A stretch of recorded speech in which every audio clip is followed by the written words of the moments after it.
was #1. Oh, shit. Here we go again.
Hi everybody, happy Monday gamers. Hi Brovikin. I love that emo. That's such a cutie one from Lepus.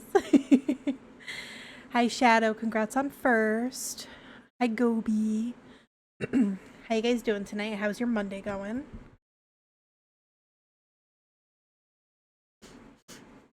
Okay, Attack on Titan, let's go. My favorite anime. What's your guys' favorite anime? Huh? Oh. Hi Epsilon. I love that dumb cat, it's so cute. My little baby.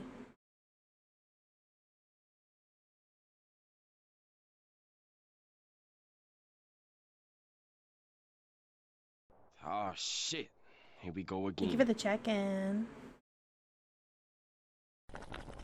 We're gonna be playing Doki Doki Literature Club tonight. This was one of the Donathon redeems. I said I would play through the game again, so here we are. I'm about to traumatize myself yet again. I sure hope nothing bad happens to Sayori and me. Where's Joy? I don't know. No more joy for you, I guess. Crazy. What'd you get? Bright blue healing potion. Oop. I mean, the healing potion's good, right? Oh shit. Here we go again. That'll help with your, what is it, your back? I forgot what I know you said you have PT. I forgot what you said it was for. Bye-bye. Hi, Gray. Thank you for checking in, baby. I hope I'm not AI. I am not AI. I am a real person. I'm a real flesh and blood person. Hi, Brian. How are you? Welcome in. Me trying my best to remember check-ins. It's a lot to remember. I have a lot of redeems.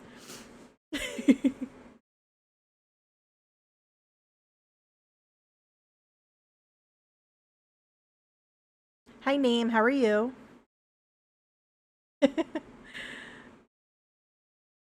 Thank God. Exactly. No AI. AI bad. I'm not a fan of AI, so you don't have to worry about that.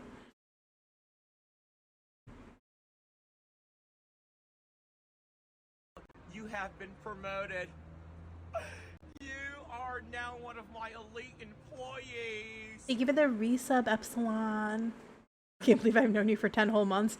Yeah, I can't believe we've only known each other for 10 months. That's crazy.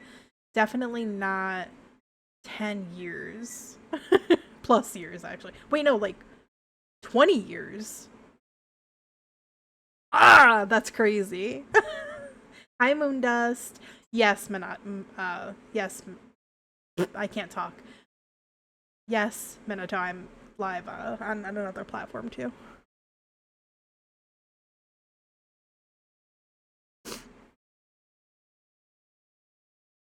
My hair clip is so cute. Thank you. Which one do you like better, the heart or the skeleton?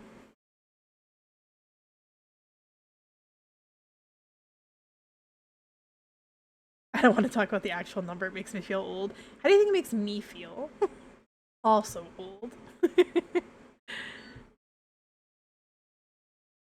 Alright, I'm gonna freeze for a second. So my model's gonna look I'm not here, but I have to go just plate dinner really quick, so I'll be right back.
Oops. Okay, I'm back. Skeleton? I also prefer the skeleton. Can I explain how I got this avatar? An artist drew it, and then I use it. That's how I got it. Microwave? Oh, you heard the microwave in the background? It was actually my air fryer. I was cooking jalapeno chicken sausage. What gooners are you with? None. And now you're by yourself. Still microwave. Okay, fair.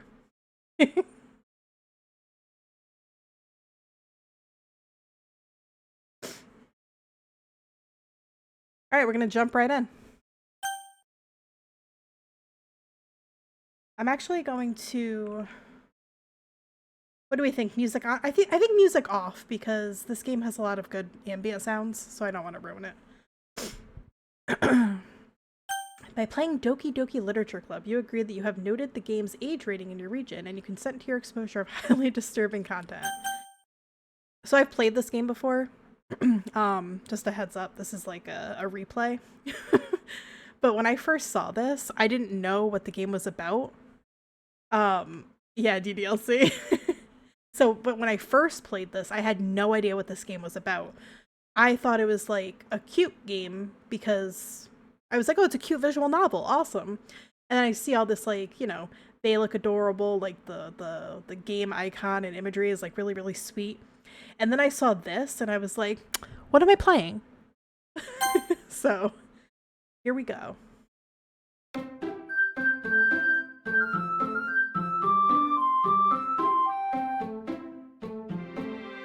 Thank you, Munas. Alright, here we go. I think I don't need to adjust anything in settings, I don't think.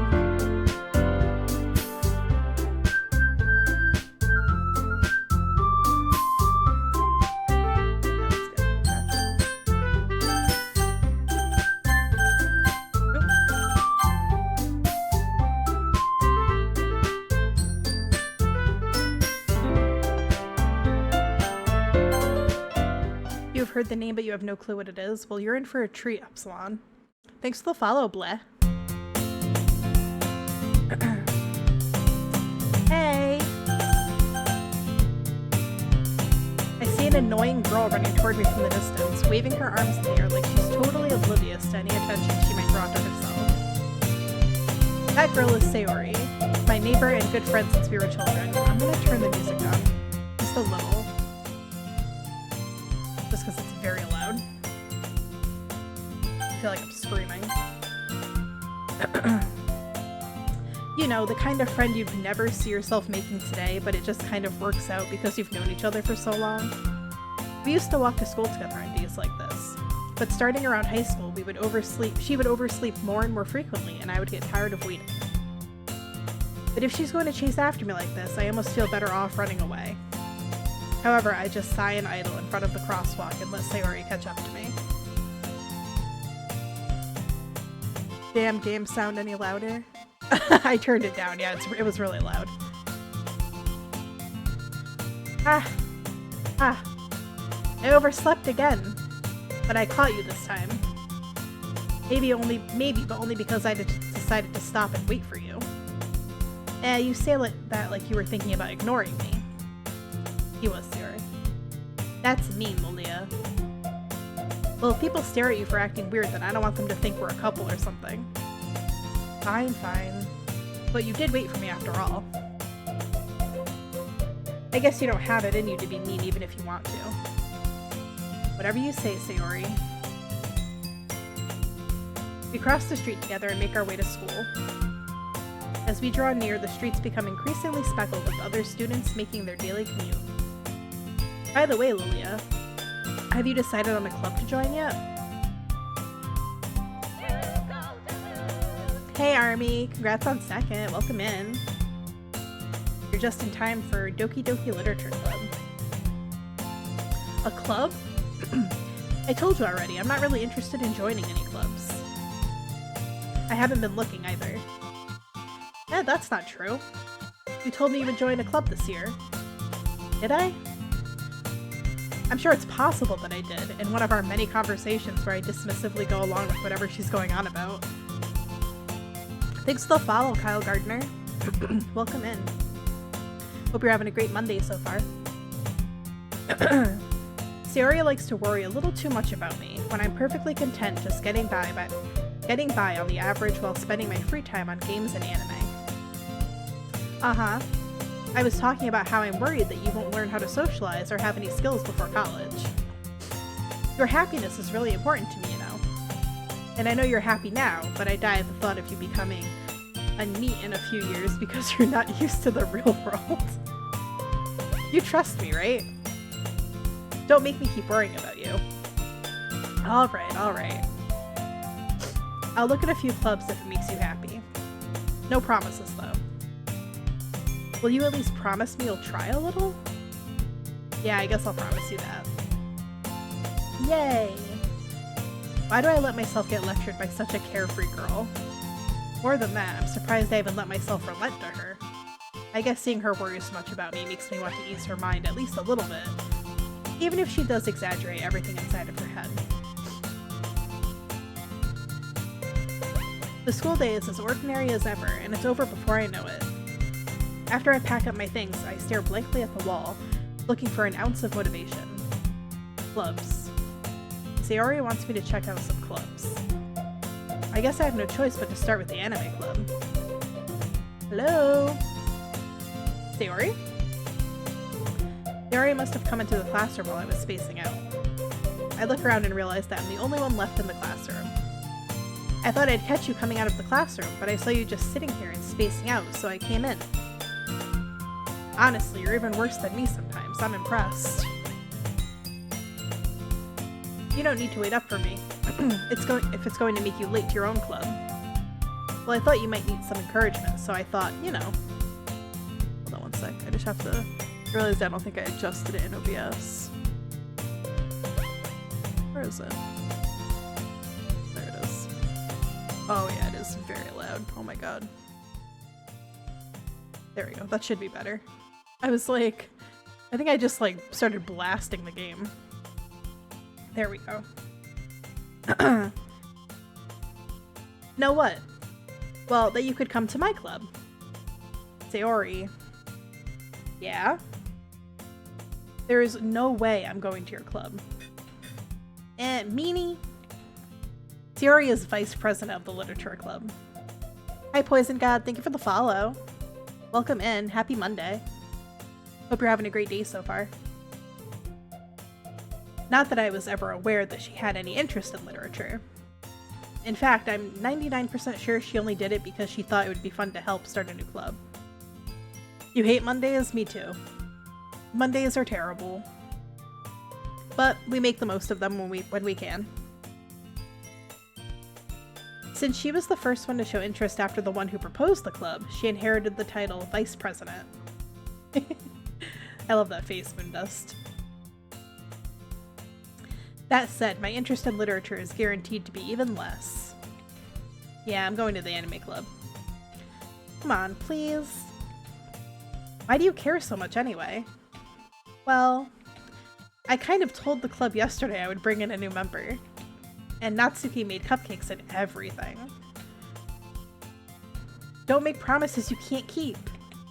I can't tell if Sayori is really that much of an airhead or if she's so cunning as to have planned all of this out.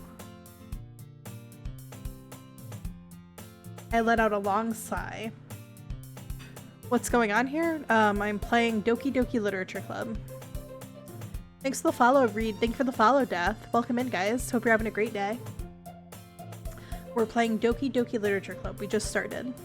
It is my second time playing through, so if this is your first time, don't worry. There will be no spoilers. I let out a long sigh.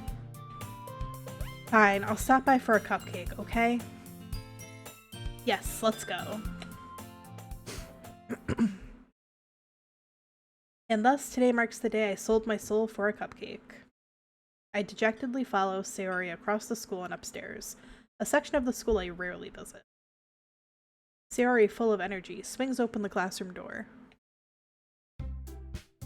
Man, I remember playing it which I am the holder of the multiverse.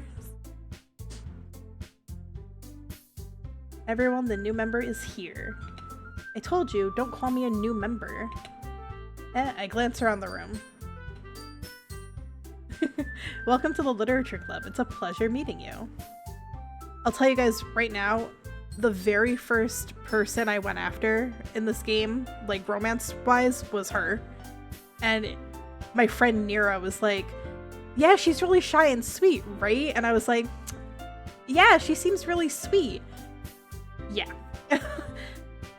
Anyway. Welcome to the Literature Club. It's a pleasure meeting you. Sayori always says nice things about you. Seriously, you brought a boy? Way to kill the atmosphere. Oh, Lilia, what a nice surprise. Welcome to the club. All words escape me in this situation. This club is full of incredibly cute girls. What are you looking at? If you want to say something, say it.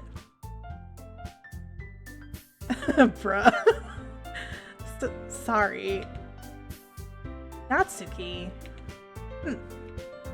The girl with the sour attitude, whose name is apparently Natsuki, is one I don't recognize. Her small figure makes her look like a first-year student. She is also the one who made cupcakes, according to Sayori. You can't just ignore her when she gets— you can just ignore her when she gets moody. Sayori says that quietly into my ear, then turns back towards the other girls. Anyway, this is Natsuki, always full of energy. And this is Yuri, the smartest in the club. Don't say things like that. Yuri, who appears comparably more mature and timid, seems to have a hard time keeping up with people like Sayori and Natsuki. Oh, well, it's nice to meet both of you. And here I am being a supercomputer and watching people play games. You have a really pretty name too. Oh, thank you, Moondust. I appreciate that.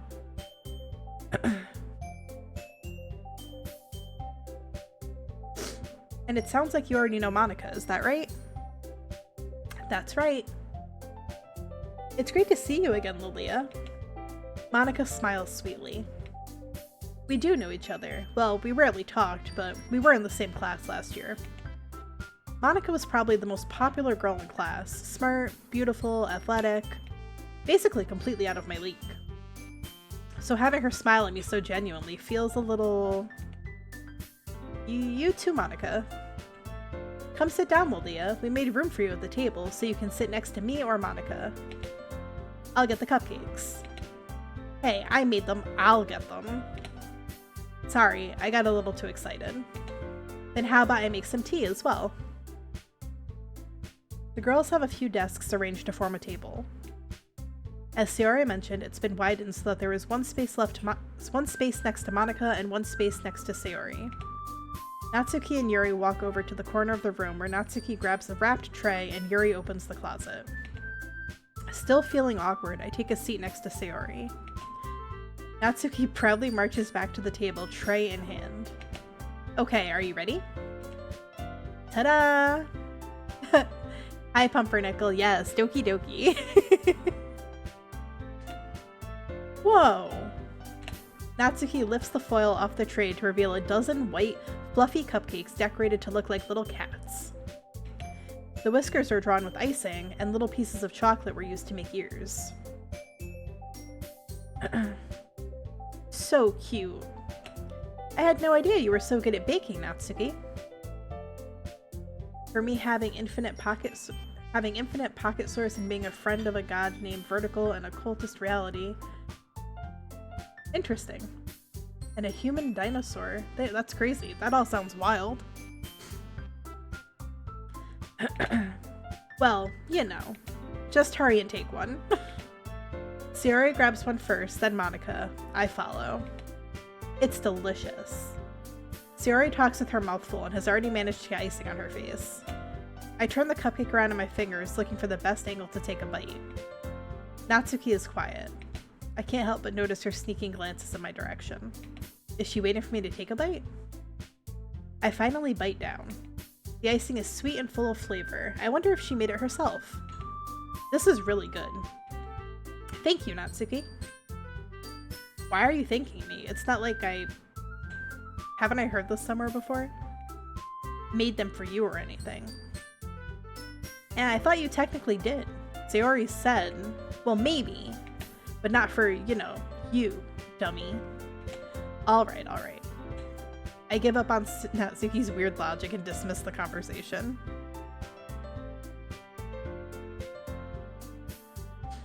Yuri returns to the table carrying a tea set. He carefully places a teacup in front of each of us before setting down the teapot next to the cupcake tray. You keep a whole tea set in this classroom? Don't worry, the teachers gave us permission. After all, doesn't a hot cup of tea help you enjoy a good book? I guess. Snaps a picture of a shark that was eating chips. That was me. Hell yeah. Do sharks eat chips? I wonder.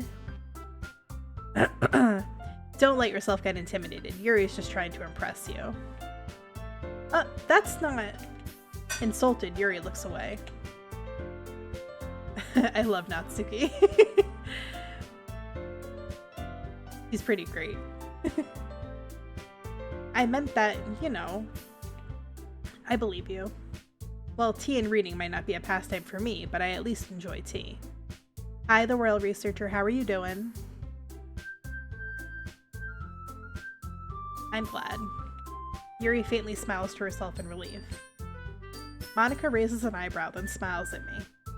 So what made you consider the literature club? I was afraid of this question. Something tells me I shouldn't tell Monica that I was practically dragged here by Sayori. Well, I haven't joined any clubs yet, and Sayori seemed really happy here, so... That's okay, don't be embarrassed. We'll make sure you feel right at home, okay? As president of the literature club, it's my duty to make the club fun and exciting for everyone. Monica, I'm surprised. How come you decided to start your own club? You could probably be a board member for any of the major clubs. Weren't you a leader of the debate club last year? Is this your first gameplay or have you played it before? Oh, I've played it before. This is my second time playing. Tired but great, how am I? I'm doing pretty good for a Monday, I can't complain. I've got a nice crispy Diet Coke, and I'm enjoying my second playthrough of Doki Doki Literature Club immensely so far. I forgot how much I enjoyed this game when I first played it.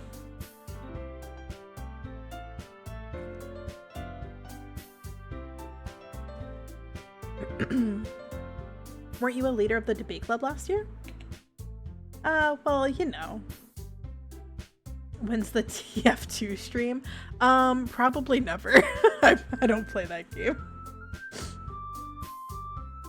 To be honest, I can't stand all the politics around the major clubs. It feels like nothing but arguing about the budget and publicity and how to prepare for events. I'd much rather take something I personally enjoy and make something special out of it. And if it encourages others to get into literature, then I'm fulfilling that dream. Monica really is a great leader. Yuri also nods in agreement. Then I'm surprised there aren't more people in the club yet. You're suffering from the heat? Oof. It hasn't quite hit the super hot temps here yet, but I'm prepared. It must be hard to start a new club. You could put it that way. Not many people are very interested in putting out all of the effort to start something brand new. Especially when it's something that doesn't grab your attention, like literature. You have to work hard to convince people that you're both fun and worthwhile. But it makes school events like the festival that much more important. I'm confident that we can all really grow this club before we graduate. Right, everyone? Yeah. We'll do our best. You know it. Everyone enthusiastically agrees. Such different girls, all interested in the same goal. Monica must have worked really hard just to find these three. Maybe that's why they were all so delighted by the idea of a new member joining. Though I still don't really know if I can keep up with their level of enthusiasm about literature. So Lilia, what kinds of things do you like to read? Well, Considering how little I've read these past few years, I don't really have a good way of answering that. Manga? I mutter quietly to myself, half joking. Natsuki's head suddenly perks up. It looks like she wants to say something, but she keeps quiet. Not much of a reader, I guess. Well, that can change. What am I saying? I spoke without thinking after seeing Yuri's sad smile. Anyway, what about you, Yuri? Well, let's see. Yuri traces the rim of her teacup with her finger. My favorites are usually novels that build deep and complex fantasy worlds. The level of creativity and craftsmanship behind them is amazing to me. And telling a good story in such a foreign world is equally impressive. Yuri goes on, clearly passionate about her reading. She seems so reserved and timid since the moment I walked in, but it's obvious by the way her eyes light up that she finds her comfort in the world of books, not people. But you know, I like a lot of things. Stories with deep psychological elements usually immerse me as well. Isn't it amazing how a writer can so deliberately take advantage of your own lack of imagination to completely throw you for a loop? Anyway, I've been reading a lot of horror lately. I read a horror book once. It feels like I'm back in the trenches watching this. If you need me, I'll be here in chat hitting on the Wii Shop music in my background. Hell yeah. I desperately grasp something I can relate to at the minimal level. At this rate, Yuri might as well be having a conversation with a rock. I really thought we were going to play something else, now I'm here with a torta. Hey, it's a good game.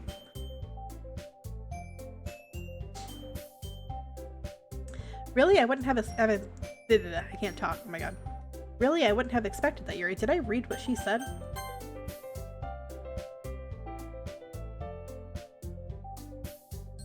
Oh wait, she didn't say anything.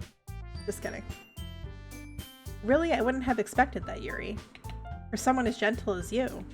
I guess you could say that. But if a story makes me think or takes me to another world, then I really can't put it down. Surreal horror is often very successful at changing the way you look at the world, if only for a brief moment. You eat rocks? That's not good for your teeth, be careful. Ugh, I hate horror. Whoa, why is that? Well, Natsuki's eyes dart over to me for a split second. Never mind. That's right, you usually like to write about cute things, don't you, Natsuki? What? What gives you that idea? You left a piece of scrap paper behind last club meeting. Alright, we're gonna take a pause. I don't want to continue because there is an ad going right now, so I will just yap at you for a minute and a half.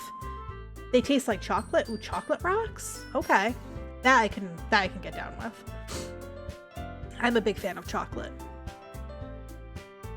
Chocolate, vanilla. What's your favorite ice cream flavor? Oh, I think I have ice cream in my freezer. Ooh. That might be fun for later. I have to blow my nose. I'm gonna mute my mic when I do it, because I don't want you to hear me blow my nose.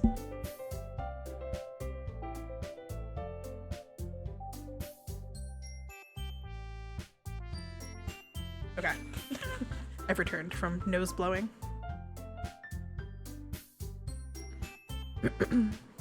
Thank God I'm over here, the Superman ice cream and Blue Moon. What's the Superman ice cream? I've never had that. I do, wait, Blue Moon, do you mean the Blue Bunny or what's Blue Moon? I've never had that. You like vanilla? Oh, okay, very cool. Nice, Moondust. Do you put anything on it or are you just like vanilla plain? My favorite ice cream is like the Moose Tracks ice cream. It has like little tiny bits of chocolate covered peanut butter and like chocolate fudge swirls in it. It's really, really good. You eat skin. Interesting, Null. That's a wild thing to eat. Hi, your local gremlin. How are you?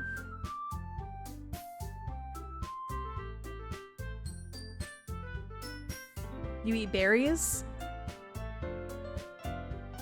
Plain, you're pretty boring. That's not boring. Vanilla is very good. I like vanilla. It's not boring. It's just Just plain and simple. What kind of berries do you like?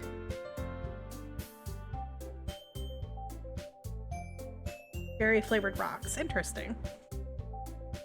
I worry for your teeth, Null. How do you not know Blue Moon? I don't know it. Let me look it up. Hold on. I know Blue Moon the beer. Yeah, I've never had that. I've never had Blue Moon ice cream. Huh. What's it taste like? You just joined? Welcome in, Tim. Blue and red berries? Nice. Blue Moon is good? I'll have to look out for that. I've never seen that before. You eat Vocaloids. Oh, interesting. Alright, we're gonna jump back into the dialogue now. You left a piece of scrap paper behind last club meeting. It looked like you were working on a poem called Don't Say It Out Loud. Yeah, I only know if Blue Moon is beer. Blue Moon with an orange slice in it? Oh, that takes me back to 2010. And give that back. Fine, fine. Your cupcakes, your poems. Everything you do is just as cute as you are. Sayori sidles up behind Natsuki and puts her hand on her shoulders. I'm not cute. Natsuki, you write your own poems? Well, I guess sometimes.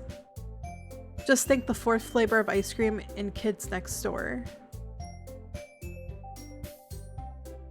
I don't know what that means. I don't understand that reference. I'm so sorry.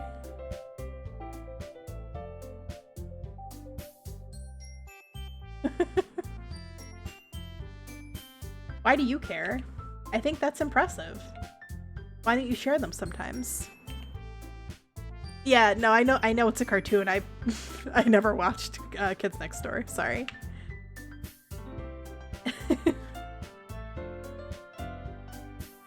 No. Natsuki averts her eyes. Ayo, hi, and what MMO game, bro? This isn't an MMO. This is a visual novel called Doki Doki Literature Club. I wonder, how are you? And also, hello, King. How are you doing tonight? Hi, Cherry. How are you?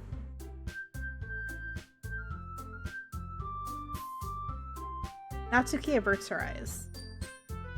You wouldn't like them. Not a very confident writer yet? I understand how Natsuki feels. Sharing that level of writing takes more than just confidence.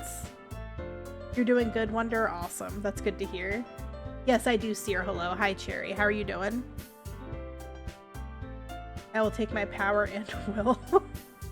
Okay, but imagine an MMO Doki Doki. Girl, I have imagined an MMO Doki Doki. That would be freaking sick. Imagine. Ugh.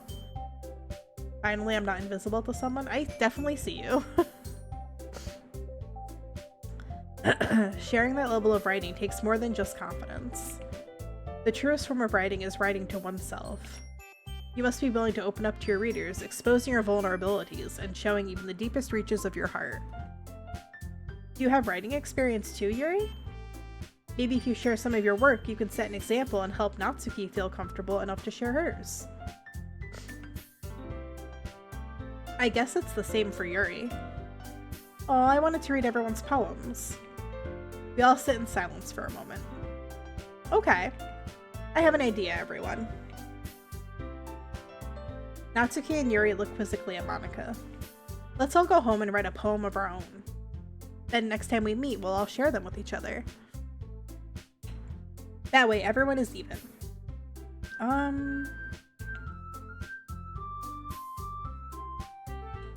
Yeah, let's do it. Plus, now that we have a new member, I think it will help us all get a little more comfortable with each other and strengthen the bond of the club. Isn't that right, Lilia?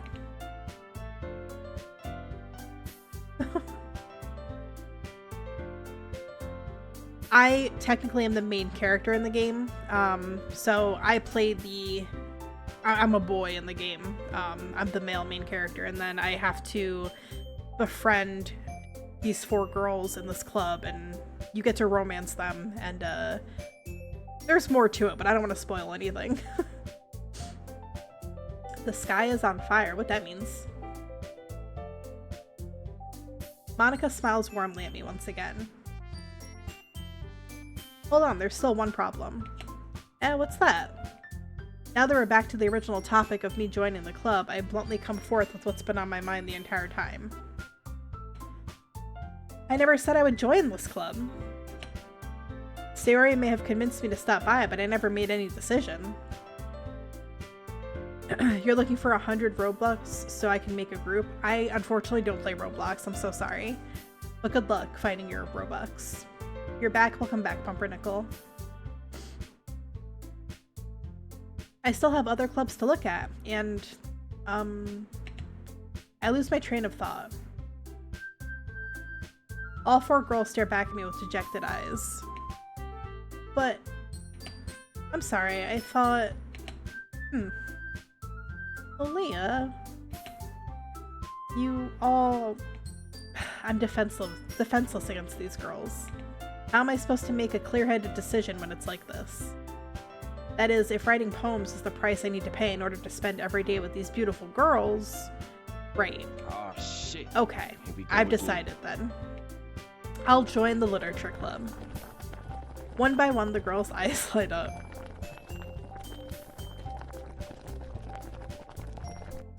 Hi Biscuits, welcome in. Congrats on your love potion. One by one, the girls' eyes light up. Yes, I'm so happy. Sayori wraps her arms around me, jumping up and down. Hey, you really did scare me for a moment. If you really just came for the cupcakes, I would be super pissed. Who's y'all's fave DDLC character? For me personally, I really like Yuri.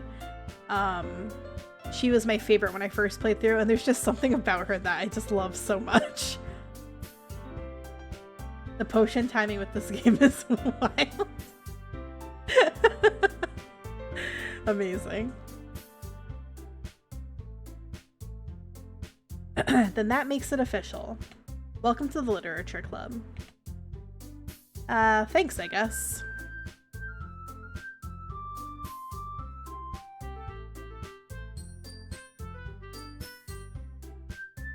Who don't you see anymore, Gremlin?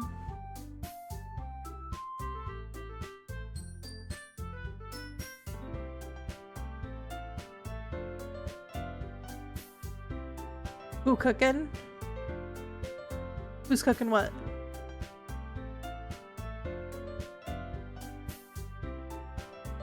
You love Natsuki? She's also really good. Okay, everyone. I think with that we can officially end today's meeting on a good note. Everyone remember tonight's assignment. Write a poem to bring to the next meeting so we can all share. Monica looks over at me once more. Lilia, I look forward to seeing how you express yourself. Yeah. Can I really impress the class star Monica with my mediocre writing skills? You heard something boil? Oh, that's that's my redeem on the purple app. It's a potion you can redeem every day. And it sounds like it's boiling because it's a witch's brew. Hi Giggletoe. If I got homework from my club, I'd fight someone. No, real. Can I really impress the class star Monica with my mediocre writing skills? I already feel the anxiety welling up inside of me. Meanwhile, the girls continue to chit-chat as Yuri and Natsuki clean up their food. Hey Lilia, since we're already here, do you want to walk home together? That's right, Sayori and I never walk home together anymore because she always stayed after school for clubs. Congrats on saving the world, Mole Warden. Sure, might as well. Yay!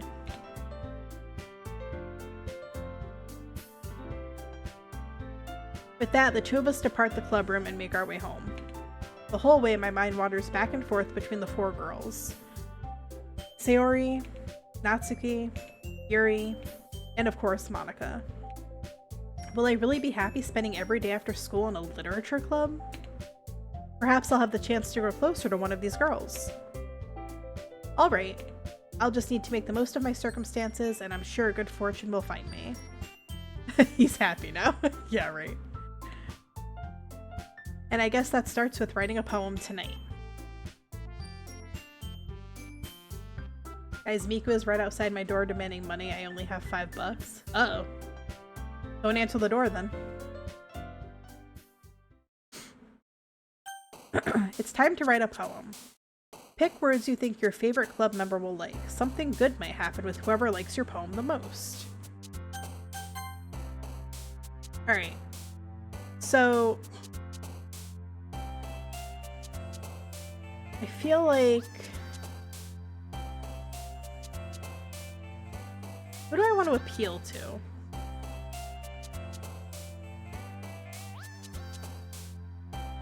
Give her 3 so you have $2 you can buy Pop Rocks. Hell yeah. Interesting.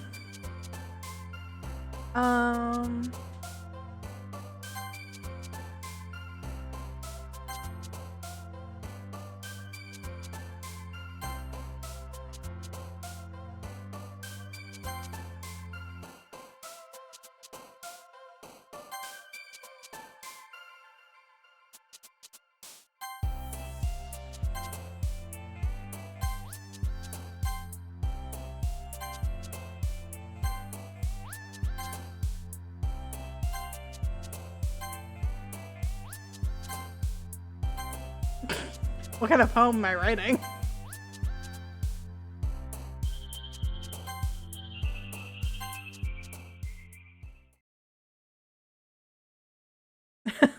Run fast, Gremlin, run fast. The best poem. Sucks. I like the choices, always made me laugh. Honestly, like, you enjoy Yuri the most, right? Yeah, Yuri, Yuri is my favorite character. I was trying to, like, not appeal to Yuri again, though, because I've already done that route the first time before, but I was like, I guess I'm gonna appeal to Yuri the most again. Actually, I think I got a lot of Natsuki in that one, too. Great. When I tell you, the first time I played this game, and Yuri, like, the advancement with Yuri happened, I was like, what the fuck? It was so insanely well done, because, like, the slow burn of it was, like, phenomenal. Have a good night, Pumpernickel. Hi again, Lilia. Glad to see you didn't run away on us. Nah, don't worry. This might be a little strange for me, but I at least keep my word. Well, I'm back at the literature club. I was the last to come in, so everybody else is already hanging out. Thanks for keeping your promise, Lilia. I hope this isn't too overwhelming of a commitment for you. Making you dive headfirst into literature when you're not accustomed to it. Oh, come on, like he deserves any slack. Sayori told me you didn't even want to join any clubs this year. And last year, too. I don't know if you plan to just come here and hang out or what. But if you don't take us seriously, then you won't see the end of it. Natsuki, you certainly have a big mouth for someone who keeps her manga collection in the club room. Natsuki finds herself stuck between saying Monica and manga. Manga is literature. I am Pibble. Wash my belly. Swiftly defeated, Natsuki plops back into her seat. Don't worry, guys. Lolia always gives it his best as long as he's having fun. I shouldn't have named myself Lolia, because now they're calling me a boy. That confuses me. He helps with busy work without me even asking. Like cooking, cleaning my room. How dependable. Sayori, that's because your room is so messy it's distracting. I didn't get that. I'm not talking to you, Siri. Shut up. My phone thought I said Siri, not... Stop. Stop, stop, stop. I'm not talking to you. Stop. Stop it! Oh my god. That's so funny. Anyway. Now you're wanted, your whole town is going after you? Oh my gosh. Sorry, that's because your room is so messy it's distracting. And you almost set your house on fire once. Is that so? You two are really good friends, aren't you? I might be a little jealous. How come? You and Lilia can be good friends too. Sayori. Can I spin? What does that mean? As a verb, spend means. Siri, I am not talking to you. That's crazy. Okay. They stole the chair. Oh no. As usual, Sayori seems oblivious to the weird situation she just put me into. Oh, Yuri even brought something today. Yuri even brought you something today, you know. I said that really weird. Wait, Sayori? Me? Not really. Don't be shy. It's really nothing. What is it? Never mind. Sayori made it sound like a big deal when it's really not. Can I spin in a circle? No. I can't spin in a circle. It's a 2D model, not a 3D model. What do I do? Oh, I'm sorry, Sayori. I wasn't thinking. I guess that means it's up to me to rescue this situation. Hey, don't worry about it. First of all, I wasn't expecting anything in the first place. So any nice gesture from you is a pleasant surprise. It'll make me happy no matter what. Is that so? Yeah, I won't make a big deal if you don't want it to be. Alright. Well, here. Yuri reaches into her bag and pulls out a book. I didn't want you to feel left out, so I picked out a book that I thought you might enjoy. It's a short read, so it should keep your attention, even if you don't usually read. And we could, you know, discuss it if you wanted. This is... How is this girl accidentally being so cute? She even picked out a book she thinks I'll like, despite me not reading much. Yuri, thank you. I'll definitely read this. I enthusiastically take the book. Phew! Well, you can read it at your own pace. I look forward to hearing what you think.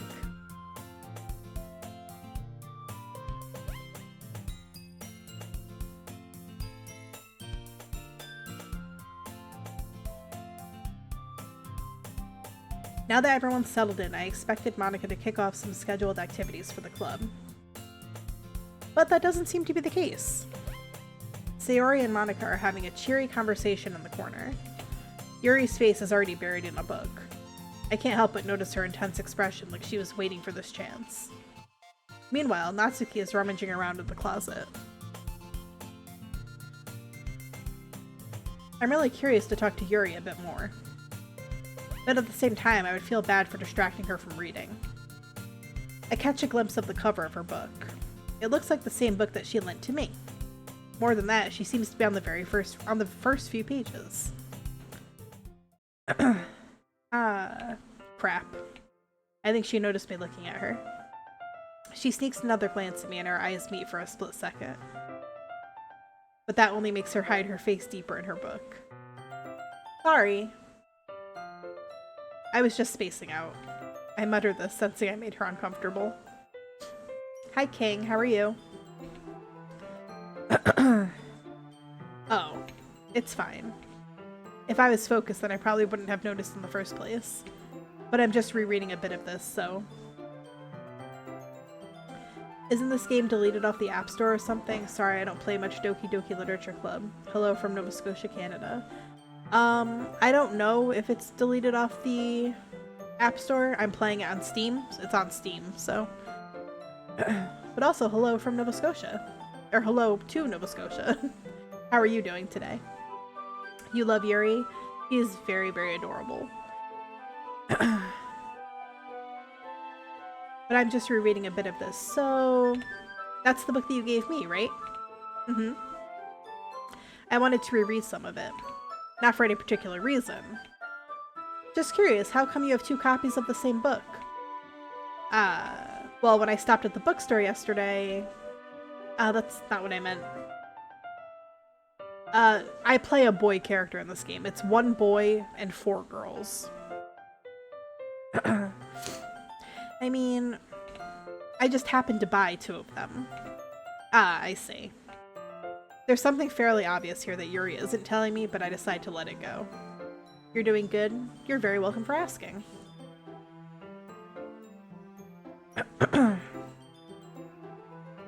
I'll definitely start reading it soon. I'm glad to hear. Once it starts to pick up, you might have a hard time putting it down. It's a very engaging and relatable story. Is that so? What's it about, anyway? Well, Yuri closes the book and scans her eyes over the back. The book is titled Portrait of Markov. There's an ominous-looking eye symbol on the front cover. Alright. I just wanted to make sure I don't accidentally give anything away. Basically, it's about this girl in high school who moves in with her long-lost younger sister. But as soon as she does so, her life gets really strange. Gets targeted by these people who escaped from a human experiment prison, and while her life is in danger, she needs to desperately choose who to trust. No matter what she does, she ends up destroying most of her relationships, and her life starts to fall apart. Become a woman or tomboy? Do you know? Huh? I don't understand that. That's kind of dark, isn't it? Yuri made it sound like it was going to be a nice story, so that dark turn came from nowhere. Yuri gently giggles all of a sudden. Are you not a fan of that sort of thing, Lilia? No, it's not that. I mean, I can definitely enjoy these kinds of stories, so don't worry. I hope so. Yeah, I totally forgot that Yuri is into those things. She's so shy and reclusive on the outside, but her mind seems to be completely different. It's just that those kinds of stories, they challenge you to look at life from a strange new perspective. When horrible things happen, not just because someone wants to be evil, but because they have their own goals or their own philosophy that they believe in. Then suddenly, when you thought you related to the protagonist, they're made out to be the naive one for letting their one-sided morals interfere with the villain's plans. I'm rambling, aren't I? Not again. I'm sorry. Hey, don't apologize. I haven't lost interest or anything. Well, I guess it's alright then. But I feel like I should let you know that I have this problem. When I let things like books and writing fill my thoughts, I kind of forget to pay attention to other people. So I'm sorry if I end up saying something strange. And please stop me if I start talking too much. Hold on one sec.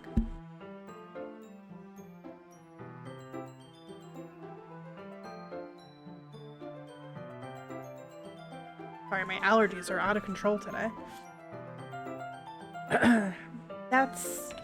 I really don't think you need to worry. That just means you're passionate about reading. The least I can do is listen. It's a literature club, after all. Ah, well, that's true. In fact, I might as well get started reading it, right? You don't have to. What are you saying? Just a moment ago you said you were looking forward to it. Let me just get the book. I quickly retrieved the book that I had put into my bag. Alright, it's fine if I sit here, right? I slip into the seat next to Yuri's. Yeah. Are you sure? You seem a little apprehensive. I'm sorry. It's not that I don't want you to. It's just something I'm not very used to. That is, reading in company with someone. I see. Well, just tell me if I end up distracting you or anything. Alright. I open up the book and start the prologue. I soon understand what Yuri means about reading in company. It's as if I can feel her presence over my shoulder as I read. It's not a particularly bad thing. Maybe a little distracting, but the feeling is somewhat comforting.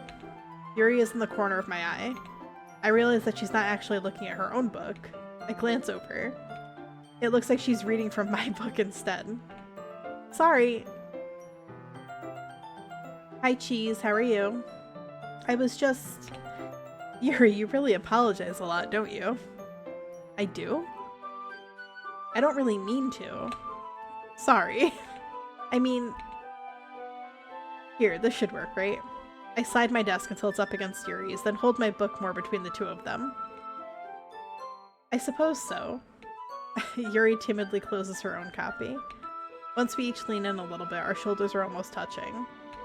It feels like my left arm is in the way, so instead, I use my right hand to hold the book open. I guess that makes it kind of difficult to turn the page. Here.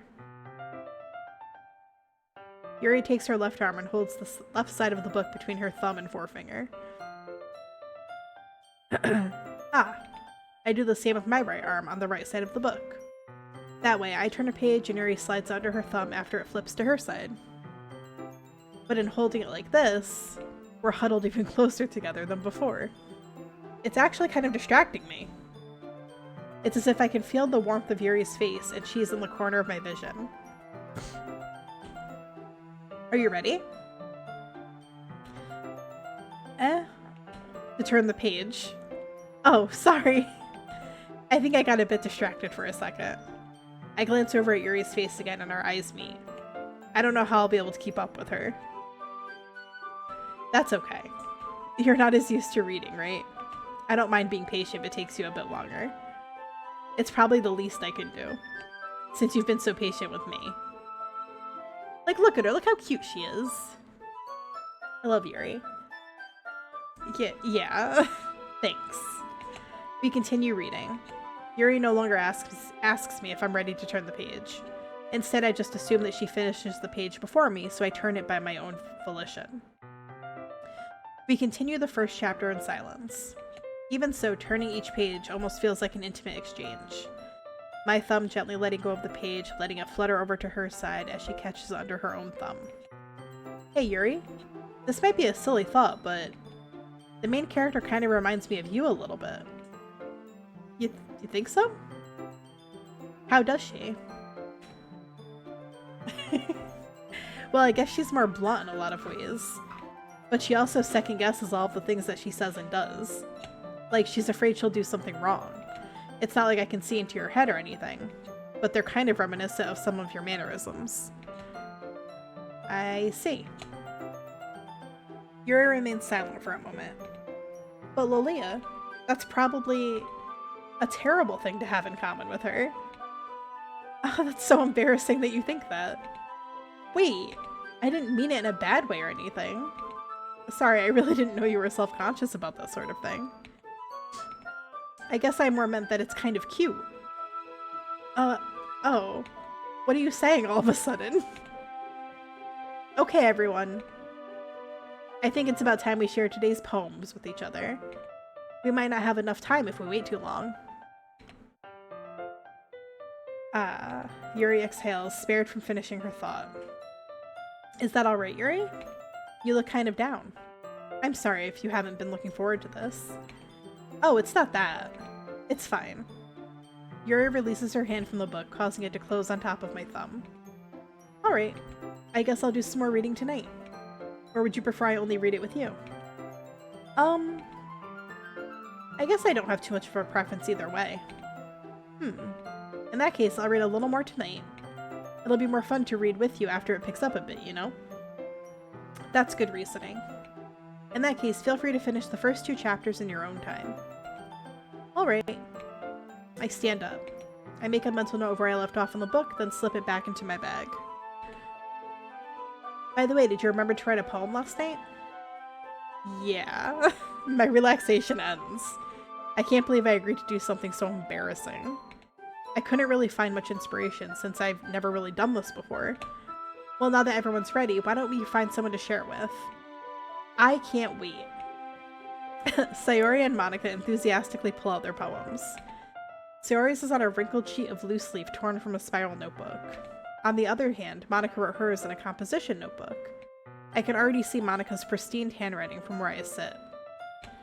Natsuki and Yuri reluctantly comply as well, reaching into their bags. I do the same myself. Who should I show my poem to first?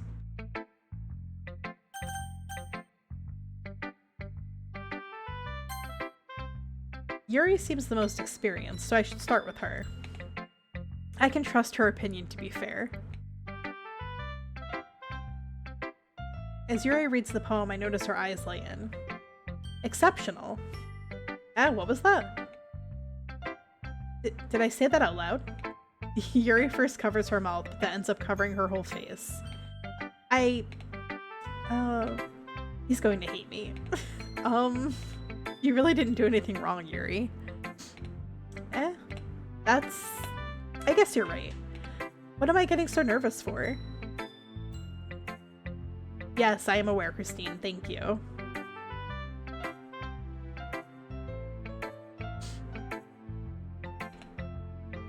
Yuri takes a breath.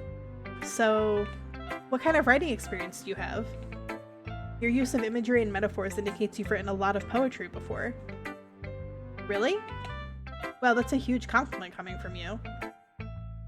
This is actually my first time, really. Huh?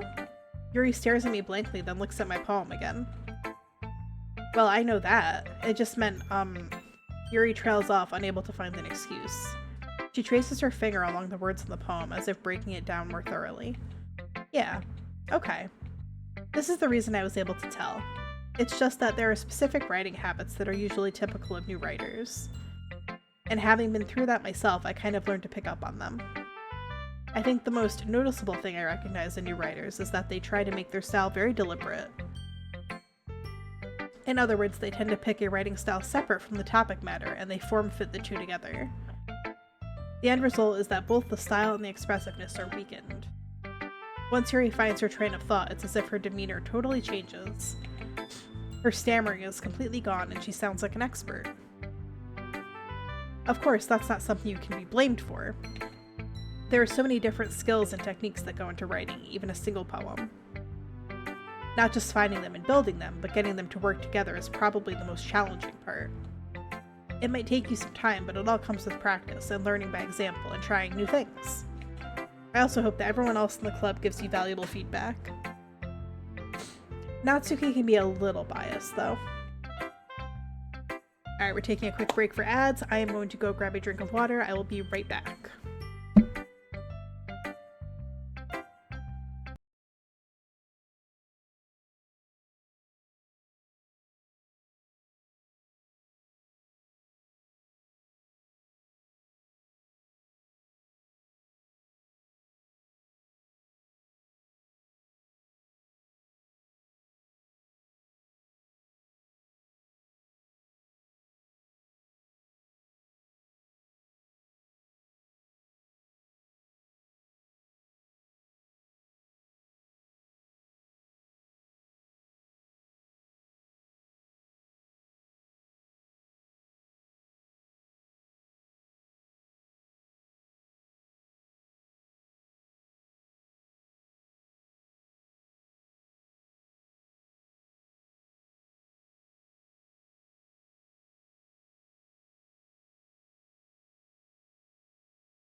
Oops, wrong button.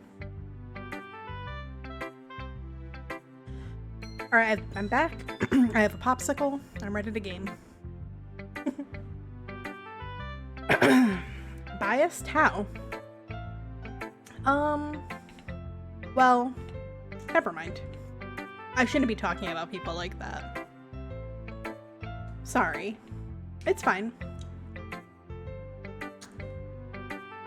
I'm not sure if Yuri is apologizing to herself, to me, or to Natsuki. Do you mind if I read your poem now? Please do. I'd love to share my thought process behind it. Yuri smiles dreamily as if that's a rare opportunity for her. Which itself is kind of funny. After all, isn't this supposed to be a literature club?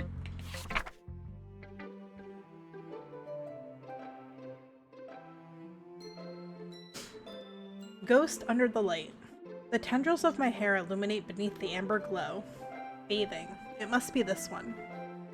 The last remaining streetlight to have withstood the test of time. The last yet to be replaced by the sickening blue-green hue of the future. I bathe calm's breathing air of the present but living in the past. The light flickers. I flicker back. Hi Jay, hi Matilda. I'm sorry, I have such terrible handwriting. What? I wasn't thinking that at all. But it took you a long time to read. Ah. Well, I just don't read script very often. I actually think your handwriting is pretty. Oh? That's a relief. Also, I liked the poem. Even though it's short, it was really descriptive. It wasn't too short? I usually write longer poems. Not at all. I'm really glad you like it. I do remember you, Jay. Welcome back. I hope your Monday is going very well. Same for you, Matilda. How are you doing tonight? I'll be honest. Since it's our first time sharing, I wanted to write something a little more mild. What's this? This is Doki Doki Literature Club. Something easy to digest, I suppose.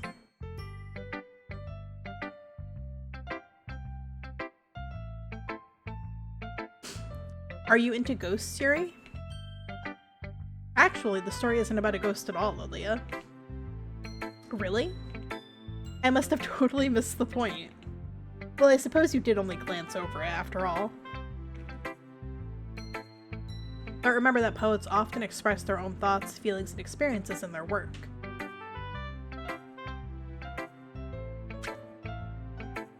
They usually do more than tell a simple story or paint a picture. In this case, perhaps the subject of the poem is only being symbolically compared to a ghost. Lingering in her last remaining place of comfort, unable to let go of the past. And soon to be left with nothing. That's a lot more solemn, putting it that way. I hadn't even thought of that. That's impressive. It's nothing, really. Yours was impressive too, so... Nah. If anything, I could probably learn a thing or two from you. You think so? Yeah, of course. You know, I was really nervous about doing all of this, but in the end I enjoyed it. I'm going to keep doing my best for you, Lilia. Me too.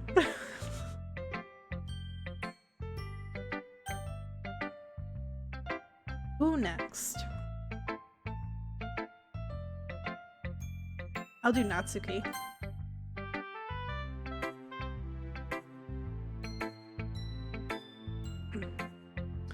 Well, it's about what I expected from someone like you. That's a little blunt. Well, excuse me. It's not like I said it was bad. It just didn't evoke any emotions. So basically, it's not cute enough for your tastes. Do you want to get smacked? I'll pass. Well, anyway, I guess I need to show you mine. Not that you'll get it, or not that you'll like it.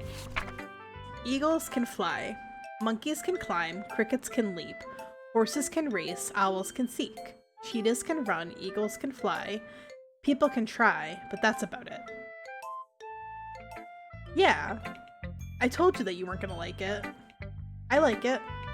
What? Just be honest. I am. Why are you so convinced that I wouldn't like it? Well, because everyone in high school thinks that writing has to be all sophisticated and stuff, so people don't even take my writing seriously. But isn't the point of poems for people to express themselves? Your writing style wouldn't make your message any less valid. Yes, exactly. I like when it's easy to read, but it hits you hard. Like in this poem. Seeing everyone around you do great things can be really disheartening. So I decided to write about it. Yeah, I understand. But the other nice thing about simple writing is that it puts more weight on the wordplay. Like I set up for a rhyme at the end, but then made it fall flat on purpose. It helps bring out the feeling in the last line. So you did, I guess more went into it than I realized. That's what it means to be a pro. I'm glad you learned something.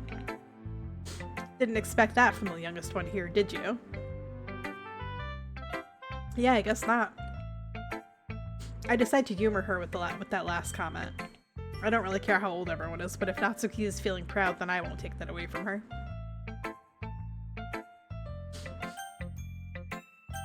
Alright, let's go see what Sayori thinks. This is a good poem, Lilia. Are you sure it's your first time? Of course. Hi, Philly cheesesteak. How are you doing tonight? It's not that good. Am I the kind of guy who would be writing poems in his spare time? I guess you're right. But that's why it impressed me. Well, to be honest, I was afraid that you wouldn't do it seriously. Or that you wouldn't write one at all. I'm really happy just that you wrote one. It just reminds me of how you're really part of the club now. Not to mention the fact that I'm standing in front of you in the club room. Well, of course. I'm not really into it yet, but that doesn't mean I'll break my promise. See? It's like I said before, Lilia. Deep down, you're not selfish at all, you know? Trying new things like this for other people, that's something that only really good people do.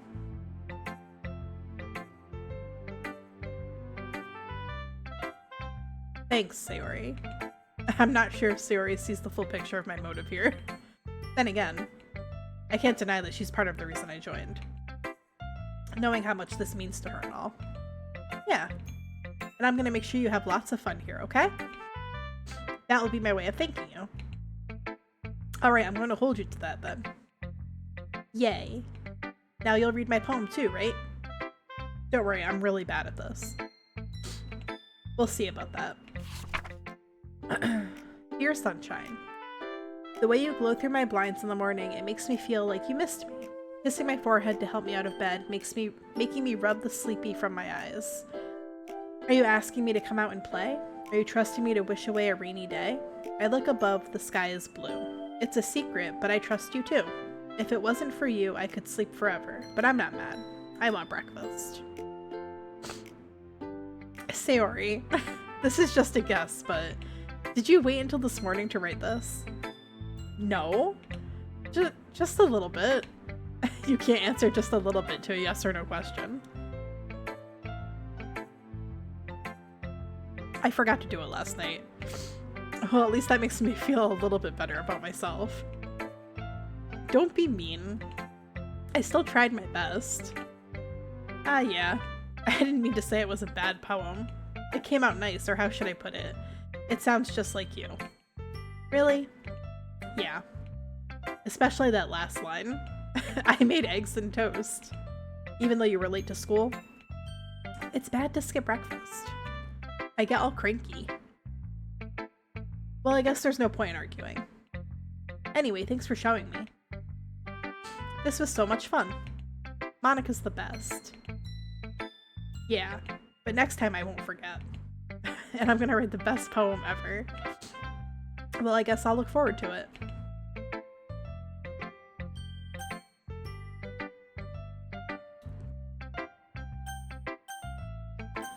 Who should I show my poem to next? Well, obviously Monika.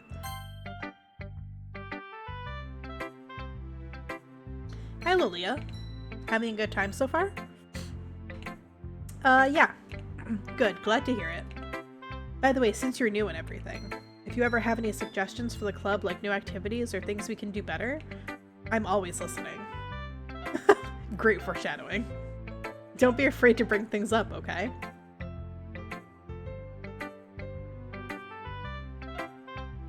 Alright, I'll keep that in mind. Of course I'll be afraid to bring things up. I'm much better off just going with the flow until I'm more settled in. When you become famous... When who becomes famous, Jay? Me? I'm not gonna become famous. Anyway. Want to share your poem with me? Will I remember you? Yes, Jay, I'll remember you. It's kind of embarrassing, but I guess I have to. Don't worry, Lolia. We're all a little embarrassed today, you know? Thank you, Ariel. I appreciate that. But it's that sort of barrier that we'll all learn to get past soon. Yeah, that's true. I hand Monica my poem.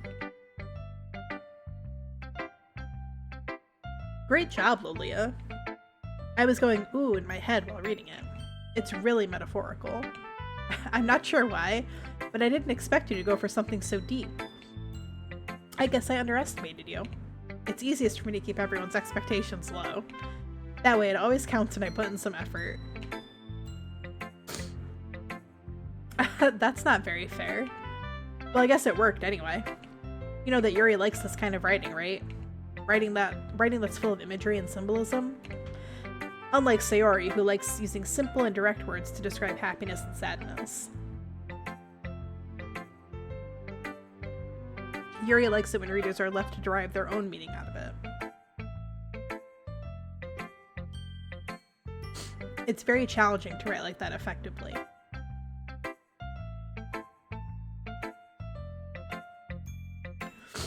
Both allowing people to get something out of it just by feel, or letting them deeply analyze all of the nuances. It can take years of practice, which I'm assuming Yuri has at this point. I never really asked, though.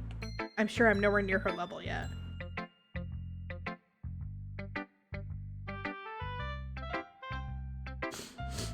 Don't worry so much about that. You do your own thing. Just keep exploring and learn by trying new things. I'm sure I'll end up trying different things a lot. It could take a while before I feel comfortable doing this. That's okay. I'd love to see you try new things. That's the best way to find the kind of style that suits you. Everyone else might be a little biased towards their own kinds of styles, but I'll always help you find what suits you the most.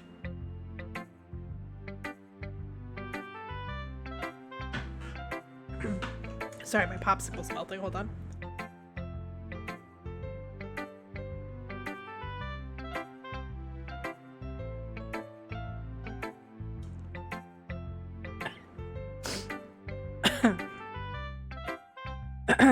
So don't force yourself to write the way everyone else wants you to write. It's not like you have to worry about impressing them or anything. Anyway, do you want to read my poem now? Don't worry, I'm not very good. You sound pretty confident for someone who claims to not be very good. Well, that's because I have to sound confident. That doesn't mean I always feel that way, you know? I see. Well, let's read it then. Hole in wall. It couldn't have been me. See, the direction the spackle protrudes? A noisy neighbor, an angry boyfriend? I'll never know. I wasn't home. I peer inside for a clue. No, I can't see. I reel blind, like a film left out in the sun. But it's too late. My retina's already scorched with a permanent copy of the meaningless image. It's just a little hole. It wasn't too bright. It was too deep, stretching forever into everything. A hole of infinite chaos. I realize now that I wasn't looking in. I was looking out, and he on the other side was looking in. So, what do you think? It's very freeform, if that's what you call it. Sorry, I'm not really the right person to ask for feedback. It's okay. Yeah, that kind of style has gotten pretty popular nowadays. That is, a lot of poems have been putting emphasis on the timing between words and lines. When performed out loud, it can be really powerful. I wonder what's gonna happen. I wonder what's gonna happen. Certainly nothing terrible or awful. It's just a simple literature club. What could possibly go wrong? When performed out loud, it can be really powerful. What was the inspiration behind this one? Well, I'm not sure if I know how to put it. I guess you could say that I had some kind of epiphany recently. It's been influencing my poems a bit. An epiphany? Yeah, something like that. I'm kind of nervous to talk about deep stuff like that because it's kind of coming on strongly. Maybe after everyone is better friends with each other. Anyway, here's Monica's writing tip of the day. Sometimes when you're writing a poem or a story, your brain gets too fixated on a specific point. If you try too hard to make it perfect, then you'll never make any progress. Just force yourself to get something down on the paper and tidy it up later. Hi, Zach. Hi, Zach. How's your night going? Sorry. Need to drink more water, I guess. All this reading's drying my mouth out. I guess all this yapping. Just force yourself to get something down on the paper and tidy it up later. Another way to think about it is this. If you keep your pen on the same spot for too long, you'll just get a big dark puddle of ink. So just move your hand and go with the flow. That's my advice for today. Thanks for listening. Phew, I guess that's everyone. I glanced around the room. That was a little more stressful than I anticipated. It's as if everyone is judging me for my mediocre writing abilities. Even if they're just being nice, there's no way my poems can stand up to theirs. This is a literature club after all. I sigh. I guess that's what I ended up getting myself into. Across the room, Sayori and Monica are happily chatting. My eyes land on Yuri and Natsuki. They gingerly exchange sheets of paper, sharing their respective poems. As they read in tandem, I watch each of their expressions change. Natsuki's eyebrows furrow in frustration. Meanwhile, Yuri smiles sadly. What's with this language? Eh? Oh no, Doki Doki. Hi, Lollipop, how are you? Did you say something? Oh, it's nothing. Natsuki dismissively returns the poem to the desk with one hand. I guess you could say it's fancy. Thanks. Yours is cute. Cute? Did you completely miss the symbolism or something? It's clearly about the feeling of giving up. How can that be cute? I know that. I just meant the language, I guess. I was trying to say something nice. You mean you have to try that hard to come up with something nice to say? Thanks, but it really didn't come out nice at all. Well, I do have a couple of suggestions. If I was looking for suggestions, I would have asked someone who actually liked it. Which people did, by the way. Sayori liked it, and Lilia did too. So based on that, I'll gladly give you some suggestions of my own. First of all, excuse me, I appreciate the offer, but I've spent a long time establishing my writing style. I don't expect it to change anytime soon, unless of course I come across something particularly inspiring. You've got trauma from this game? I think we all have trauma from this game. We can all share in our collective trauma. Which I haven't yet. And Lilia liked my poem too, you know. He even told me he was impressed by it. Natsuki suddenly stands up. Oh, I didn't realize you were so invested in trying to impress our new member, Yuri. That's not what I... You're just... Yuri stands up as well. Maybe you're just jealous that Lilia appreciates my advice more than he appreciated yours. Huh? And how do you know he didn't appreciate my advice more? Are you that full of yourself? No. If I was full of myself, I would deliberately go out of my way to make everything I do overly cutesy. Is everyone okay? Well, you know what? I wasn't the only one whose boobs magically grew a size bigger as soon as Lilia started showing up. Natsuki. Natsuki, that's a little... This doesn't involve you. I don't like fighting, guys. Suddenly both girls turn towards me as if they just noticed I was standing there. Lilia, She's just trying to make me look bad. That's not true. She started it. If she could just get over herself and learn to appreciate that simple writing is more effective, then this wouldn't have happened in the first place. What's the point in making your poems all convoluted for no reason? Hi EXO, how are you? This is not my first time playing, no. This is my second time. What's the point in making your poems all convoluted for no reason? The meaning should jump out at the reader, not force them to have to figure it out. Help me explain that to her, Lilia. Wait, there's a reason we have so many deep and expressive words in our language. Going for specific? No, this was, I had a donathon. I had a donathon a month ago, and this was one of the redeems, was to play through this again. I'm not really going for a specific ending, but I'm just kind of like going where it takes me.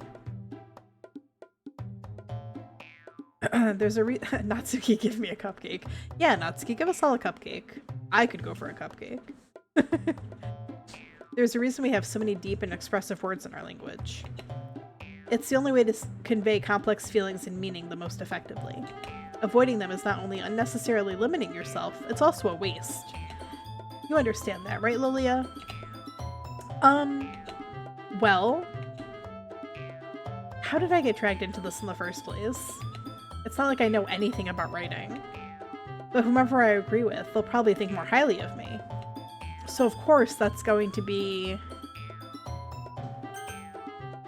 See, okay, I did this last time, so I'm going to actively not do this because I don't want to get the same ending I got the last time. Have I played any mods of this game? No, I've never played a mod of this game. I'm gonna say help me. Natsuki glares at me, drying up any words I had in my mouth. So instead I turn to Yuri. But Yuri's expression is so defenseless that I can't bring myself to say anything to her. Sayori! Yeah? Yeah? Everyone's fighting is making Sayori uncomfortable. How can the two of you keep fighting when you know you're making your friend feel like this? You'll be back? That's okay, Jay. Thanks for letting me know.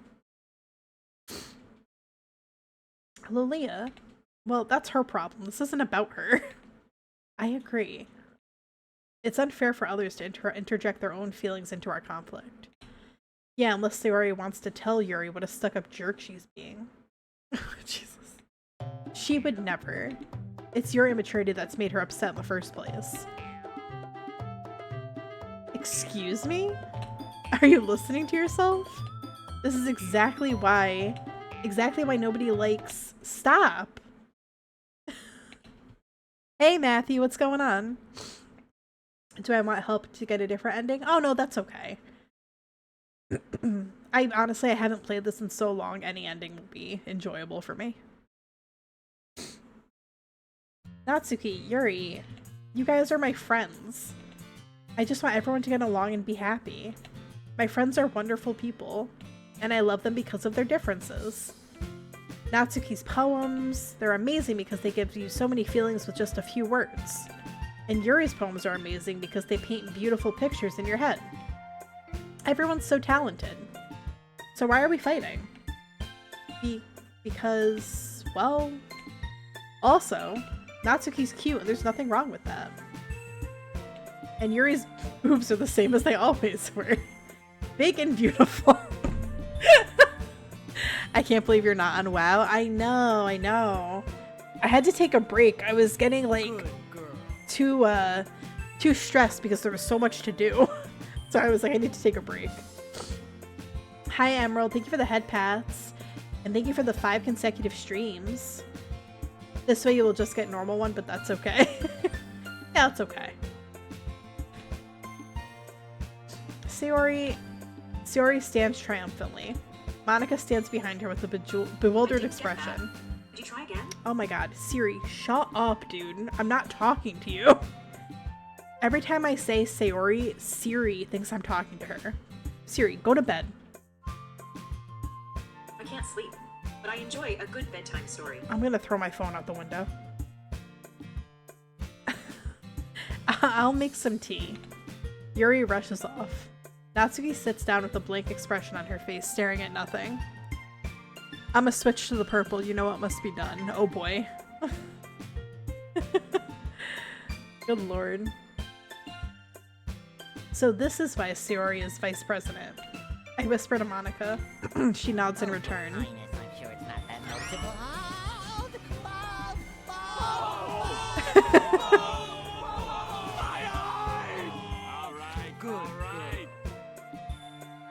Thank you for the bald, Gobi. Sayori, are you a piñata? Not yet. Not yet. Okay. She did it again. That's so crazy. To be honest, I might come off as a good leader and I can organize things, but I'm not very good with people. I couldn't even bring myself to interject. As president, that's kind of embarrassing of me. Nah, it's not like I can blame you. I wasn't able to say anything either. Well, I guess that just means Sayori is amazing in her own ways, isn't she? You could say that. She might be an airhead, but sometimes it's weirdly suspicious that she knows exactly what she's doing. I see. Take good care of her, okay? I would hate to see her get herself hurt. That makes two of us. You can count on me. Monica smiles sweetly at me, causing my stomach to knot. Such a genuine person really does make a good president, regardless of what she says. If only I could get the chance to talk to her a little more. Okay, everyone. It's just about time for us to leave. How did you all feel about sharing poems? It was a lot of fun. Well, I'd say it was worth it. It was alright. Well, mostly. This time, take good care of her. Yeah, I did not take good care of her in my first playthrough. That was very jarring. I actually had the I had an old sound redeem I had a long time ago was the music that plays when you enter her room during that scene, and it was I put a picture up on my when you redeemed it. That music would play, and then a picture of Sayori's face would pop up. It was really funny. Lilia, how about you?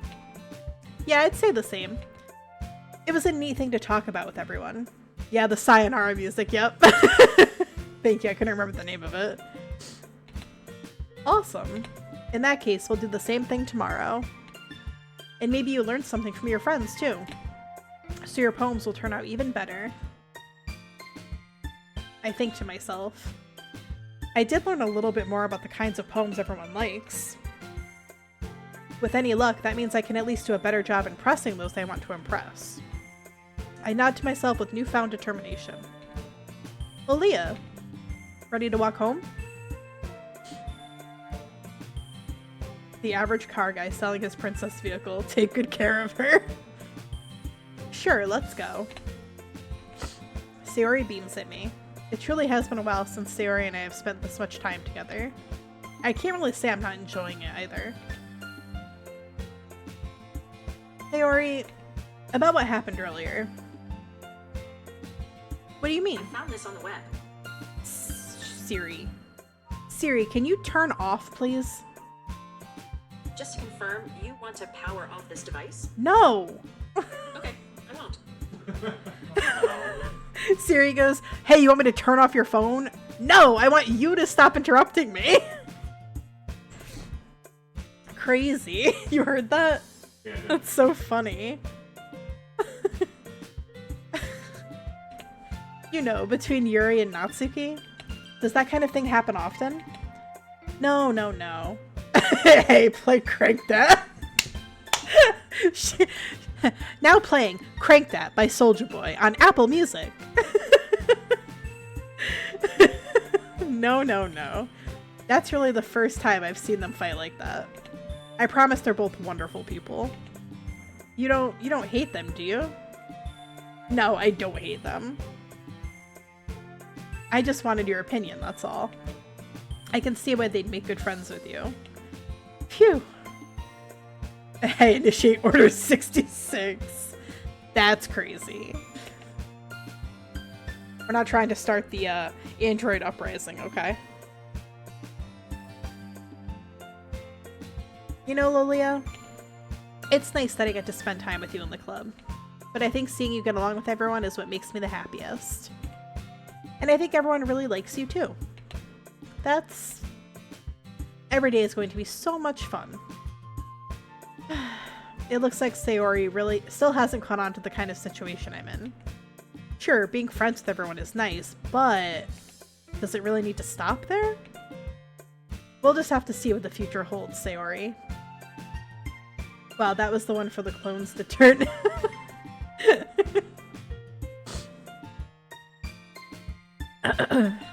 I pat Sayori on the shoulder. You don't hate them? No, I just feel a little unsure about my health when I'm next to them. True. I said that more to myself than to her, but it's easy to use Sayori as an internal monologue sometimes. I can't read. Alright, taking a quick break for this ad, and I'll just yap now. Welcome back, Jay.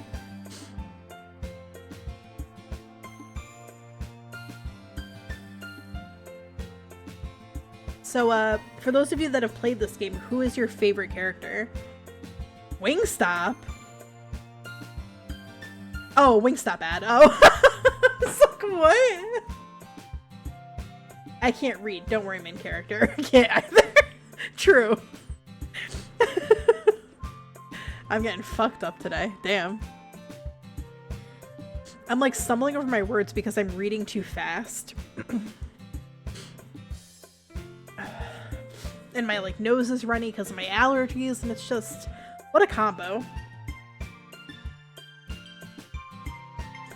I think after I'm done here, I'm going to make some ramen for dinner. I think that'll be good. Because I made dinner for my husband earlier, and now I'm hungry. So, whoops. I did eat some broccoli though, so that was good. I wasn't hungry when I got home, because I had a turkey wrap for lunch at work, and it was very, very tasty, but I had it late. Yeah. I went to this new bakery place near my job, and they have coffee, and then they also have, obviously they have coffee, and then they have like lunch items like paninis and wraps and all this other good stuff, salads, and then the most delicious looking desserts that you could possibly imagine. Your favorite character is Natsuki and Monica? Nice. No, I haven't eaten yet. Not yet. My favorite character is Yuri, and then I think probably Monica after that, yeah. Welcome back from ad jail, everybody. I don't know if it was it doesn't show me what kind of ad it is, but I don't know if it was one of those ads that like takes up the whole screen and like takes you away from stream, or if it's just one of those side banner ones, but oh well. Your favorite is Sayori for sure. Nice.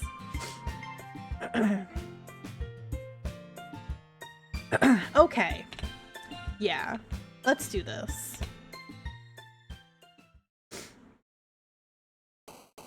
Alright, time to write another poem.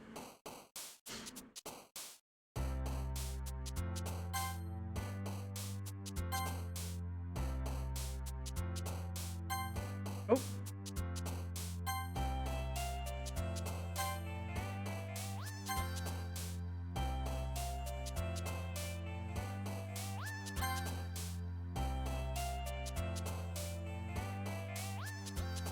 Where is Yuri? I don't know. It takes over my whole PC and made me buy Wingstop. Amazing. Oh, there she is. There's Yuri.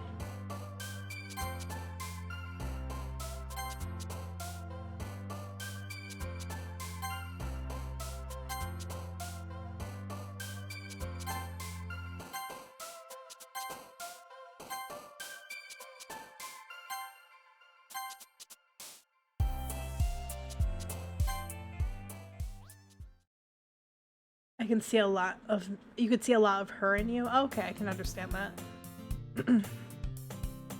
My forever question, where is Yuri? Another day passes and it's time for the club meeting already. In my first playthrough, Yuri said the most unhinged thing to me about a pencil that she borrowed from me.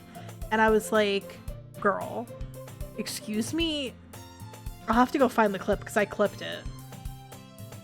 Let's see, which girl will like this 20 random words poem? I'm actually curious because I think I put a lot of Natsuki in that again.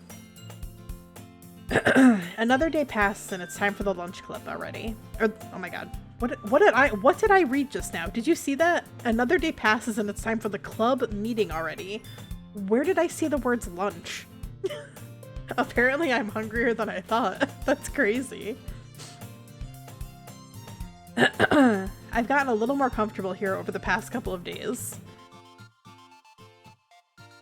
Entering the club room, the usual scene greets me. Hi, Lilia. in the lunch we all clerp. I'm hungry like Sayori. True. Hopefully she ate breakfast today. Yo, Sayori. Looks like you're in a good mood today. I'm just still not used to you being in the club, that's all. I see. That's a pretty simple thing to get you in a good mood. But I guess it's always the simple things with you anyway. Speaking of which, I'm kind of hungry. Oh, there she is. Will you come with me to buy a snack? No thanks. Huh? That's not like you at all. I have my reasons. Why don't we just take a look at your purse, Sayori? Why that all of a sudden? No reason, really. I just wanted to look at it. Sayori nervously retrieves her coin purse. She fumbles with the latch and gets it open. Then she turns it upside down and lets its contents spill onto the desk. Only 2 small coins fall out. I knew it. I can see right through you, Sayori. That's not fair. How did you even know? It's simple. If you had enough money in the first place, you would have bought a snack before coming to the club room. So either you're not hungry and wanted an excuse to take a walk, or you plan to conveniently forget that you spent all your money so that I would lend you some. But there's one more thing. You're always hungry, and so that only leaves the one option. I give up. Don't make me feel guilty. If you feel guilty, that means you deserve to feel guilty. Yuri suddenly giggles. I didn't notice that she was listening in. Her face is in her book as always. I wasn't listening or anything. It was just something in my book. Yuri, tell Lilia to let me borrow some money. Hulk is always angry and Sayori is always hungry. The 2 constants in life. When you gotta pat your pockets and do the, ah man, I forgot my wallet. Can I get a couple quarters? Tell Lilia to let me borrow some money. Girl, what makes you think I have money? Don't get me involved like that, Sayori. Besides, you should only buy what you can responsibly afford.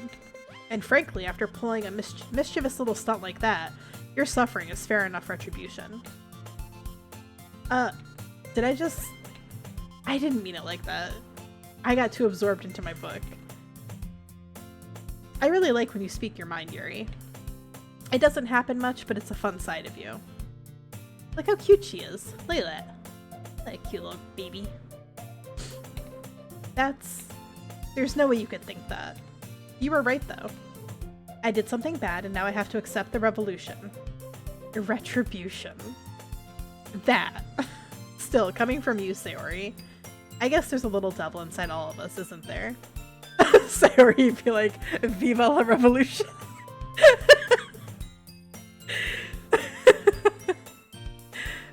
She's so funny. Don't let her fool you. Sayori knows exactly what she's doing. After all, she told you guys she was bringing me to the club before she even told me. It needs a snack evolution. True. We all could use a snack evolution. But you wouldn't have come if it weren't for the cupcakes. So I had to trick Natsuki into making them. Come on, give me more credit than that, Sayori. Out of nowhere, something smacks Sayori in the face and tumbles onto the desk. Ow! What was... A cookie? Sure enough, it's a giant cookie wrapped in plastic. Sayori glances around. Is this a miracle? It's because I paid my restitution. Retribution. Actually, that one almost worked. There's a hunger gremlin in all of us, it's true. Agreed. I was just gonna give it to you. But then I heard you blab about the cupcakes. And it was totally worth seeing your reaction, though. Natsuki, that's so nice of you. I'm so happy. Sayori hugs the cookie. Geez, just eat it. Sayori rapidly tears open the wrapper and takes a big bite. So good. Sayori suddenly claps her hands over her mouth. Siri, if you don't shut the fuck up, dude, I swear to God, I see you blinking at me. Shut up. Thank you. Sayori. I have to, like, enunciate her whole name, otherwise my freaking phone thinks I'm talking to it. Sayori suddenly claps her hands over her mouth. I bit my tongue. You're going through a lot over just one cookie. Natsuki takes a bite of her own cookie. Oh, yours looks really good too, Natsuki. Can I try it? Ease. Beggars can't be choosers. But yours is chocolate. Yeah, why do you think I gave you that one? Fine. Still, I'm really happy that you shared this one with me. Hey, Sayori, play Candy Shop. I shouldn't say that because she'll actually start playing Candy Shop by 50 Cent. That'd be really funny. Still, I'm really happy that you shared this one with me.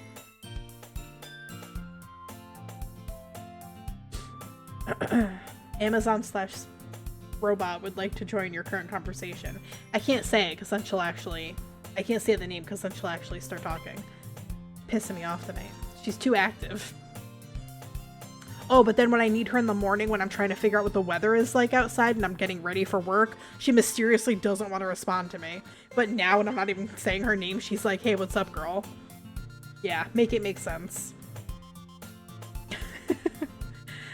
Sayori gets out of her seat and goes behind Natsuki, then wraps her arms around her. Ah, jeez. I get it, I get it. Cookie still in hand, Natsuki reaches up to nudge Sayori off of her. Sayori suddenly leans down and takes a bite out of Natsuki's cookie. Hey! Siri, I didn't ask you to set an alarm. What are you hearing? Set the alarm for what? I don't want an alarm. I don't need an alarm. Turn off. Set the alarm for when? Girl. That's crazy. What's happening? Can you guys hear her? I feel like, I don't know if you can hear it, but like, she's like, set the alarm for when? And I'm like, what alarm? And I'm like, turn off. And she goes, set the alarm for when?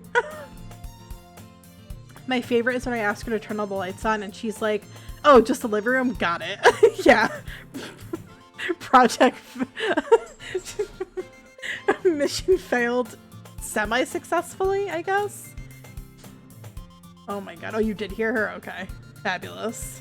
I'm gonna punch her. It's like Google. Hi, Google. I'm sorry about your microphone. That's crazy. Oh my god. Mouthful. Sayori trots off to safety. Yuri and I laugh as well. Geez, you're such a kid sometimes. Monica, can you tell Sayori? Eh? Natsuki glances around. Monica isn't in the club room. Ugh, where's Monica anyway? Good question. Have any of you heard anything about her being late today? Not me. Yeah, I haven't either. That's a bit unusual. If my microphone is muted, how do you hear me, Google? That's the $1,000,000 question. I hope she's okay. Of course she's okay. She probably just had something to do today. She's pretty popular after all. It reads your mind. Fabulous. They probably do, honestly. You don't think she has a... I wouldn't be surprised. She's probably more desirable than all of us combined. That's true. Excuse me? Suddenly the door swings open. Sorry, I'm super sorry. Ah, there you are. I didn't mean to be late. Monika's doing her boyfriend. I hope you guys weren't worried or anything. Eh? Monika chose the club over her boyfriend after all. You're so strong-willed. Boyfriend? What on earth are you talking about? Monika quizzically glances at me. Ah, never mind that. What held you up anyway? Well, my last period today was study hall. To be honest, I kind of just lost track of time. That makes no sense, though. You would have heard the bell ring at least. I must not have heard it since I was practicing piano. Piano? I wasn't aware you played music as well, Monika. I don't really. I kind of just started recently. I've always wanted to learn piano. That's so cool. You should play something for us, Monika. That's... Monika looks at me. I too play piano on my knees. Interesting piano you have there, Monika. Monika looks at me. Maybe once I get a little bit better, I will. Yay! That sounds cool. I'd also look forward to it. Is that so? In that case, I won't let you down, Lilia. Monika smiles sweetly. Look at this innocent face. She wouldn't hurt anybody. I didn't mean any pressure or anything like that. Oh, don't worry. I've been practicing a whole lot recently, and I'd really love the chance to share once I'm ready. I see. In that case, best of luck. Thanks. So I didn't miss anything, did I? Not really. I choose to leave out Sayori's mischievous escapade. I'm sure Natsuki will end up complaining to her anyway. You actually are learning how to play piano? Or play, not piano, but guitar? Oh, cool! You don't see much of the guitar anymore. That's pretty neat. I hope you're enjoying it. Like a piano, but much cooler, yes. It looks like everyone has already settled down. Sayori somehow already finished her entire cookie. First of all, don't shame her for eating that cookie, okay? It's just a cookie. It's not like it's fucking takes a long time to eat. Let her inhale that cookie. I stand with Sayori on that one. Yuri is back to her book and Natsuki disappeared into the closet. Your ex had a guitar, he didn't know how to play it, but it is in the corner. Why have one if you don't play it? Just to, like, have it?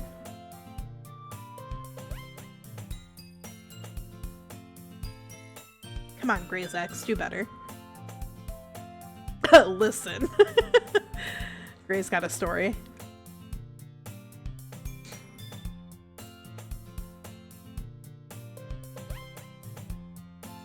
I'm listening. Oh, God.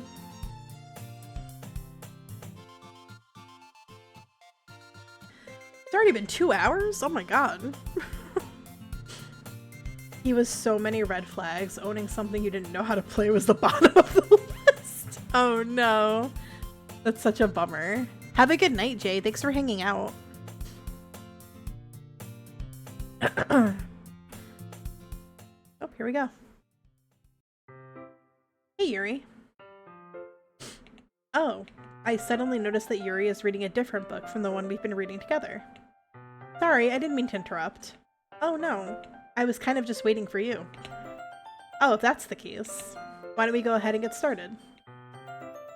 Yes, let's. Actually, I have a request. Do you mind if I make some tea first? Not at all. Thanks very much. If there's one thing that can make my reading time here any better, it's a nice cup of tea. Not to mention for yourself as well. Yuri stands up and makes her way to the closet.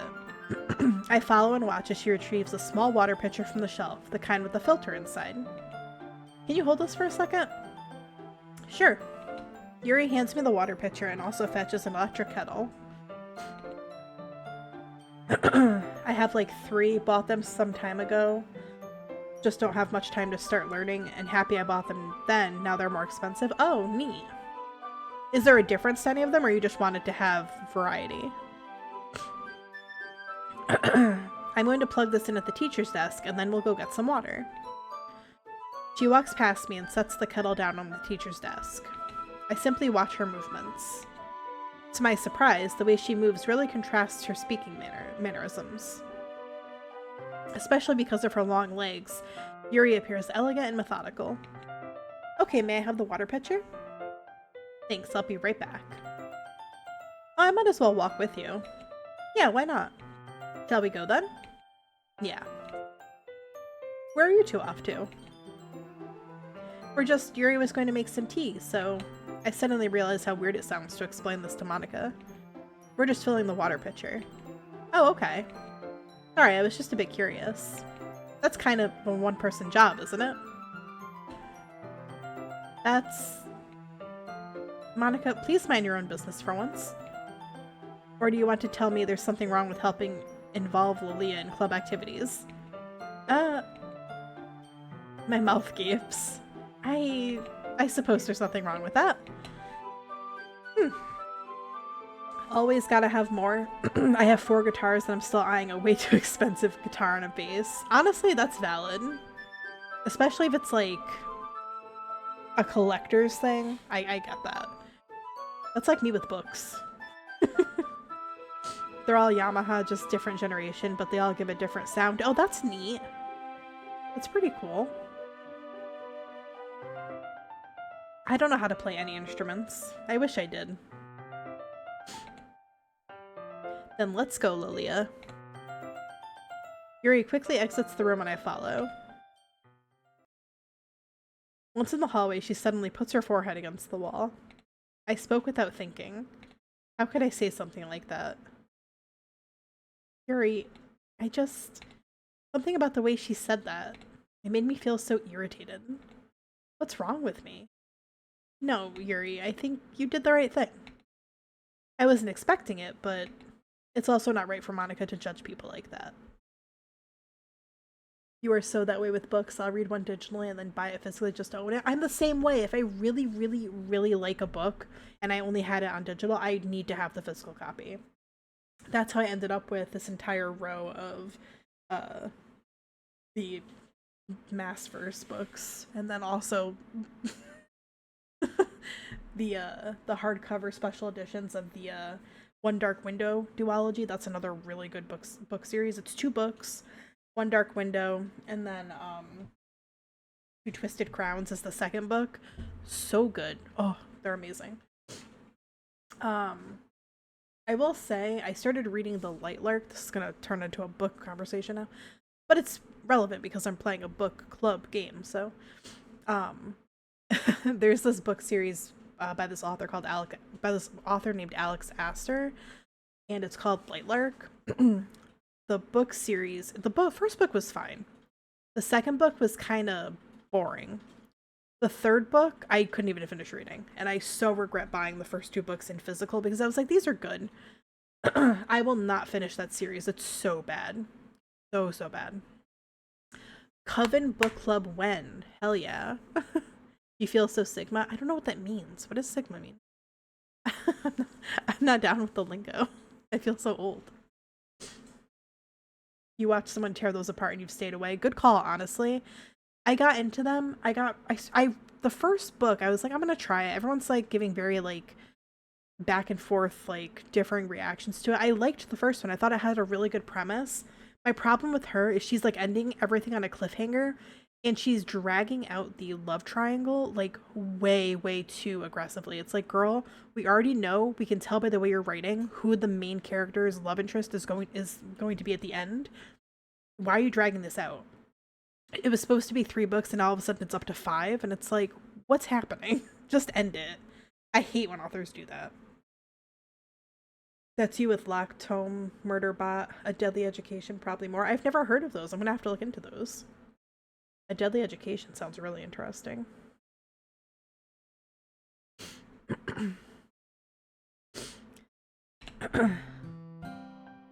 Do it. Wait, locked tomb? Okay, okay. What about? Yes, please. Okay. Let me write that down. Actually, Greg, can you DM it to me? I'm so normal. Oh my god, that's amazing. DM me the names of those books and I'll add them to my my list. How come even when I do something bad, you're being so nice to me? Oh my god. Necromancer Space Lesbians. Hell yeah. That's awesome. You had me at Necromancer. You're being nice to me. Because nothing that you do is as bad as you make it seem in your head. Nobody's perfect. We have emotions and we can't always hide them away. But you always amplify things in your head. Your mind turns a light rain shower into a hurricane. No. Wouldn't you hate me for something as terrible as that? Why would I hate you? I can't hate someone for having emotions. Dumb question, I know. Is that actually a book? I'm guessing yes, it is. I think when Gray was saying Necromancer Space Lesbian, she was describing what the book is about. That's not a book title. I think she was just describing what it's about. I can't hate someone for having emotions. What kind of friend would do that? Friend, you say? Yuri lifts her head. Lilia, I really like being friends with you. Thanks, Yuri. I like being friends with you too. I feel kind of awkward saying something like that, but I'm doing my best to help Yuri feel better. Anyway, oh yeah, shall we go? Yeah. Yuri and I walk to the nearest water fountain. Once we fill up the water pitcher, we return to the classroom. Lilia, do you like oolong tea? Yeah. I don't like oolong tea, but they didn't give me the option to say no, so here we are. Anything is fine. Very well. Yuri sets the temperature on the kettle to 200 degrees. Now it's time to get the teapot. You really do this properly, don't you? Of course. I shouldn't do any less when I'm making tea for others, even if I'm not an expert on tea or anything. In that case, you'll only be more impressed. Oh, perhaps I will. Yuri fetches the teapot and begins measuring the tea leaves. To my surprise, she even starts humming a little to herself. You must be in a good mood now. Is that so? I was letting it show. And you noticed. I was doing a bit of thinking, and I decided that I would try expressing myself a little bit more. It turns out it's not very hard for me to do. When it's you who's around, anyway. Ah, that's great, Yuri. Just don't push yourself too much.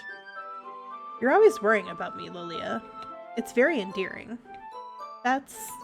Yuri wasn't kidding. I don't even know if I can keep up with this. I watch Yuri pour a cup of tea for each of us. Lilia, I have another request. Do you mind if we sit on the floor today? Why's that? It's a little bit easier on my back. I can read with my back against the wall rather than bending over at my desk.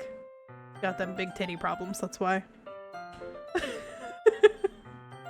Oh, sorry, I didn't realize. No worries. I just have back pain fairly regularly, so I do my best to manage it. Mr. Level Up. Oh my god. Is that so? I wonder why that is. Yeah, I wonder why that is. We've already talked about her fucking boobs like 3 times. It's most likely because your posture, right? Always hunched over like that while reading. Yes, I have terrible reading posture. So that's why we should sit on the floor. Fair enough. I'll go ahead and get the book. I retrieve the book from my bag. Oh, I have some chocolate as well. It's a bag of small chocolate candies that I kept hidden from Sayori's candy radar. I take it since it'll go well with the tea. Yuri and I then sit against the wall, teacups at our sides. As if in sync, we assume the same reading position as last time, each holding one half of the book. Except this time, our bodies are even closer together. I can't see too well.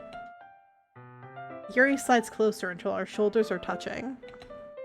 How am I supposed to focus on reading like this? Yuri was always kind of cute, but when she's being less apprehensive, it's almost more than I can handle. Your teacup. Yuri hands me my teacup. Holding it with my hand that's not holding the book, I end up in a position that makes it even harder to focus. because now I need to worry about making sure I don't accidentally touch her chest. Meanwhile, Yuri hasn't noticed a single thing. She wears her intense reading expression. I can only presume the world around her has faded away.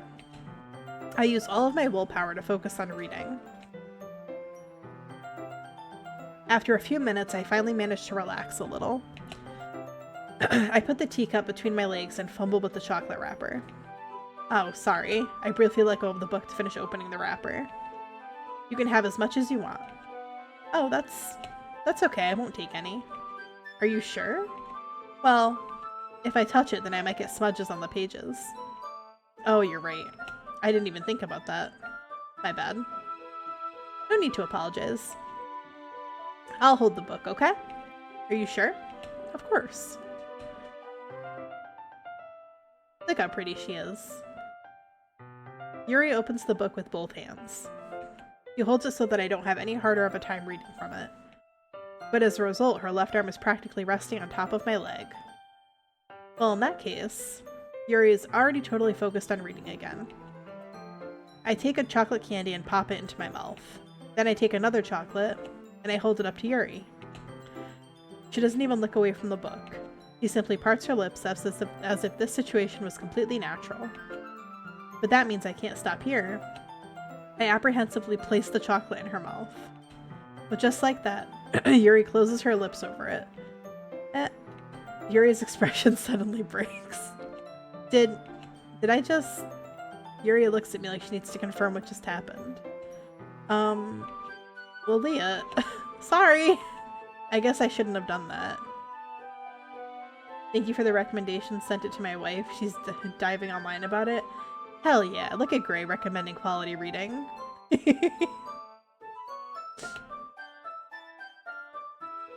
Oh, that's... Well, you were just helping. That's something that friends do. Right?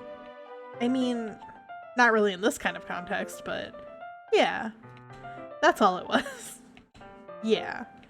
Then you don't need to stop or anything. I see. The situation has gotten really tense.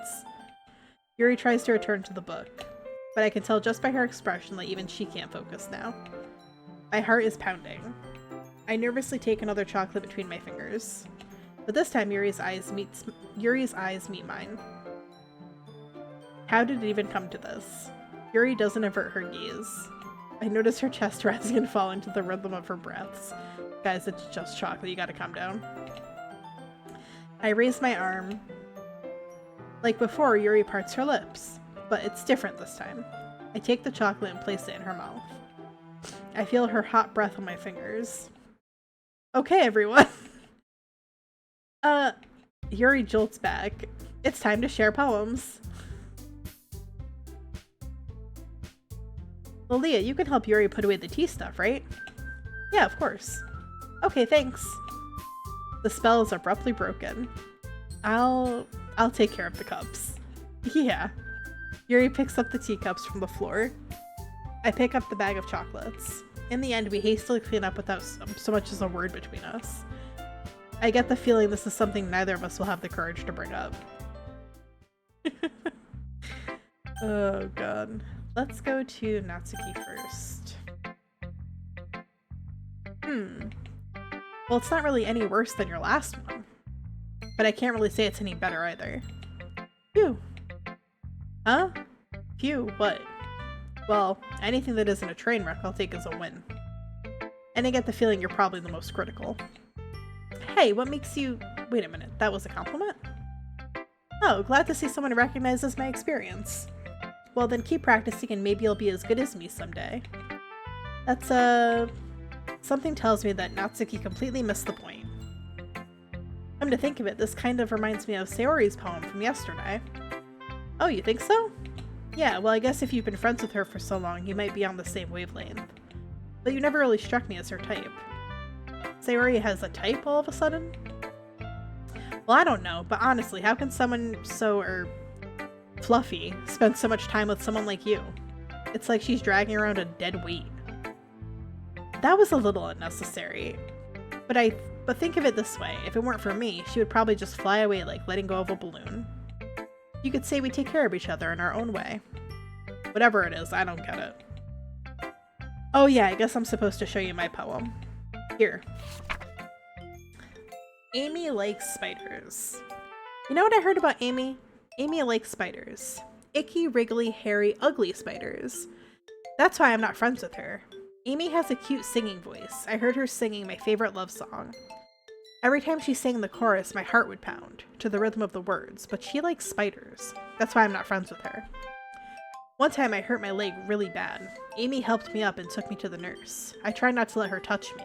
She likes spiders, so her hands are probably gross. That's why I'm not friends with her. Amy has a lot of friends. I always see her talking to people. She probably talks about spiders. What if her friends start to like spiders too? That's why I'm not friends with her.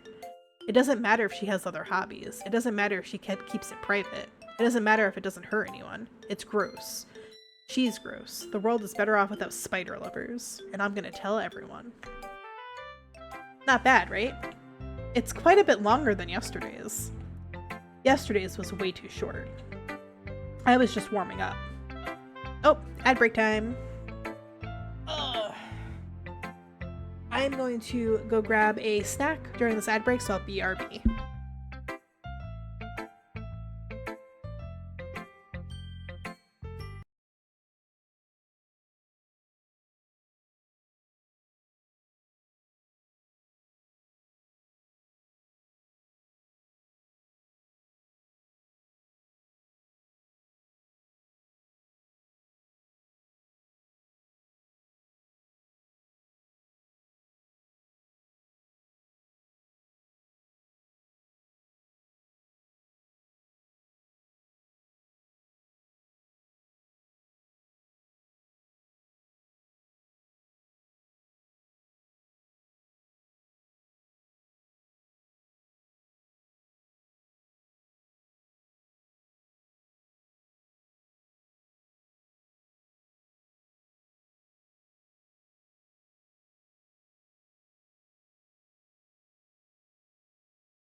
Oh wow, great timing. I've returned.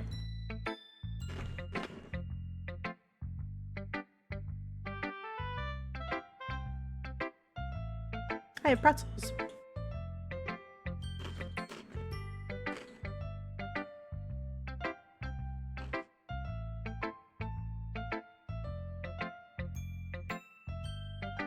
Thank you, Gray.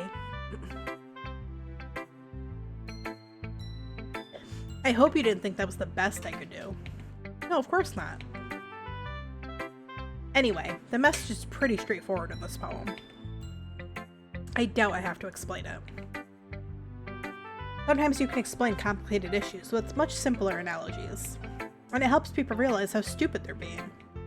Like anyone would agree that the subject of this poem is an ignorant jerk. Do you know people like that? Of course. It's about how everyone thinks that doesn't matter. It can be about anything.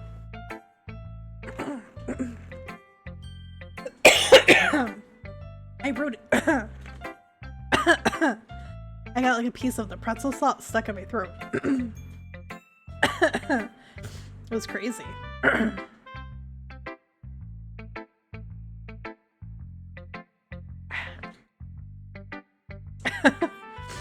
I wrote it to be easy to relate to. Everyone has some kind of weird hobby or a guilty pleasure. Something that you're afraid if people find out, they'll make fun of you or think less of you.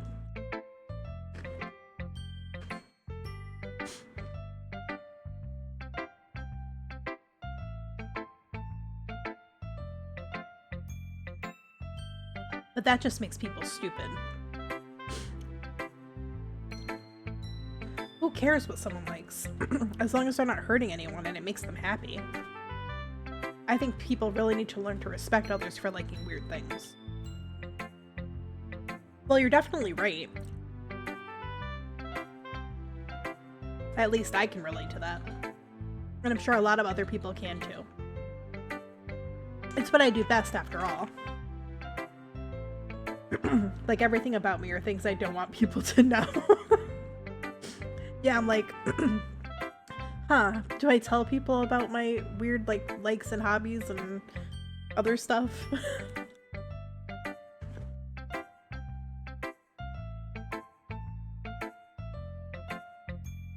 I don't like writing unless there's a good message to take away from it.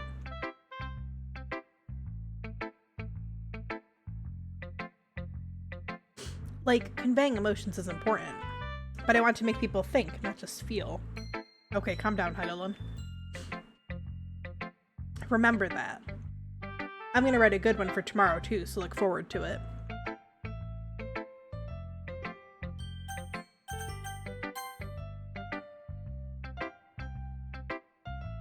Ooh, I like this one, Lilia. It has some nice feelings in it. Oh, I'm glad. Here, feel. Right.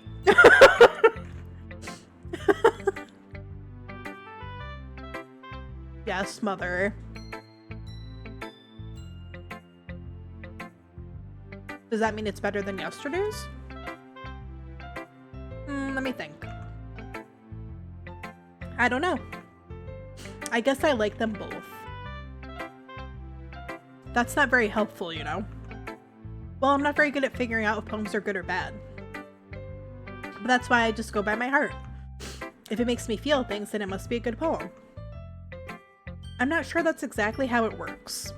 Then again, I guess conveying feelings is a pretty important part of this whole thing.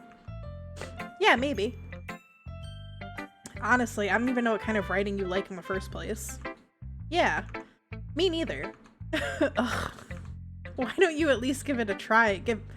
I can't talk. Why don't you at least try giving it some thought? Oh, you want to write something for me? That's so sweet. Yeah, right. But you're always thinking about other people. You need to think about yourself once in a while. If you don't, you might end up getting hurt at some point. Huh? Well, I don't really know what you mean, but I'll try to keep it in mind. Well, whatever. Anyway, let's see.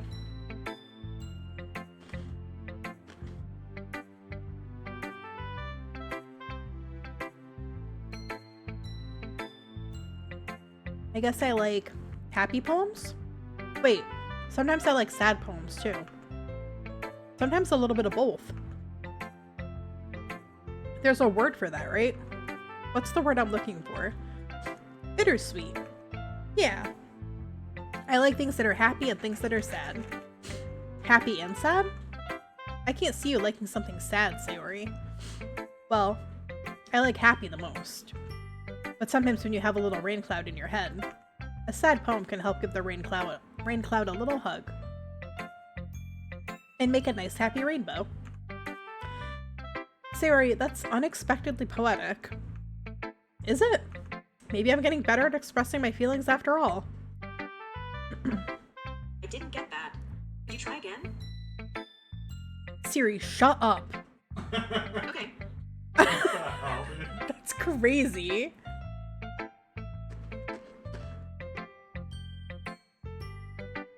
Thanks, Lilia. I should go write that down then.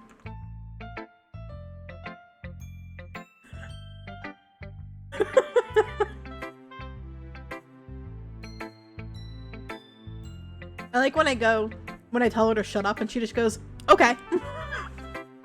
She really wants to be included tonight. That's crazy. I can't even stop to turn it off because I'm using my phone for my VTuber. You can read my poem now, okay? Bottles. I pop off my scalp like the lid of a cookie jar.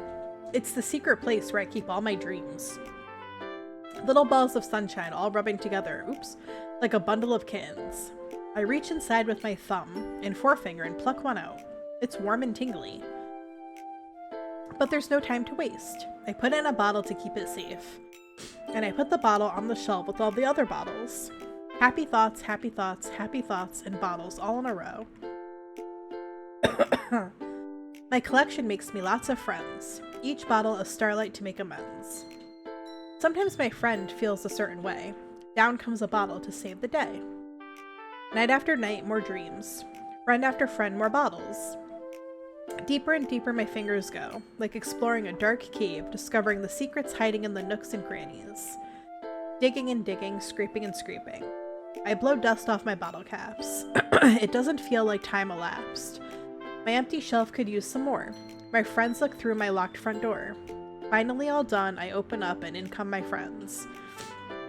In they come in such a hurry. Do they want my bottles that much? I frantically pull them off from the shelf, one after the other, holding them out to each and every friend, each and every bottle. But every time I let one go, it shatters against the tile between my feet. Happy thoughts, happy thoughts, happy thoughts, and shards all over the floor. They were supposed to be for my friends who aren't smiling. They're all shouting, pleading, something, but all I hear is echo, echo, echo, echo, echo, inside my head. Holy crap. Sayori, did you really write this? Siri, I swear to God, if you don't... Shut up, girl. If you think it could be serious, ask me to call emergency services or someone you trust. What? Wait, what? What did I say? What did you say? I didn't get that. Could you try again? No! Turn off! I don't understand why she's like... Siri's like, hey, we heard that poem, girl. It's because whenever I say Sayori, if I say it too fast, she hears it and she goes, me? It's like, no, bitch, not you. Siri is like, oh my God, I just said, look, I said her name that time and she didn't. Ooh, that pisses me off. I actually said her name that time and she didn't turn on. But yeah, she's like, you need help, stat. That's crazy. Oh my God. Of course I did. Didn't I tell you yesterday I was gonna write the best poem ever? Yeah, but... I mean, I didn't expect something like this coming from you. Monica taught me a whole lot. And I've been really in touch with my feelings recently. I see that. It's almost kind of creepy. Creepy? Well, not exactly. Maybe because I'm so used to being cheerful. Well, never mind. I'm thinking too hard about it. The point is, they came out good, so you should be proud of it. Oh, thanks. I feel like I was meant to express myself this way. It even helps me understand my own feelings a little bit better. Writing is like magic.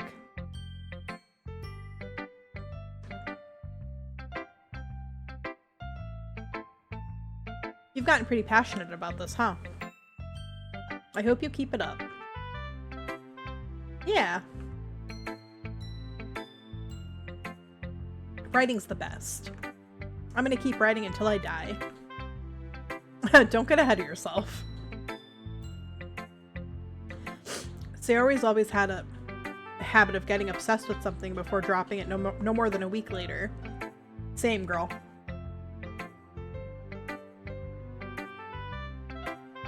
That was me with my knitting phase.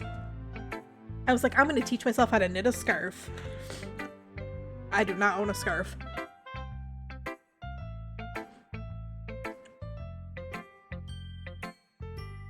I wonder if this is one of those times. But seeing the passion in her eyes makes it hard for me to be pessimistic.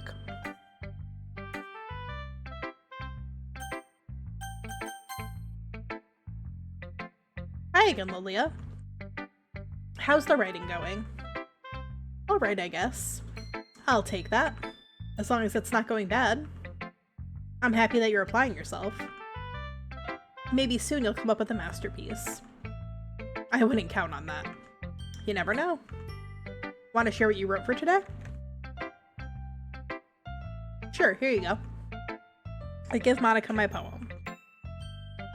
Alright, this one's good.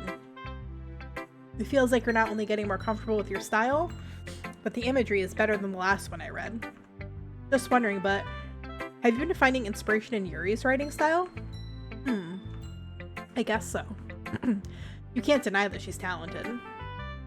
Yeah, totally. I think her poems are the most romantic. That's the best way to describe it. She has a totally different she's like a totally different person when she picks up a pen.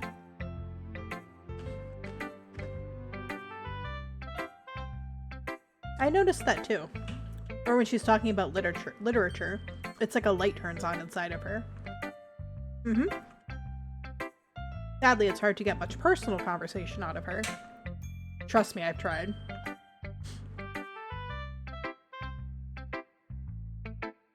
Who knows what goes on in that head of hers? I hope you don't mean that in a bad way. No, of course not. I just meant that I wish she didn't keep so much to herself. But still, defending her like that, you must be pretty into her. Huh? You completely misunderstood. Calm down, I'm kidding. Besides, I'm pretty sure she's already got a boyfriend. Wait, really? Yeah, fictional one anyway. Monika kind of whispers that last part to me. It's just a hunch, but... Well, there's not really anything wrong with that. Oh, well, I know. I was just saying. But anyway, you want to read my poem now? I like the way this one turned out, so I hope you do too. Alright, let's take a look. Save me. The colors, they won't stop. Bright, beautiful colors, flashing, expanding, piercing. Red, green, blue. An endless cacophony of meaningless noise. The noise, it won't stop. Violent, grating waveforms. Squeaking, screeching, piercing. Sine, cosine, tangent, like playing a chalkboard on a turntable. Like playing a vinyl on a pizza crust. An endless poem of meaningless. Load me. Interesting.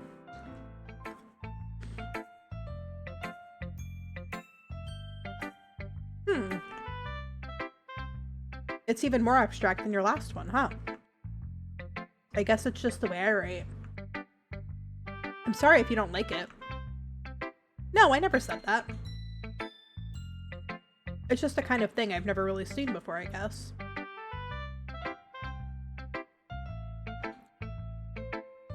I kind of like playing with my space on the paper. Choosing where and how to space your words can totally change the mood of the poem. It's almost like magic. The way I wrote the lines really short makes it feel like they're trying to speak over the noise. Hi Kenny, how are you? I'm doing well. Can't complain.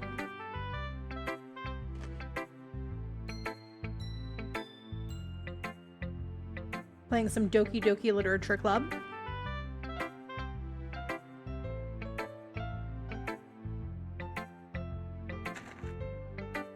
Sorry for crunching in your ears, by the way. I'm eating pretzels and they're really good. Why am I playing this psychopath game? This is my second playthrough, and I guess it was just one of those things where I was like, oh, I did a donathon a month or so ago, and this was one of the redeems that I had, one of the goals. I said I would do another playthrough of this, so that's what we're doing. Hey, thank you for the follow, Magic. How are you doing tonight? Welcome in, welcome in.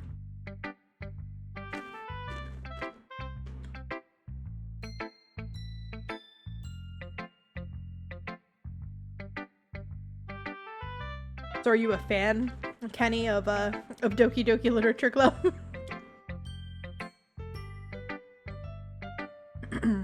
I see.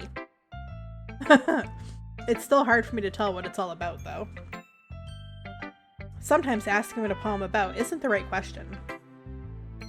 A poem can be as abstract as a physical expression of a feeling, or a conversation with the reader. So putting it that way, not every poem is about something. Anyway, here's Monika's writing tip of the day. Sometimes you'll find yourself facing a difficult decision. When that happens, don't forget to save your game. You never know when you might change your mind. Or when something unexpected may happen. Wait, is this tip even about writing? What am I even talking about? That's my advice for today. Thanks for listening. She's right though, I have not saved my game.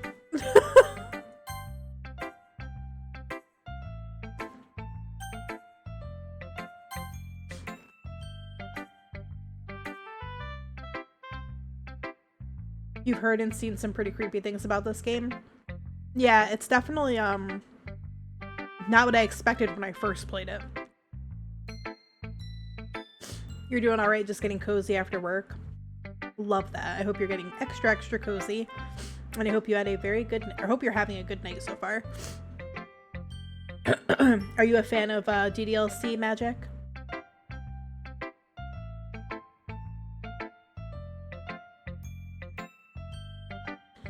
Who should I show my poem to next? Oh, I don't know. Let's see what you've written for today. Yuri stares at the poem with a surprised expression on her face. You like it? Lolia, this one might be even better than yesterday's. How did you even pick up on this so quickly? Just yesterday I was telling you the kind of techniques worth practicing. Maybe that's why. You did a good job explaining. I really wanted to try to give it more imagery. Yuri visibly swallows. Even her hands appear sweaty. I'm not used to this. Oh. I'm sure it's not that noticeable.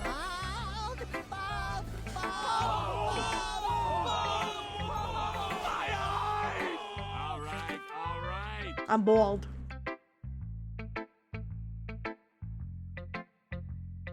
Thank you for the bald, Gobi.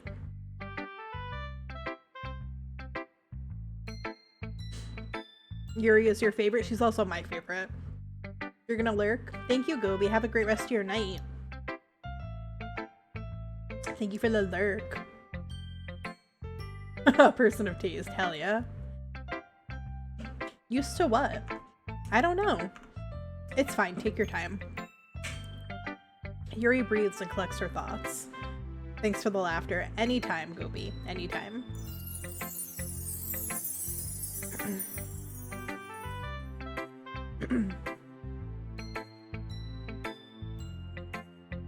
I know that Yuri likes to think before she speaks, so I offer that patience to her. Yeah. I recently confessed my feelings to the girl I like at school, but she said she only likes me as a friend. And today she asked me if she should go out with a guy to the movies tomorrow. You felt bad. I'm sorry that happened, Kenny. But that just means that she's not the girl for you.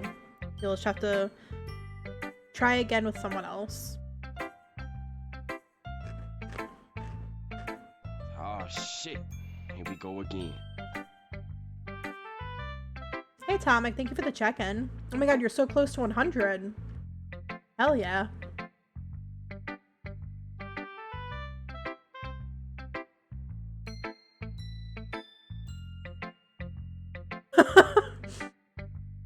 Yes, throw an egg at me for payment.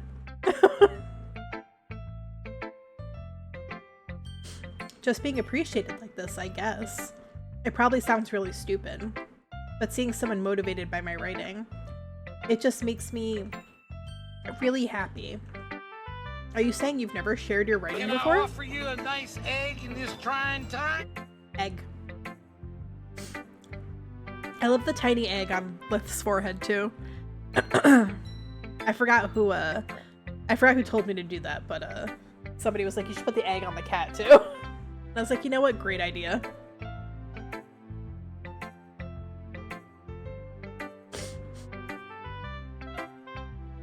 Yuri nods. Really? I don't believe it. I really only write for myself. And besides, people would just laugh at me. Do you really think that? Again, Yuri nods. Huh. Even your close friends? You're gonna sleep a little, you have work tomorrow. Have a good night. You have a good night too, Kenny. Thank you for stopping in. Sleep well. Yuri doesn't respond to that. I wonder why. Anyway, do you want to share the poem you wrote today? Yeah. I do. If it's with you.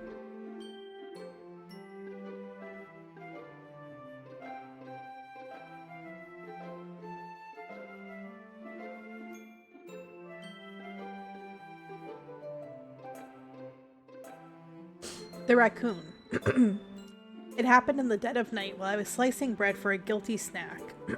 My attention was caught by the scuttering of a raccoon outside my window. That was, I believe, the first time I noticed my strange tendencies as an unordinary human. I gave the raccoon a piece of bread, my subconscious all well aware of the consequences. Well aware that a raccoon that is fed will always come back for more. The enticing beauty of my cutting knife was the symptom. The bread, my hungry curiosity, the raccoon, an urge. The moon increments its phase, and reflects that much more light off of my cutting knife.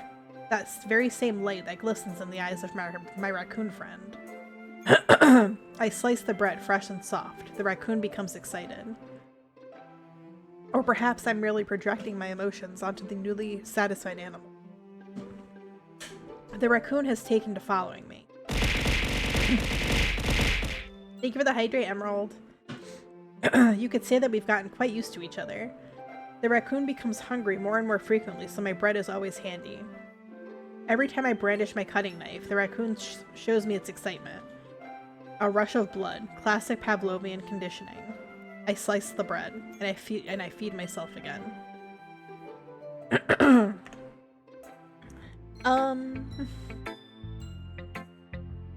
You seem like you really needed it. I do, yeah. These pretzels are very dry, but very, very tasty. I was a little more daring with this one than yesterday's. I can see that. It's a lot more metaphorical. I don't know if it's my fault, but I can't begin to imagine what this poem is about. That's right. It's a bit closer to my preferred writing style. Using the poem as a canvas to express vivid imagery. Thank you for the head pats, and conveying emotions through them. Yeah, if I take it at face value, then I can't even figure out what it's supposed to mean. Well, I think it's something that different people can relate to in their own way.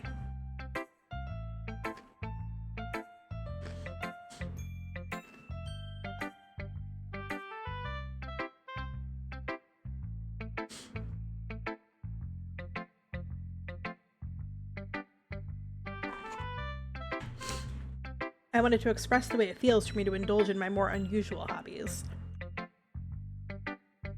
It's those sorts of things I'm usually forced to keep to myself, so I sometimes enjoy writing about them.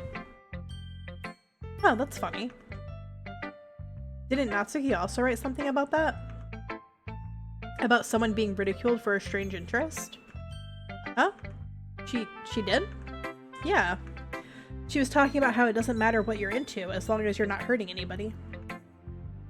She's right. I mean, does she really feel that way? Yeah. Sounds like you two have that in common. That's interesting. To me, she seemed like the kind of person who would make fun of my hobbies. But I suppose that's my fault for judging her, isn't it? Oh, please don't tell her I said that. Don't worry, I have no reason to. Okay. Well, thank you for sharing it with me. After all, if I hadn't learned to embrace my own weirdness, I would probably hate myself. I might be ranting a little bit now, but I'm glad that you're a good listener. You're good at a lot of things. Writing, listening. There really aren't many people like you, Lilia. She listed off writing and listening, and she acted like that was like the creme de la creme of people. This girl needs like better friends in her life. She's like, wow, you're good at writing and listening? You must be a fucking A-tier person. That's exaggerating a little bit. It's just how I feel. I never thought I would feel so comfortable sharing my writing. But now I almost feel like I look forward to it. It's just a really nice feeling. And you're to thank for that. It's nothing, really. Yuri smiles sincerely at me. For just a moment, her timidness seems to disappear. Okay, everyone.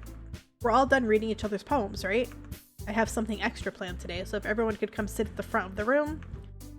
Is this about the festival? Well, sort of. Ugh, do we really have to do something for the festival? It's not like we can put together anything good in just a few days. We'll just end up embarrassing ourselves instead of getting any new members. That's a concern of mine as well. I don't really do well with last-minute preparations. Don't worry so much. We're going to keep it simple, okay? We won't need much more than a few decorations. Sayori has been working on posters. I didn't say your name. I saw her blink. Has been working on posters, and I've designed some pamphlets we can give out during the event.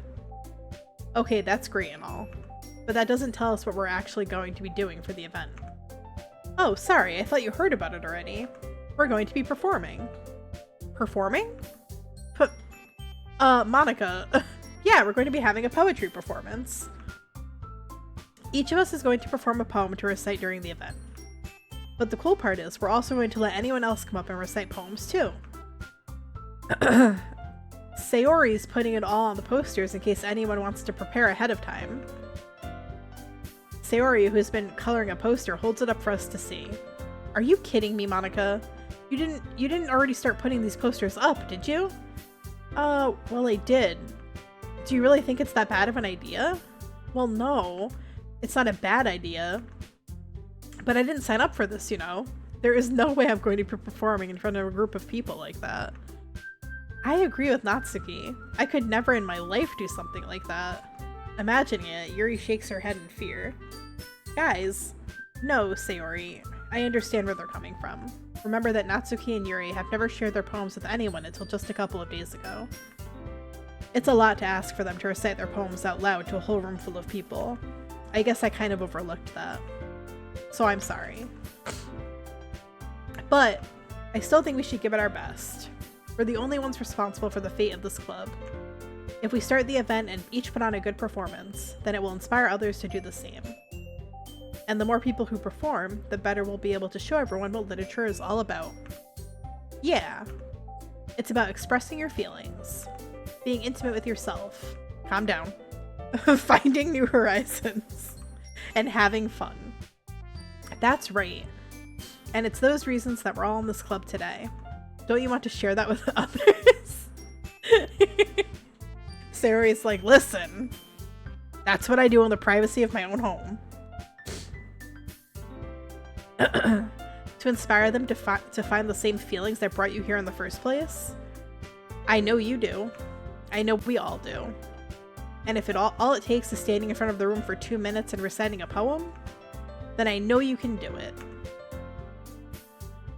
Natsuki and Yuri remain silent. Sayori looks worried. I guess that leaves me no choice. I agree. I don't think it's too much to ask. I think that Sayori and Monica have been trying really hard to get new members. Thank you for following Just Monica for real. I'm here to tell you a secret the other girls can't know. Uh-oh. What's the secret, Monica? There's a pipe bomb in the mailbox? That's crazy. What mailbox, girl?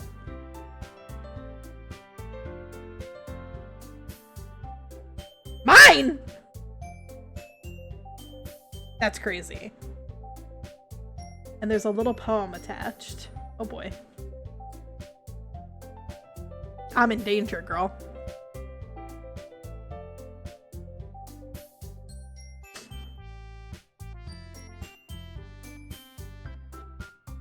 Can you tell me what the poem says? Just Monica for real?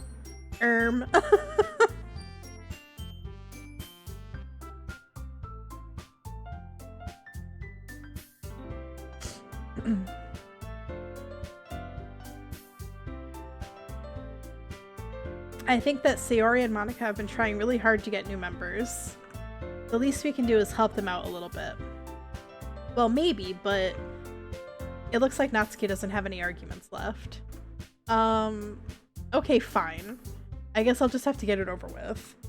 Alright. Phew. Thanks, Natsuki. What about you, Yuri? Yuri dejectedly glances around at everyone else. I'm gonna reread that because that was bad. Yuri dejectedly glances around at everyone else's expectant faces. Sigh. I guess I don't really have a choice. That's everyone. You're the best, Yuri. This club is seriously going to be the death of me. Oh gosh. You'll be fine, Yuri. But anyway, let's move on to the main event. I want each of you to choose a poem of yours. We're going to practice reciting them in front of each other. No way! Monica! This is too sudden. Well, if you can't recite your poem in front of the club, how do you expect to do it in front of strangers? Oh no. Don't worry. I'll start off to help everyone feel a little more comfortable. Can I go next? Of course. Now let's see. Monica flips through her notebook to the specific poem she has in mind for herself.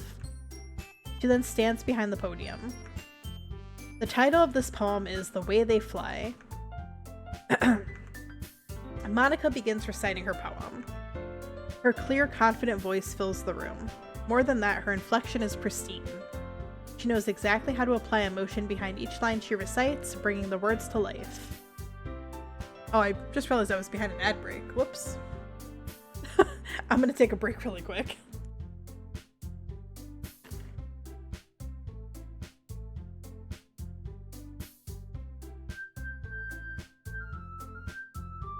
Not gonna lie, Just Monica for Real was a jump scare.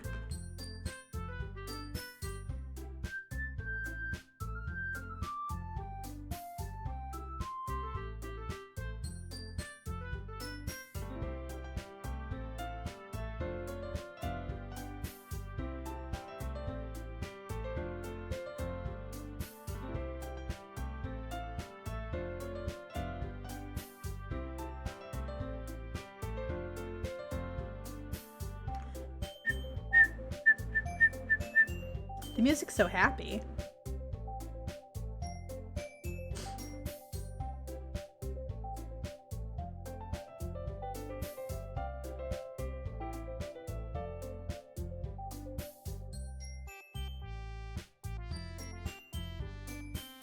Alright, welcome back, everybody.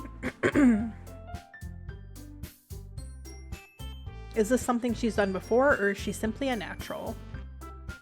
I glance around me. Everyone has their eyes on Monica. Sayori looks amazed. Yuri has an intense expression on her face that I don't understand. Finally, Monica finishes the recitation. The four of us applaud. Monica takes a breath and smiles. That was so good, Monica. Thank you very much. I was just hoping to set a good example. Are you ready to go next, Sayori? I'll go next. Yuri's fired up all of a sudden. Yuri clutches a sheet of paper between her hands and stands up. Keeping her head down, she walks quickly over to the podium. This poem is called Yuri anxiously glanced at each of us. You can do it, Yuri. It's called Afterimage of a Crimson Eye. Yuri's voice shakes as she starts reading the poem. Just a moment ago, she practically refused to do this. Why is she suddenly putting in so much effort? As Yuri gets past the first couple of lines, her voice changes. It's almost like what happens when Yuri gets absorbed into her books. Her quivering words transform into the sharp syllables of a fierce and confident woman. The poem is full of twists and turns in its structure that she enunciates with perfect timing. This must be a rare glimpse into the whirling fire Yuri keeps concealed inside her head. Suddenly, she's finished. Everyone is stunned. Yuri snaps back into reality and glances around her as if she bewildered even herself. It's up to me to save this situation. Is it? You gotta calm down. I'm the first to start applauding. Everyone joins me afterward and we give Yuri the recognition she deserves. It's not that we didn't want to applaud for her, but we were caught so off guard that we must have forgotten. As we applaud, Yuri holds the poem to her chest and rushes back into her seat. Yuri, that was really good. Thank you for sharing. Looks like Yuri is down for the count. Okay, I guess I'm next then. Sayori hops out of her chair and she started blinking again. Sayori hops out of her chair and cheerfully walks to the podium. This one's called My Meadow. Sorry, I giggled. Sayori, it's a lot harder than I thought. How did you guys do it so easily? Try not to think of it. You tried. Siri, shut up. Okay. Try not to think of it like you're reciting to other people.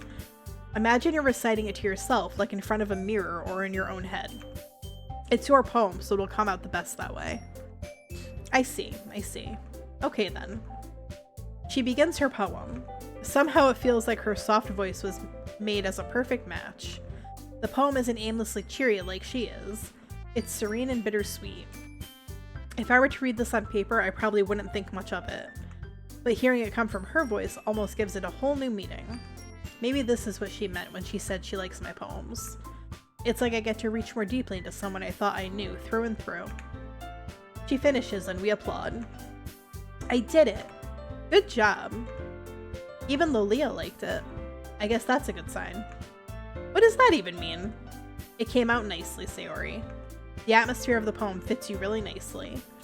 But it might be that other poems wouldn't work quite as well with that kind of delivery.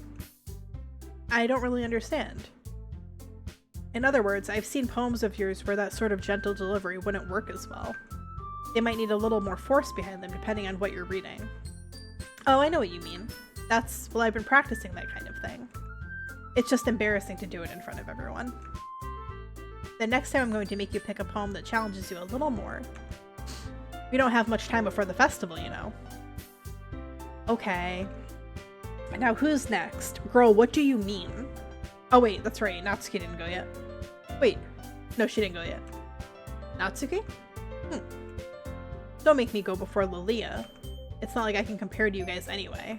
Might as well let 𝕍𝕍 lower everyone's standards a little before I have to do it. Natsuki. It's fine. I might as well get it over with. But it's not like I have much of a selection of what to read. I'll just have to go with what I wrote for today. The shade of it all, honestly. I stand up and step in front of the podium. Everyone has their eyes on me, making me feel terribly awkward. I recite my poem. Since I'm not exactly confident in my own writing, it's hard to put energy into it. Despite that, once I finish, I receive applause anyway. Sorry, I'm not really as good as everyone else is.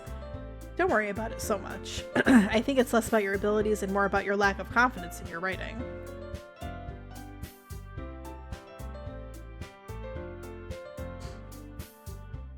What game is this? This is Doki Doki Literature Club.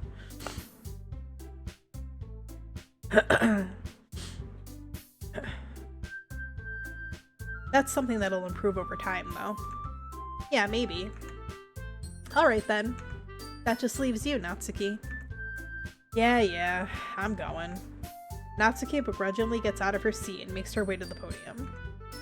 This poem is called... Why are you all looking at me? Because you're presenting. Anyway. The poem is called Jump. You're welcome, Zabby. Natsuki takes a breath. When she starts reciting the poem, her sour attitude disappears a little. While she's still a little unenthused, her poem has a rhythm and rhyme to it. It's Natsuki's trademark style, and it works surprisingly well when spoken aloud. The words feel like they bounce up and down as if giving life to the poem. Natsuki finishes and everyone applauds. She huffs back to her seat. That wasn't so bad, was it? Easy for you to say. You'd better not make me do that again. Oh, well, do you at least feel prepared enough to recite a poem in front of other people? I mean, doing it in front of other people will be way easier. I can put on whatever face I want for other people. But when it's just my friends, it's just embarrassing. That's a surprise, Natsuki. I think it would be the other way around for me. Well, that's just how it is, so... Well, I guess in that case, you won't have much to worry about for the festival. That said, I want to thank everyone for coming through. It might be hard, but I hope that you all have an idea of what it's like now. Make sure you pick a poem and get enough practice before the festival, okay? I'll be making pamphlets, so let me know ahead of time what you'll be reciting. Ease. I should probably find some other poem to recite instead. That's fine too. It doesn't have to be your own. I'm already pleasantly surprised that you're putting in all this effort for the club. It makes me really happy. Yeah, no problem. Okay, everyone. I think that's about it for today. I know the festival is coming up, but let's try to write poems for tomorrow as well. It's been working out really nicely so far, so I'd like to continue that. As for the festival, we'll finish planning tomorrow and then we'll have the weekend to prepare. Monday's the big day. I can't wait. I can do this. I can do this. Alright. I stand up. There's no way I'll be able to find the same enthusiasm as Sayori and Monica, but I'll do my best to get through it. If it's for the sake of the club. And impressing Monica. Then I'll have to do my best. Ready to go, Sayori? Yep. Look at you two, always go home together like that. It's kind of adorable, isn't it? Jeez, guys. Don't make such a big deal out of it. Hi, Mischievous. How are you? Welcome in, welcome in. It must be a little nice, though. Well, how am I supposed to respond to that? It's okay, Lilia. You don't have to say it. Whatever. Let's go already. I walk home with Sayori once more. Even though it's only been a few days, a lot of things have already changed. But today, Sayori is being a little quieter than usual on the way home. Hey, Sayori. Sorry, I was spacing out. Oh, no wonder. I can't help you with that. You can help me with what, Siri? No one's talking to you. Okay. Hi, Zero. What's going on? How you doing tonight? A new one? You'll add it to your collection? You'll add what to the collection? Me? Get in the fackin' bag, you stink. Hey, that's not nice. What the heck?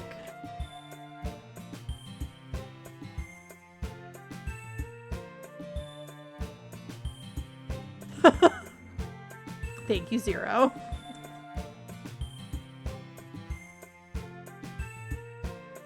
I was thinking about something from earlier.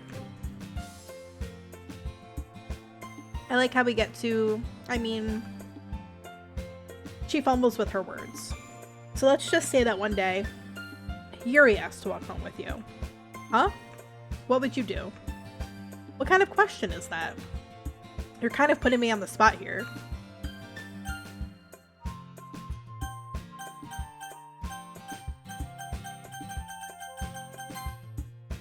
Walking home with Yuri, huh?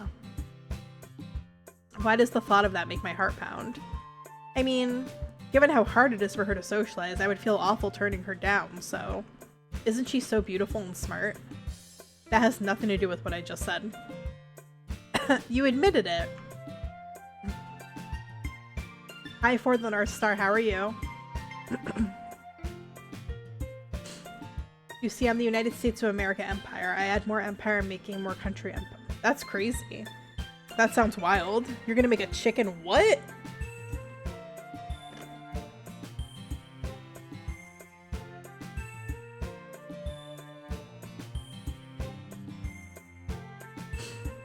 There's not even any point in speculating something that's never going to happen. It just shoots out live and cooked chicken. Hell yeah. That's actually the dream right there. Just shoot a chicken directly into my face. A cooked chicken? Hell yeah. A whole rotisserie chicken. Well, maybe. But I just like to think about it. It's not long before you won't need me anymore, you know? Need you? Sayori. I can't figure out how you're... Siri, please stop. Okay. I can't figure out how you're seeing things in your head right now. Sorry. Everyone is different. Nobody in the club is a replacement for you. If you say so. The conversation trails off and I'm left feeling awkward. But it was kind of her fault for trapping me with such a weird question. I can't just lie to her. But if there's something that makes her happy, I would hate to take that away from her.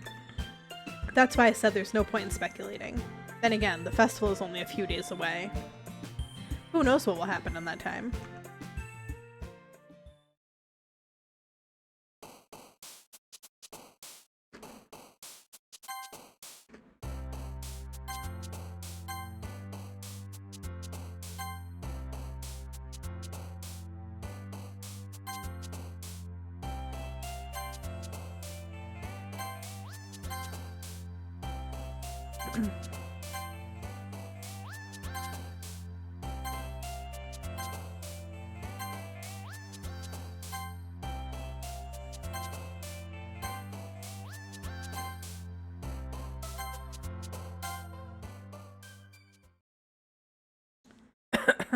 Yeah, those are some cute ones, aren't they?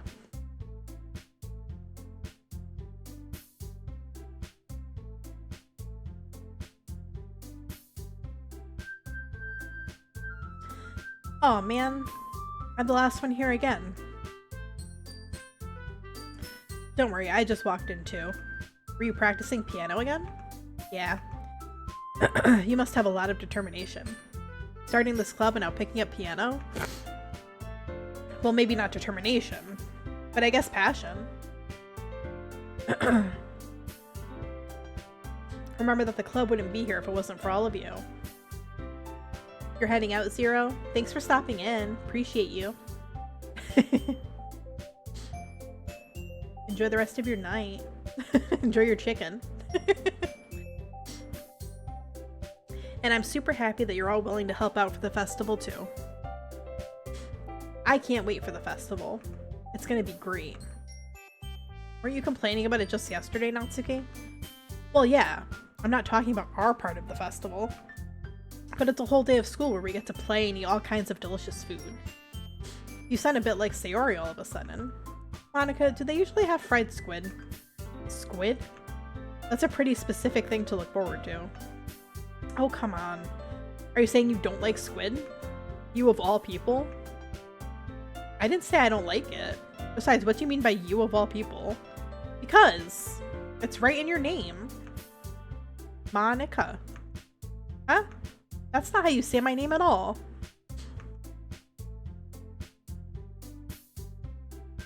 The Russian Empire, the revolution was in...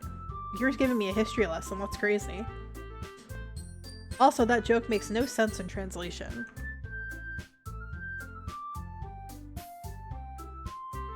Never mind. Let's just focus on our own event for now, okay? Fine, fine. Your reactions aren't as fun as Yuri's or Sayori's anyway. Excuse me, where is Sayori anyway? Oh, there you are. Sayori is sitting at a desk in the corner of the room looking down at nothing. I walk over to her. Hey, Sayori. I wave my hand in front of her face. Huh? You're spacing out again. Oh, sorry. Don't mind me. You can go talk to everyone else. Huh? Is everything alright? Of course. Why wouldn't it be? It just feels like you're a little off. Sorry for assuming things. Geez, you worry too much about me. I'm fine, see? She shows me a big smile. Don't let me distract you from having fun with everyone. Well, alright. If you say so. I worriedly glance at Sayori before turning back toward everyone else. But the conversation has already dispersed, with everyone back at their usual activities. Maybe I should ask Monica if she's noticed anything about Sayori recently. Since they've been preparing for the festival, they must be spending a lot of time together. I timidly approach Monica, who is shuffling through some papers at her desk. Aaliyah, what's up? Hey, this might sound a little strange, but have you noticed anything up with Sayori recently? Anything up with her? In what way do you mean? Maybe I'm reading into it a little too much, but she seems a little bit downcast today. Oh, you think so? I can't say I've noticed anything about her. Monica peers across the room at Sayori, who is idly dragging a rubber eraser up and down her desk. Maybe there is something on her mind. But I'm surprised I'm not the one asking you, Lilia. You certainly know her a lot better than I do. Yeah, but she's never really like this. She's always talked to me about things that bothered her. But this time when I asked her, she was really dismissive. Sorry, I know it's not your problem. I just wanted to ask if you knew anything, so I'll drop it now. No. It's important to me too. I mean, I'm also friends with her. And I also care about the well-being of my club members, you know? Maybe I'll try talking to her myself. Are you sure about that? She seemed like she wanted to be left alone. Are you sure? Maybe she just has a hard time bringing it up with the person of interest. Person of interest? What do you mean by that? I'm saying that maybe the thing on her mind is you, Lilia. Me? How on earth would you come to that conclusion? Well, I probably shouldn't say too much, but Sayori talks about you more than anything else, you know. She's been so much happier ever since you joined the club. It's like an extra light was turned on inside of her. What? No way.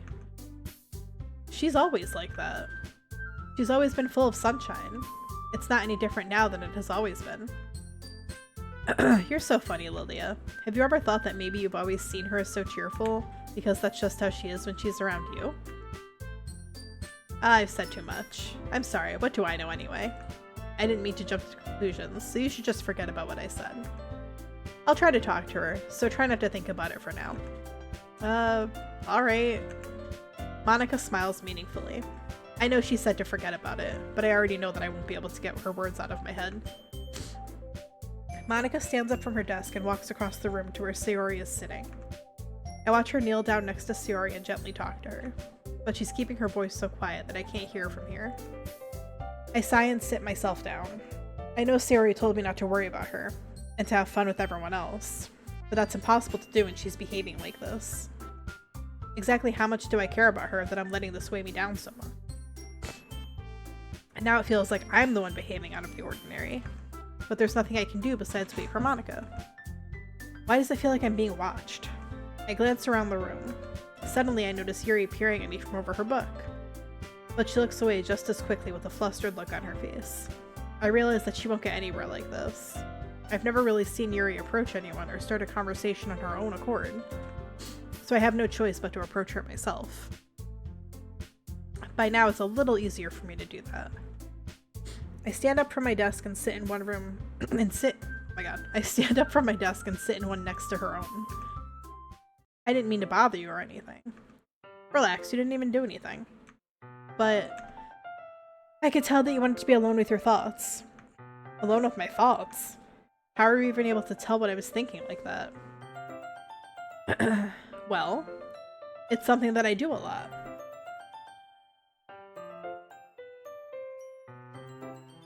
Hi, mischievous. So it wasn't hard for me to spot based on your posture and expression. Not that I was staring or anything. I didn't do anything creepy like that. In any case, I guess you were right. I'm sorry if I caused you any concern. Don't apologize. Your troubles are the only concern. Your troubles are only the concern of those who willingly share in that concern. Of course, there are certainly those who find the most comfort in keeping to themselves. But if you would prefer to share what's on your mind, then I would be glad to listen. Well, it's really not that big of a deal. I was just feeling a little bit uneasy about Sayori. Sayori? Yeah, she seems a little off today, but when I asked her about it, she didn't want to admit it to me. So I can't help but wonder if it's something happened to her. Oh, that's quite romantic. Huh? Sorry, I didn't mean to say something stupid. It's not that, I just didn't want you to misunderstand. Sayori and I have just been friends for a long time, that's all. Oh, I see. Then perhaps it is unusual for her to be dismissive to you about her feelings. Or maybe I'm just reading into it a little too much. Lilia, the world is full of meaning, often hidden deep beneath plain sight. And there are many untold mysteries behind every person, no matter how well you may know them. Oh, so you think that there might be something behind it after all? I think that Sayori is a very complex person. Her mannerisms on the outside don't always match what may be going on inside her head, and she may not always know what she wants.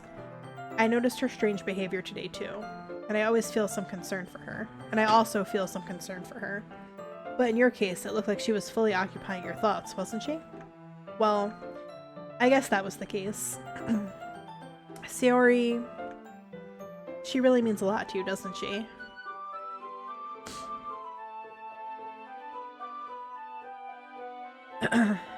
I guess.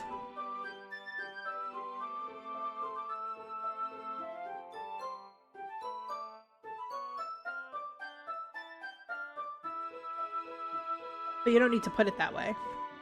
Hi, Zach. We're just good friends, that's all. Yuri suddenly looks deeply into my eyes. Her expression is gentle and curious, as if she was searching for something. Embarrassed, I avert my gaze. Sometimes, a person's mysteries are untold even to themselves. And you, as someone honest and caring, may uncover feelings you weren't aware were in you. In the history books, we'll call them best friends. And they were roommates.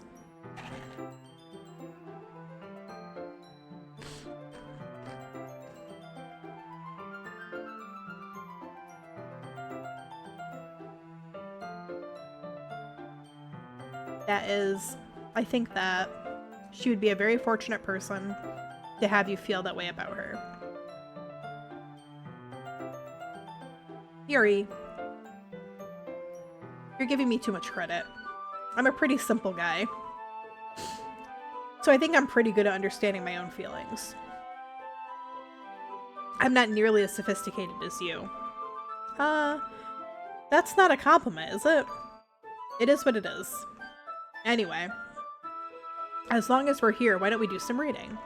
Well, as long as you're okay with it. Yeah, I should be taking my mind off this whole thing anyway.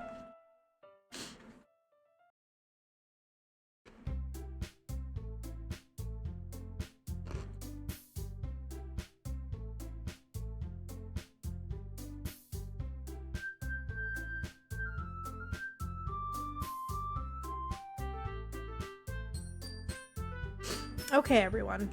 After some time passes, Monica calls out to the club room. Why don't we share our poems now?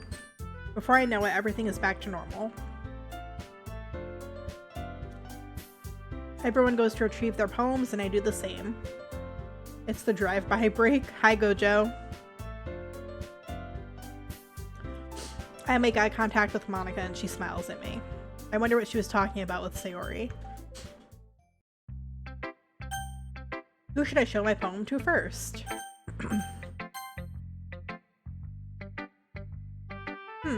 It's nice, I guess. Come on, I can already tell you don't like it. Well, you don't need to worry about what I think. After all, you wrote this for someone else, didn't you? Probably Yuri. Huh? I didn't write this for anyone specifically. Maybe. That's not really what I meant, though. But it's okay. You're making new friends, just like I was hoping. That makes me really happy. And you're happy too, right? You have to take a break, and no, it's not an option. I don't care how you do it. Get water, stretch to the bathroom. Doesn't matter to me as long as you take a break. Okay, I'm stretching. Oh. I stretched.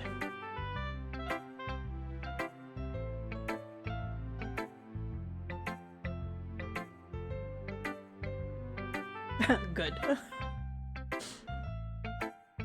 In this club, we're all fam. Thank you for the pets. Well, of course I am. Good. That's all that matters to me. Thank you, Lilia. Sayori, is there something wrong? Huh? Thanks for asking. Doing fine. Girl, no one's fucking talking to you. That's insane.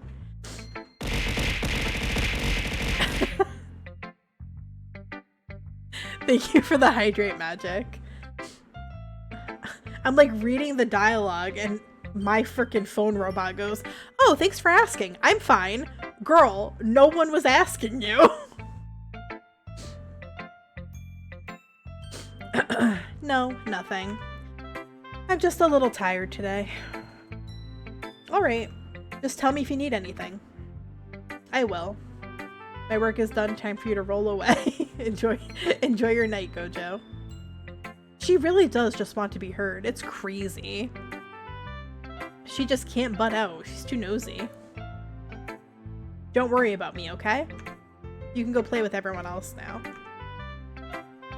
If you insist. I'm gonna go home a little bit early today. Sayori? Tell Monica I wasn't feeling well, okay? I'll see you tomorrow. Okay, sending. No! Okay. Literally, she just tried to text somebody that I wasn't feeling well. What's happening? I have to stop saying her name. I'm just gonna refer to her as like Say or something. because she's gonna keep doing this. I'll see you tomorrow. Well, I guess I won't have to worry about her for much longer, actually. If you know, you know. Before I can say anything else, she walks away. She cheerfully walks out of the classroom, humming to herself. Who knows? Who knows? It can go any way. We don't know. She might not. We don't know. We don't know. Oh man, this is seriously a step backwards. We have no idea. It's anyone's game right now. But not mostly Sayori's. I liked your last two way better than this one. I mean, I guess I can't be mad at you for trying different things. As long as you're not just trying to impress Yuri or something like that. Gross. Okay, okay. What do you mean this is a cute visual novel? Don't you hear the happy music in the background? Nothing bad happens in this game. Like you said, I'm allowed to try new things. Why are you so emotionally invested in my poems anyway? Isn't that more of a compliment to me? Nothing ever. No, gross. It's not like I care. It's just that one of us in this club has to make sure you're not slacking off. Really? Well, what if you ended up just scaring me away? That's, it's not like you would actually do that. Yeah, you're right. It's kind of fun to hang out here, even if I have to put up with you. Good. Natsuki's elbow connects with my stomach. Oh? Maybe I won't mind scaring you away after all. I was just joking. Oh, I know. Don't worry, I was too. How the hell do you call that a joke? That seriously hurt. Well, maybe it was funny to her. I guess that's kind of the point. I should really just watch my mouth around Natsuki. Anyway, she holds her palm out to me like nothing even happened. I'll be your beach. Your mind is so full of troubles and fears that diminished your wonder over the years. But today I have a special place, a beach for us to go. A shore reaching beyond your sight, a sea that sparkles with brilliant light. The walls in your mind will melt away before the sunny glow. I'll be the beach that washes your worries away. I'll be the beach that you daydream about each day. I'll be the beach that makes your heart leap. Literally, now I'm just gonna I have that fucking Nicki Minaj song stuck in my head. Let's go to the beach, beach. That's what's in my head now.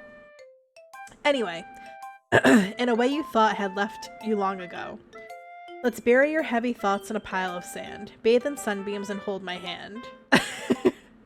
Wash your insecurities in the salty sea and let me see you shine. Do you remember that Vine where the guy gets really close to the camera and he goes, let's go to the beach, beach?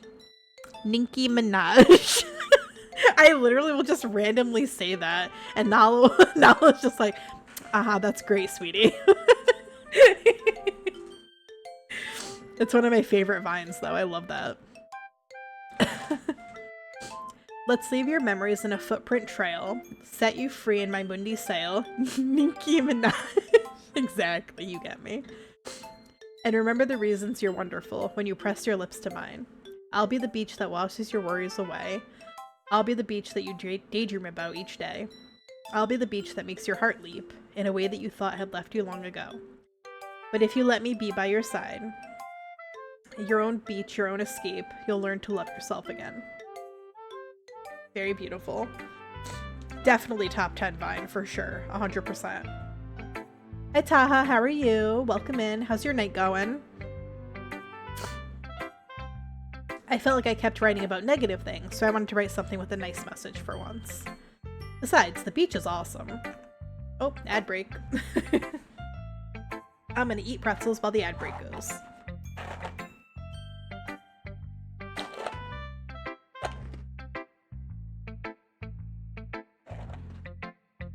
Are you guys like team pretzel or team potato chip? What do you guys like better?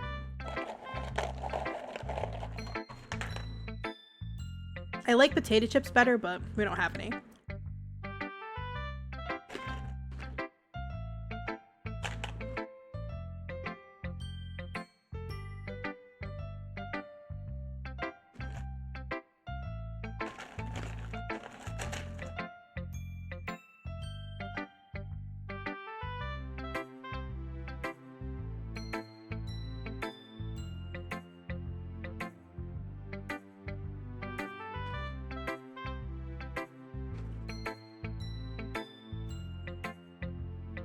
Cream chip cookie? Hell yeah. I love a good cookie. Have you ever had a kitchen sink cookie? They have them at Panera, and they have like pretzel bits in them, chocolate chunk, caramel, sea salt, and I think there's potato chips in there too. I can't remember. They're so insanely good.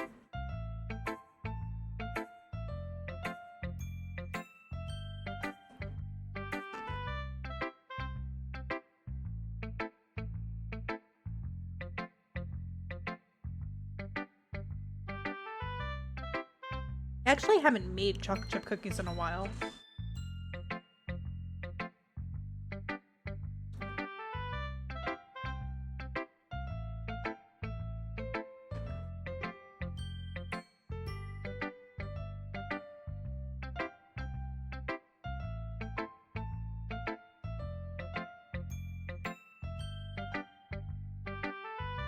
Welcome back from ads, everybody.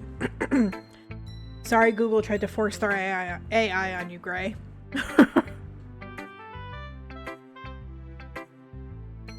How do I do this without showing my face? Pretty easily, actually. Alright, back to Natsuki's poem. Kinda hard to write anything negative about the beach. So you decided to write about the beach first, then came up with the message later? I'm used to it, I own a pixel. Oh, fair, yeah. Yeah, well. It's only because of what happened yesterday. I mean, after Yuri and I realized we kind of wrote about the same thing. She wanted to pick a topic and have us both write about it or whatever. You can really see her doing that too. The salt and chip flavor or a thick, soft, sweet, sugary, chocolatey cookie. Nothing better except special meals. I agree. There's something like so perfect about a really well-made chocolate chip cookie. Especially if like they use that nice chunk chocolate in it. Oh, so good. Making us write about a simple topic, then trying to impress me by coming up with something all fancy. Welcome back, Jay. Well, it's not like I care. I just did it anyway. I mean, I guess mine ended up being kind of metaphorical too. But there's nothing wrong with doing that once in a while. At the very least, it was good practice.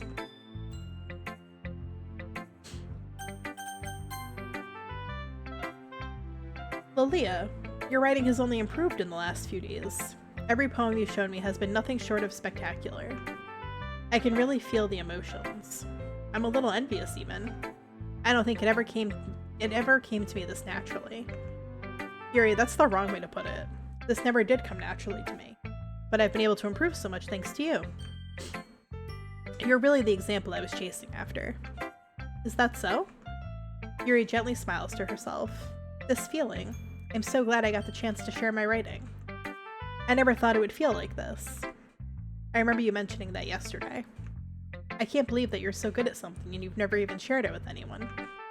It's kind of a shame. Maybe, but it's not like I really had a choice. What do you mean? Well, Yuri smiles sadly. Leah, during lunchtime I eat by myself.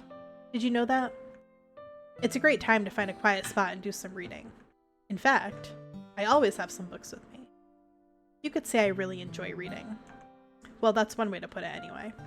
But books are so full of amazing and inspiring people. People you want to fall in love with. Or people you just know would make a really good friend. Cheerful people who always put a smile on your face. Or deep thinkers and problem solvers who discover the mysteries of life. So when you look at it that way, I'm surrounded by friends every day. You know? And those friends don't laugh at me. They don't tease me for spacing out all the time. They don't make fun of my body type. And they don't hate me for acting like a know-it-all. People say that about you? I'm not a know-it-all, Olivia. It's the opposite. I don't know anything. I don't know how to talk to people. I don't know how to make people see me as normal. I don't even know how to make myself happy. I have all these feelings, and all I can do with them is read and write. But it wasn't until now that I started sharing it with you that I really understood what was missing all this time. But I haven't really done anything. No, that's wrong. Just being patient and respectful, that's really important to me. I know I'm a difficult person, Lilia.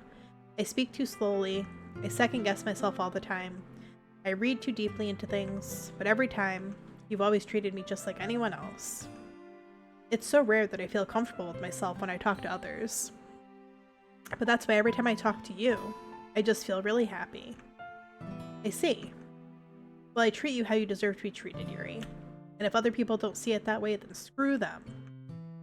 I mean, I joined this club hoping I would make friends. And I would say I've had at least one success. Wouldn't you? If you put it that way. Yeah. We really are friends now, aren't we? Yuri puts her head in her hands. But this time she's smiling as she does it. Do you want to show me your poem? Yeah. I do. Let me get it for you. Ghost Under the Light, Part 2. The tendrils of my hair illuminate beneath the amber glow, bathing. In the distance, a blue-green light flickers. A lone figure crosses its path, a silhouette obstructing the eerie flow. My heart pounds, the silhouette grows. Closer, closer. I open my umbrella, casting a shadow to shield me from visibility. But I am too late. He steps into the streetlight. I gasp and drop my umbrella. The light flickers. My heart pounds. He raises his arm. Time stops. The only indication of movement is the amber light flickering against his outstretched arm. The flickering light is in rhythm with the pounding of my heart, teasing me for succumbing to this forbidden emotion. Have you ever heard of a ghost feeling warmth before?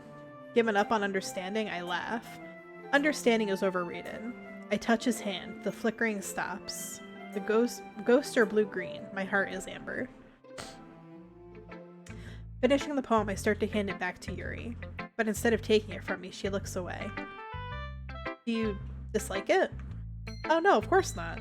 I just don't really know how I should respond. Despite Yuri's poems usually being cryptic, it wasn't hard to figure out what this one was about. Also, this clearly isn't the poem that Natsuki said she wrote about.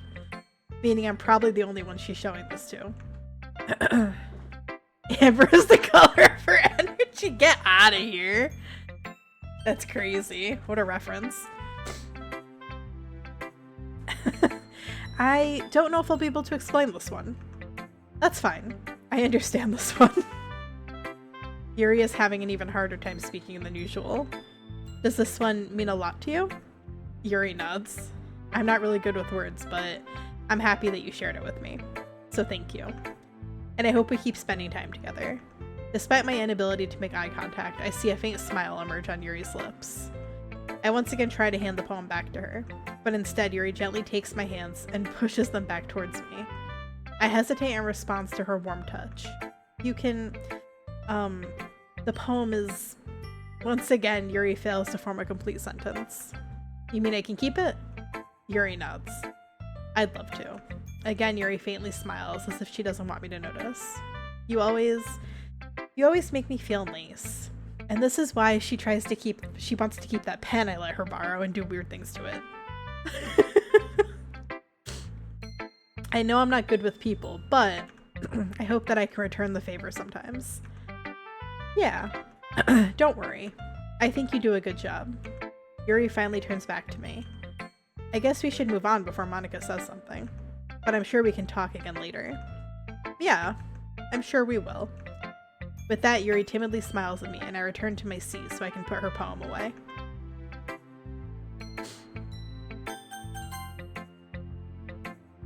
Hi, Lilia. Have you thought about what you want to submit to perform at the festival? Well, being in this club is one thing, but performing in front of a bunch of people... I'll have to give it some more thought. Okay, no pressure. But whatever you do, I'm sure it'll turn out great. So that's where all my missing pens went? Yeah, Yuri has them. And you should not take them back. It would also make me happy to see. Anyway, let's take a look at today's poem. Sure. I let Monica take the poem I'm holding in my hands. Your style's gotten so refined, Lilia. Yuri's been teaching you a lot of things, hasn't she? Well, I guess so. Yeah, I've been noticing how much time you spend with her. I think I've heard her say more words these past couple of days than she's talked in the whole year. Not sure how you did it, but that's pretty impressive. Well, she just needs some patience and a way to talk and a way to talk about the things in her head, I guess. I'm still getting the hang of it myself. You're certainly putting in a lot of effort. You must really like her. Oh, it's awfully suspicious, you know. Spending time with her in the clubroom every day, reading that edgy novel with her. Well, I just feel bad that she has a hard time socializing. It makes me want to make sure she doesn't spend all her time alone. Besides, the novel isn't too bad either, you know. Alright. I get you. Just be careful, alright? I know that Yuri isn't used to opening herself up. So if something bad happens while she's vulnerable, then it could be really hard for her. Her books aren't a total escape from reality.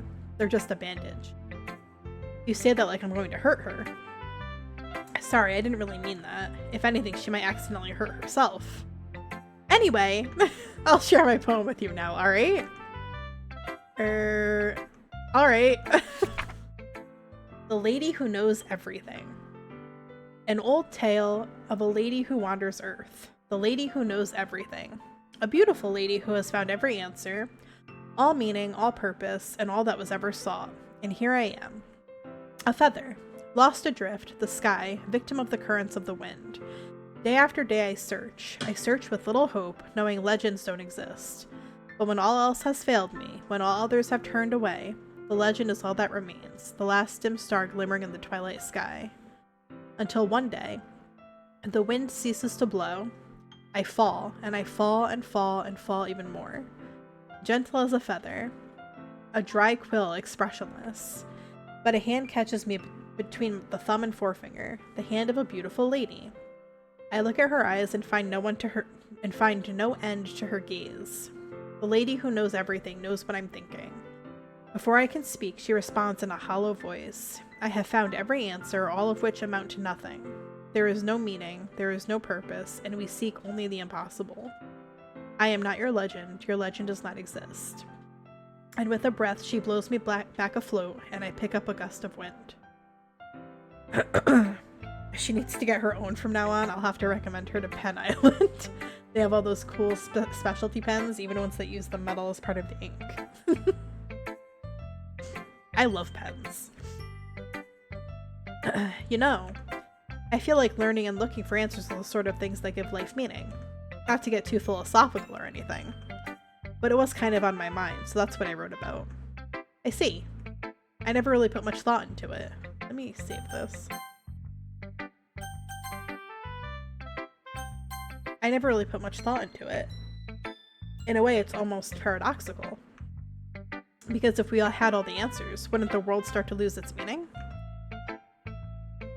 You know, there's one thing I noticed. It seems like everyone in the club prefers writing about things that are more sad than happy.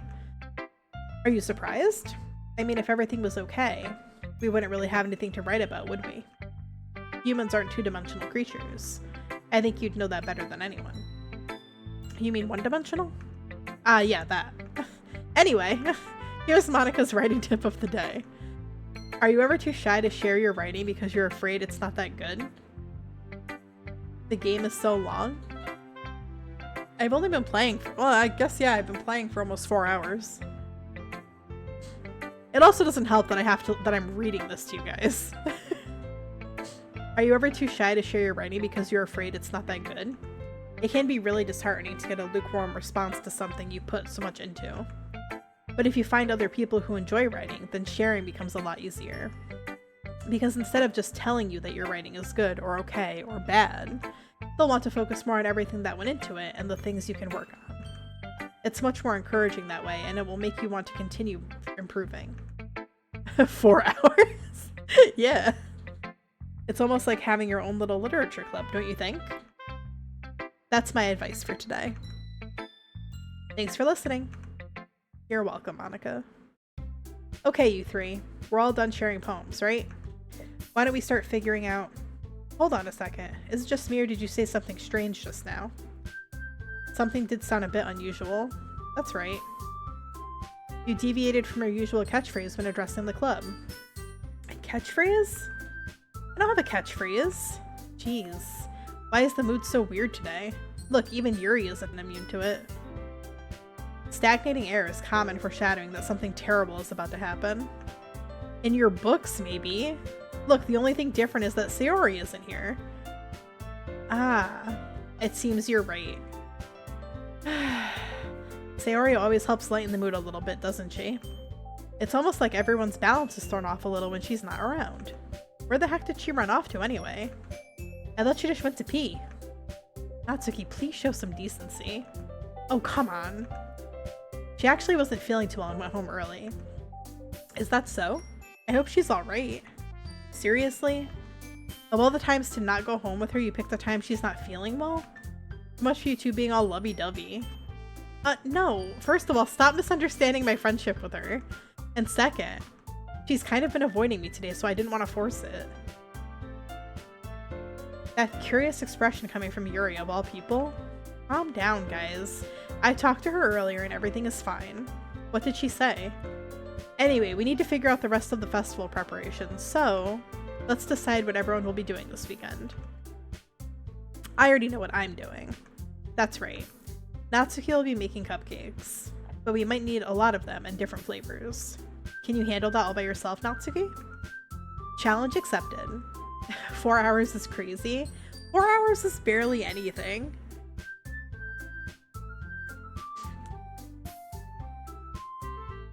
And as for myself, I'm going to be printing and assembling all the poetry pamphlets. Sayori will be helping me design them. And as for Yuri, you can, guys, can you help me come up with something for Yuri? I'm useless. No, that's not it at all. You're the most talented person here, you know. Now Natsuki's pouting too? Geez, even I can tell now. I guess I never gave Sayori enough credit, but I can tell things are even harder on you when she's not around. That may be the case, but if I can't also be a leader on my own, then I won't grow as a person. So, Yuri, you have beautiful handwriting, you know? So you should make some banners and decorations to help set the atmosphere. Atmosphere? About that. I love atmosphere. Yuri's expression suddenly changes as she stares at her desk in focus and starts nodding to herself. Your mind is already racing, I see. That's great. You'll be a wonderful help, Yuri. But anyway, that just leaves you, Lilia, the one who is truly useless. Don't say that. In fact, both Natsuki and Yuri have some pretty heavy tasks to handle. It would probably go a long way to give one of them a hand. You could always help me out as well. I would be really appreciative of that. Is Monica suggesting I spend the weekend with one of my club members? How on earth are they going to respond to a suggestion like that? I suppose I wouldn't mind a bit of help. Well, even if you don't know how to bake, there's always some dirty work I could give to you. It's not like Monica's going to give me a choice and you shouldn't be sitting on your butt anyway. Natsuki tries to mumble a bunch of excuses like that. If I recall, Natsuki, you mentioned that you would like to handle the baking on your own. Lilia may not like to be around if you only make him out to be a nuisance. So therefore, he may be more suited to assisting with the decorations. Hold on, I never said that. How hard could it be to make a few decorations anyway? Sounds more like you're just making excuses for Lilia to... What are you saying? It will be extremely meticulous work, and baking isn't? Just what do you think? Guys, let's settle down for a moment. In the end, I think it's up to Lilia to decide how he'd like to contribute. Besides, he hasn't really gotten the chance to spend any time with me yet, you know. So I'm sure he's interested in... You literally just said... I'm surprised as well. Sorry. I was just saying, though. Jeez. Can we just settle this already? Yeah. Lilia, you're okay with this, right? In the end, it's up to you. Of course. Very well. In that case, everyone looks straight at me. But of course I'm going to go with...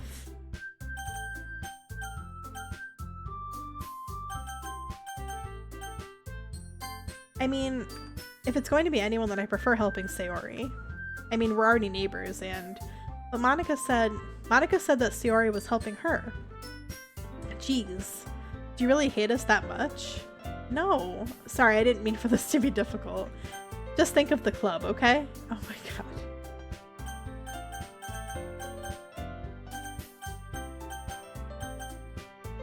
I know what happens if I choose this. And I've done this. I've never done this though, so I'm gonna do this. Well, I guess I should probably be helping Monica. Yeah, you picked me. Hold on one second. Yeah. Monica, you're the one who needs the least help out of all of us.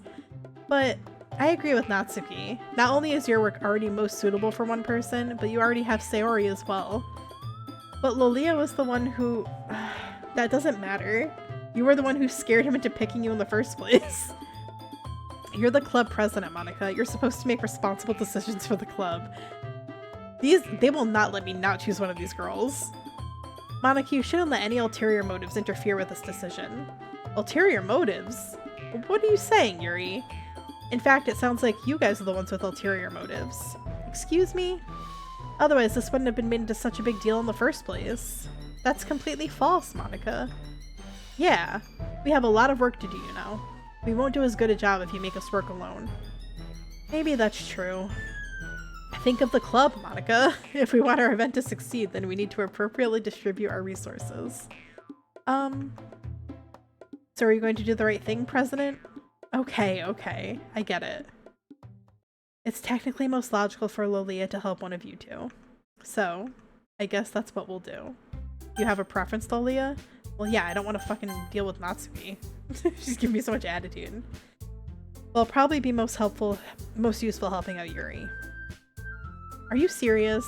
Why would you... Natsuki. I can already tell you're about to say something mean. No. I was just saying. Ugh. So you'll be helping Yuri then, Lilia. Yes. That's what I'm going to do. I'm glad. I have a bad habit of overthinking these sort of things. So I think your assistance will be very useful. That's great to hear. Natsuki, will you be able to handle the baking yourself? I mean, yeah. I already said I would be fine. Okay. Everyone can tell that Natsuki is feeling a little sour. So is that everything we need to go over? Yeah, that should be about it. Are you guys excited? Well, excited may not be the right word, but I suppose I'm looking forward to it. Hi, Thing One. You feel the same way, Lilia? Me? I guess you could say I'm interested to see how it'll turn out. That's good enough for me. What about you, Natsuki? Natsuki? What? Why is everyone yelling at me? I didn't even do anything. That's not what I meant at all. Ugh. Yuri anxiously glances between everyone in the room. I'm sorry for this. I don't really know why Lolia picked me. And also, your cupcakes are the best cupcakes I've ever had. They go really well with my tea. And nothing that I do for the event will compare to that, so... I get it. I'm kind of surprised, though. Why? Well, I'm the one acting immature. I already know that. But you're trying to cheer me up all of a sudden. I know, I'm not very good at it. I'm sorry if I said something bad. Natsuki isn't the only one surprised. Monica and I are also taken aback by Yuri's words. When she already has trouble with words, trying to cheer someone up must be far out of her own comfort zone. But I begin to understand. Yuri was trying to sound like Sayori. Even if it didn't work perfectly, I can tell that she tried to say something Sayori would say at a time like this. I love your cupcakes too. Ugh. Apparently Yuri has really great cupcakes too. Because Sayori always helps everyone smile and feel good about themselves. No, I kind of appreciated it. I'm sorry for making a big deal out of nothing. But I'm going to say this. You better bet that my cupcakes are going to be the best part of the whole event. I believe you. Yeah.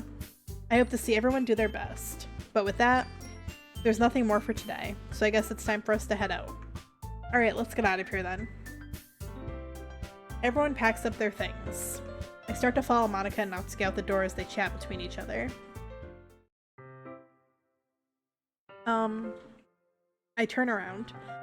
Sorry, I realize that I don't have any way of contacting you this weekend. Oh, you're right. I can't believe that slipped my mind. Should I give you my phone number? I think that would be the best way, yes. Alright then. Yuri and I exchange phone numbers. Okay.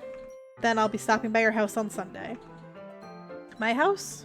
Is that a problem? No, not at all. I just thought that I'd be the one going to your house since I'm the one helping you. Well, I suppose that makes sense. But if you don't mind, I think I would prefer going to your house. Alright. In that case, it won't be a problem. I decide not to press Yuri for a reason. It's not like it should matter much either way, so I'll just need to make sure my room is clean. I hope I managed to make myself useful in some way. I'm not nearly as creative as you are. Don't underestimate yourself, Lilia. I think that will make a very good productive rewind. I think that will make a very productive team. Even if you only chose me because you felt bad or something. Wait, you don't actually think that, do you? I don't know. It's difficult to come up with any other reason you may have chosen me. You're forgetting the one reason with the most common sense. I chose to help you because that's what I want to do. But Yuri thinks to herself with an extremely tense expression. Yuri, you're overthinking this. You wanted me to point out when you're overthinking, right? I didn't realize... I'm telling you, I want to. That's all there is to it. You believe me? Yuri thinks really hard again. She looks straight into my eyes for a long while. I believe you. As if it took her tremendous effort, Yuri finally says that and relaxes her expression. And I'm really looking forward to Sunday. Yeah, I am too. After that exchange, I make my way out the door and Yuri follows. I can't believe this. Yuri is going to be coming to my house on Sunday? Even though I would have preferred to do this with Sayori, my anxiety still shoots through the roof. I guess I've gotten pretty used to handling her at this point. But who knows what might end up happening when we're outside of school. She even told me she was looking forward to it. I shake my head. Why do I feel nervous that Sayori finds out about this? It's not like we feel that way about each other. Besides, like Monica said, this is about the club. I have nothing to worry about. If I just go with it, then I'll have a good time. Ugh. Oh boy.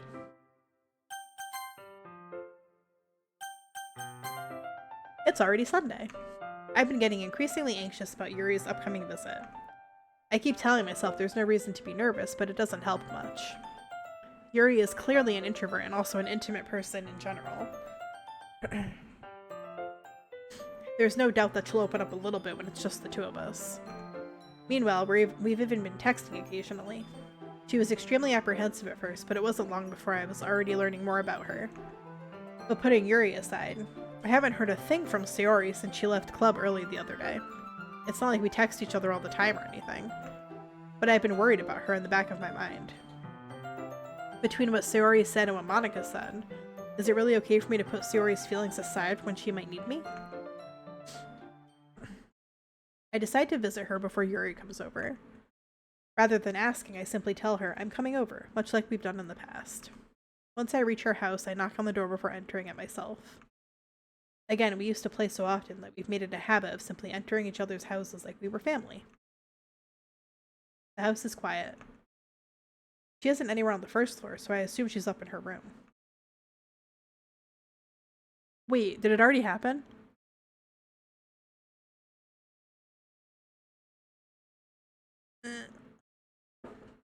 I don't remember if this is the part, but if you're like squeamish and don't want to see certain stuff, you might want to like look away.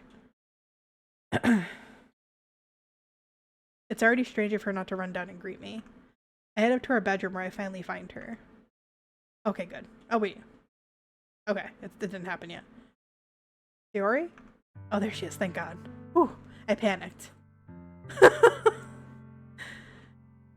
I thought we had a conversation before it happened, but I couldn't remember.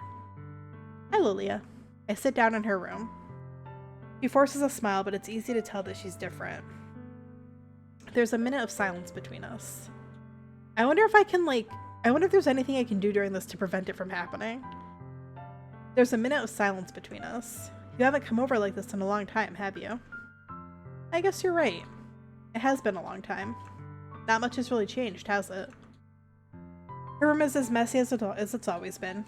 I also recognize the same stuffed animals and wall decorations that she's had for years now. If you came over more often, it wouldn't be such a mess. That's because I end up cleaning it for you. How come you suddenly wanted to come over today? Aren't you supposed to see Yuri today? Yeah, but wait, how did you know that? He had already left by the time we decided that last meeting. Monica told me. Monica needs to mind her fucking business, dude. It's only natural for her to keep me informed about the festival preparations, right? Well, that's true. But what about you? Aren't you going to be helping Monica today? Of course. But I'm just helping her online. We didn't plan to meet up or anything. She's there for now. Oh, God. Hi, Zorento. How are you? Welcome in. Welcome in. Happy Monday.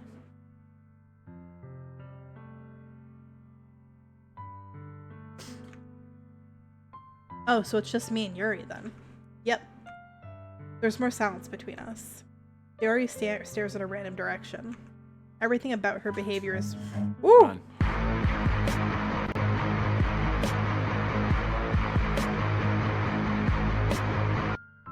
Hi, welcome in. Thank you for the raid, Azoro. Welcome in, guys. My name's Lolia. I am I am a Celestial Goth Elf Witch VTuber. And I'm currently streaming Doki Doki Literature Club, and we all know, if you know, you know, this game is something else. This is my second playthrough. How was Repo tonight, Azoro? Hope you had a great time. I hope you enjoyed the new cosmetics update. I played a little on Friday, and it was very, very fun. But if you need to raid and run to your stream aftercare, I totally understand. Other than that, I hope everyone's having a great Monday so far. And I love your emote. That's adorable.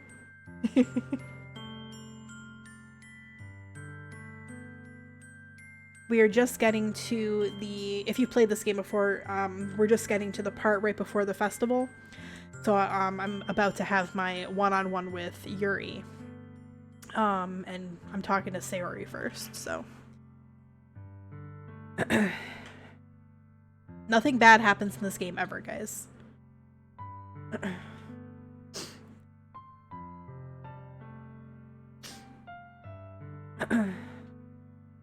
Repo was great first time in the new update, and it's amazing. The new scout car is so funny. Oh my god, that thing is hilarious.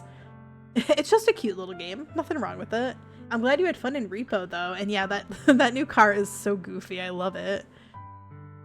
I really enjoyed the devs really put a lot of care into that game. It's very, very great. I very much enjoyed it.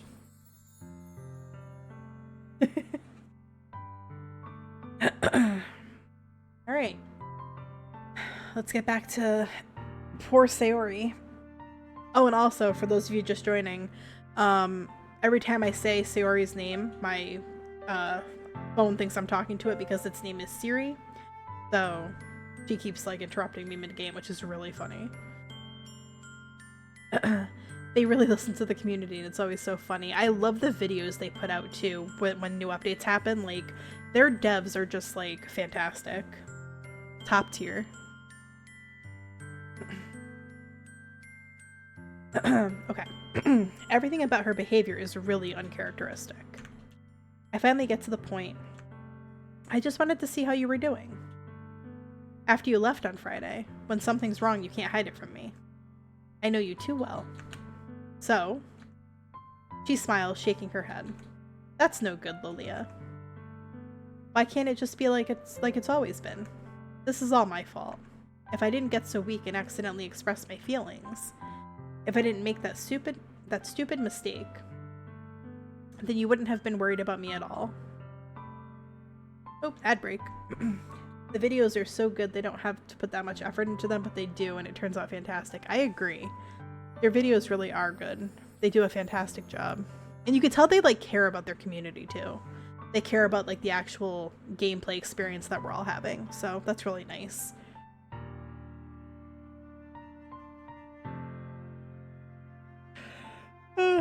Actually, while I'm doing this ad break, I'm actually going to use the restroom. I have not used the restroom since I started, and I've been going for a little bit over 4 hours now, so I will be right back.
Welcome back, everybody, and I'm back. Okay, I had to grab water too. Very thirsty. I had pretzels earlier. They're so good, but they make my mouth so dry.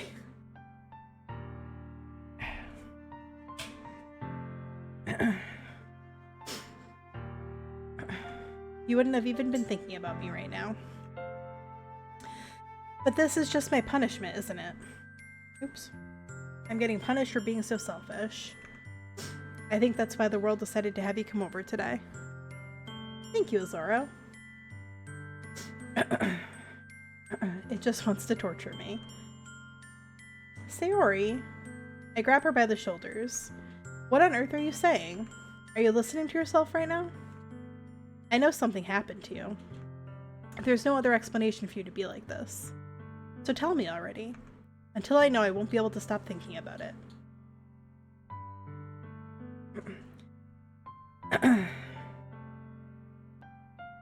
Sayori gives me an empty smile. Empty smile. You really put this on the web. Hey, Siri, no one's talking to you, girlfriend. Here's what I found. Siri, turn off. Just to confirm, you want to No. power off this. Oh my god, I will idiot. not then. You really put me in a trap, Lilia. But you're wrong. Nothing happened to me. I've always been like this. You're just seeing it for the first time. Here's what I found!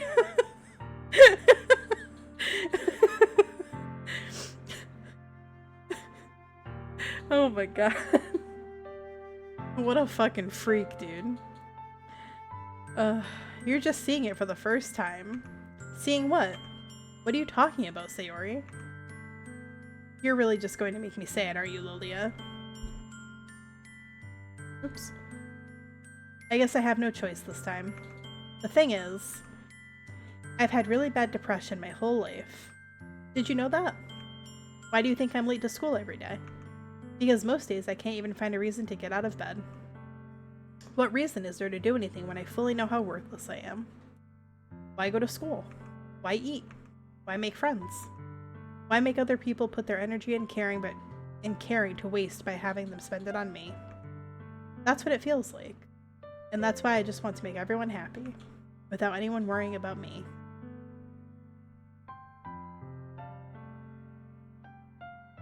I'm in shock. I can't even figure out how to respond.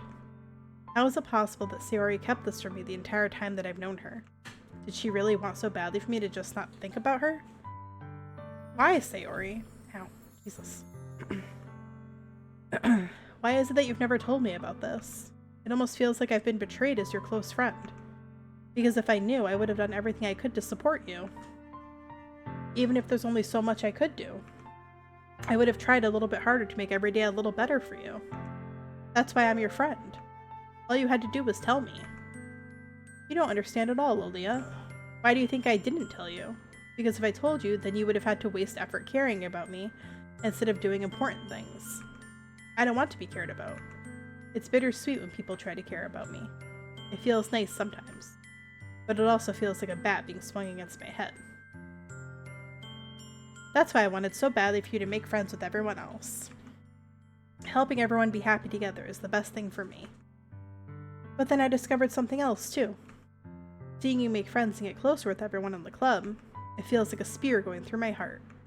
So that's why I decided the world just wants to torture me. Every path leads to nothing but hurt. You're right that I don't understand. I don't understand your feelings at all, Sayori. But I don't need to understand. Whatever it takes me to help you stop hurting. That's what I'll do. No, Lilia. There's nothing. Nothing at all. The only thing that could have helped is if everything could be like it always was. But I was selfish. I finally showed you what a horrible person I am. Tears streaked down Sayori's face. I made you join the literature club because I was selfish. And I was punished by my heart hurting in a way that I couldn't understand. And now you came here and I made you hurt too. I'm just weak and selfish. That's all I am. And that's why I'm going to accept these punishments. Because I deserve every last one. Without thinking, I once again grab Sayori's shoulders. This time I pull her into a tight embrace. Lolia. Sayori. I don't care if you feel selfish. Siri, not now! If you think it could be serious, ask me to call emergency services or someone you trust. Yeah, for Sayori maybe, not for me. Go away. Okay. I'm so sick of this girl. This is crazy. Oh my god. This is literally insane. That okay was so sassy. She is getting so mad. It's not my fault that she is hearing what she wants to hear. Insane. I don't care if you feel selfish. I'm really happy that you convinced me to join the club. Seeing you every day makes it worthwhile enough. If I make friends with everyone else, then that's just a bonus. But please never underestimate how much I care about you. I wouldn't have it any other way. Lolia. She isn't hugging me back. Despite my arms being wrapped around her, her arms remain at her sides. I'm like trying really hard not to say her fucking name, dude. Hi, Cosplay. I'm doing very well today. Thank you for asking. How's your day going? She starts sobbing next to my ear. No, don't do this to me. Please don't do this. Lolia. She barely manages to speak between her sobs.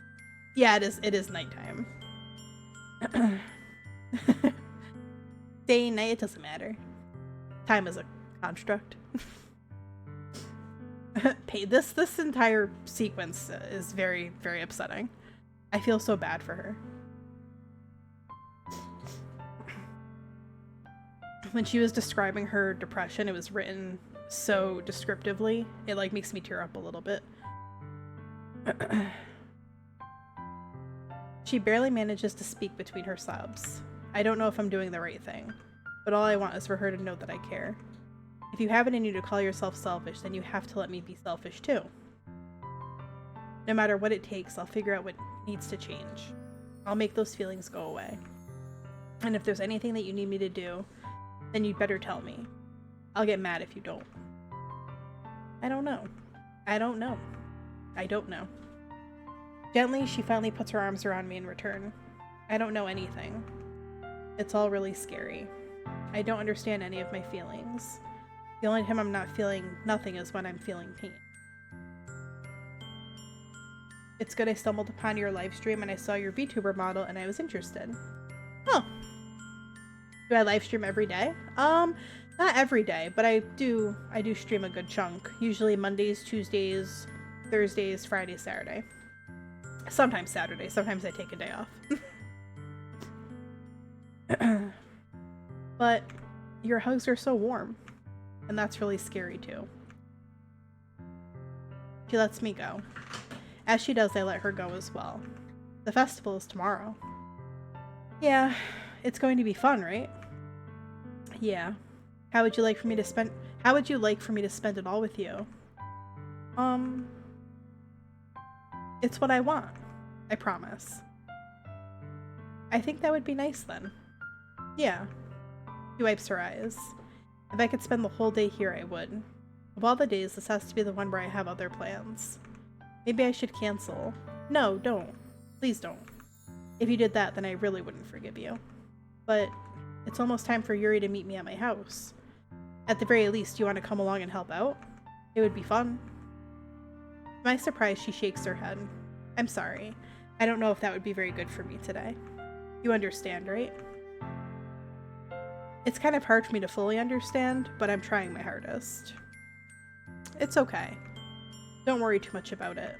I'll see you tomorrow, okay? Alright. I look forward to it.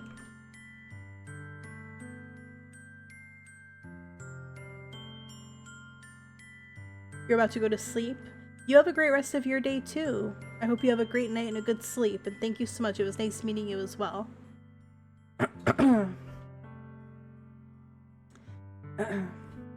I say goodbye to Sayori and exit her house. Said it again, oh my god. On the way home, I find myself still feeling uneasy, but it's hard for me to keep thinking about it when Yuri is about to come over too. I think she's right. I shouldn't be worrying too much, and we're definitely going to have a great time tomorrow. And DDLC, yeah. This is we're at the pivotal moment almost. Well, yeah, pretty much the pivotal moment, I would say. I should just focus on what's ahead of me. No, you should definitely focus on Sayori right now. As I approach my house, I see something that makes me feel a moment of panic. Yuri? Thank goodness. You're a little early. I'm sorry, I wasn't home yet.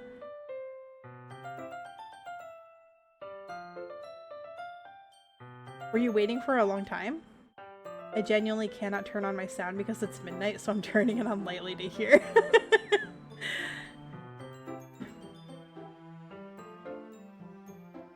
Nah, everything's still super normal after. I don't know what you're talking about. You right, Gray. You right. No, I just got here. But I started to get really nervous when nobody answered the doorbell. You always could have texted me. If I had known, I would have reassured you and hurried more on my way home. I suppose that's true. I didn't think of that for some reason. What a deceptive game. So true. It should be common sense to do that, but I decide to ignore it. Anyway, let's go inside. I see you brought a lot of stuff with you. That's right. And did you manage to find everything I asked you to buy as well? Yeah, pretty much. At least I hope I got everything right. I'm sure it will be fine. I take Yuri to my room. The first thing she does is glance around curiously, which makes me feel anxious. It's so clean. I cleaned it before you came over, so that's very considerate of you to do. No, I would be really embarrassed for my room to be a mess while you were here. Well, I do enjoy cleaning. I would have gladly helped you clean. That would be even more embarrassing. Wait, don't look in there. I snatched your wrist, which was in the process of opening a desk drawer of mine. I'm sorry. I wasn't thinking for some reason. I was just spacing out. It's fine, it's fine. Hi, Shed. How are you? I let go of Yuri's wrist. She puts both of her hands firmly in her lap as if making sure she's keeping track of them. So, should we get started? Yes. I have a few things planned that you can help with. Decorations and other atmospheric enhancements. Atmospheric enhancements? You know, mood lighting, aromatherapy candles. Oh, wow. I didn't know you planned on taking it that far. Of course. I want to help take our guests to a faraway place. Although many will stop by just out of curiosity. And for cupcakes, I guess. I'm determined to provide an experience that will leave them wanting more. You're gonna chill here? Hell yeah. Hi, frog person. How are you? You love VTubers? Very cool. Well, you're in the right place. That's great. It's easy to forget that you're a pretty intense person. Intense? I guess that's the best way to put it. Is that a bad thing? No, not at all. If it's something that I like about you, actually. Is that so? It makes me feel really relieved. And kind of happy. Yeah, no need to be so anxious. You can relax a little. Relax. I brought some things for relaxation. I was going to use them during the poetry event. Oh yeah, like what? I'm pretty good, I can't complain. Having a pretty good night so far. If your laugh is so silly, thank you, Shed. It's very nice of you. Oh goodness, I didn't realize it was already— I know somebody said it was midnight earlier, but oof, it's midnight. Okay, let's see. Yuri rummages through her bag. He pulls out a few candles and a wooden cylinder-shaped object. I love Yuri, she's great. I did some shopping on the way here, so I happen to have these in my bag. I plan to cover the windows in black paper and use the candles to light the room. I think that would be amazing, don't you? Yeah, that would be really neat. What's that wooden thing, though? Oh, this? It's a diffuser for essential oils. How familiar are you with aromatherapy? Not familiar at all. Oh, is that so? It's one of my favorite contributors to a positive atmosphere. Depending on the oils or herbs you choose, you can change the mood of the air itself. You can even feel it permeate through your body. Relaxation, positive energy, romance, reflection. It's almost like magic. Yuri takes the cylinder and pushes a switch on the bottom. In just a moment, a thin ray of vapor begins to spout through a small hole on the top. Wow, that smells wonderful. What kind of mood is that one for? This is jasmine essential oil. It smells a little sweet and flowery, right? Yeah, that's a good way to describe it. I chose jasmine for the event because it provides more than relaxation. Jasmine enhances your emotions and helps you feel them flow through your body. Oh, those are a lot of snacks. I don't know if I can eat all that right now. Although that pizza does look good. You feel warmer and your heart pounds more heavily. Don't you think that would be perfect for sharing our poems? It does sound suitable, but you seem to know a lot about this, so I'll trust your opinion with anything. Yuri smiles gently, clearly enjoying herself. She again reaches into her bag and pulls out several spools of thin ribbon. What are those for? Well, did you purchase the origami paper I asked you to get? Yeah, I have it over here. We won't be using the paper for folding origami. What I'd like to do is write a different word on each paper. We'll need about 100 of them. Oh yeah? What will those be used for? Well, I'm going to cut pieces of ribbon to hang from the doorway of the classroom.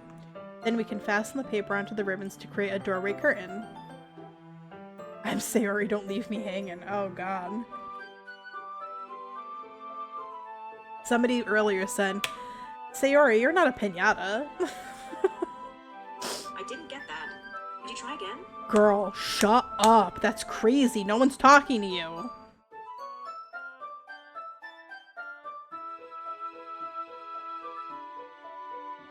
Insane.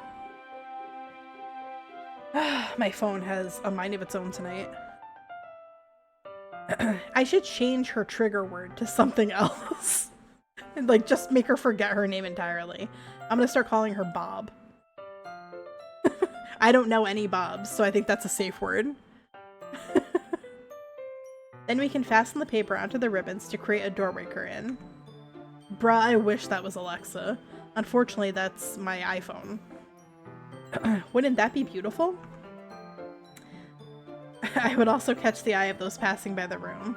It would also catch the eye of those passing by the room. It may attract some to peek inside. That's really creative. Bob? I had no idea you'd be so good at this, Yuri. Is that so? Well, I suppose I do get a little intense, as you'd put it. Yuri giggles with red cheeks. Is it just me, or is she more relaxed when it's just the two of us? Or maybe it's the excitement she feels from sharing something that she enjoys. Here's a marker, Lilia. You can write any character you want. I have never heard the sentence Bob is a safe word ever. You're welcome. Help, not Bob eavesdropping. They're real. Bob needs to go away. I'll help you once I finish cutting the ribbons.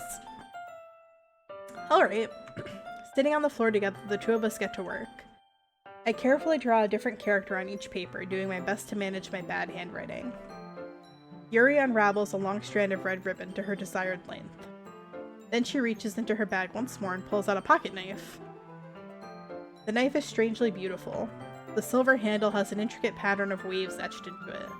The blade itself is gently tinted blue. That's no ordinary pocket knife. It looks really fancy. Well, embarrassed, Yuri looks away. What is it? You're going to think it's weird. Yuri, whatever it is, I have no reason to judge. Each their own, you know?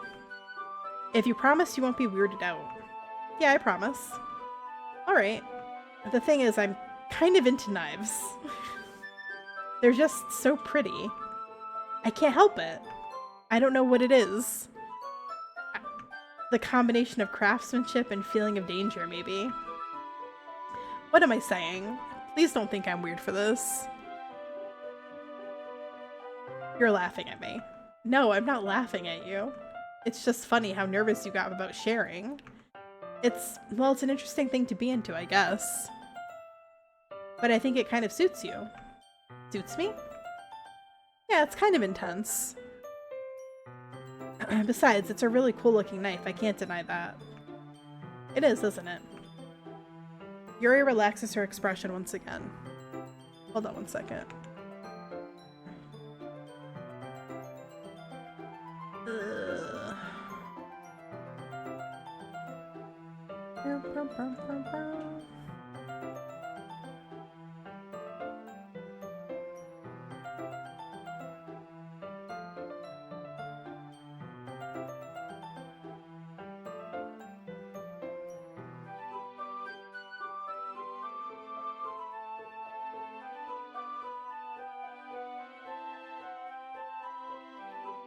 Okay.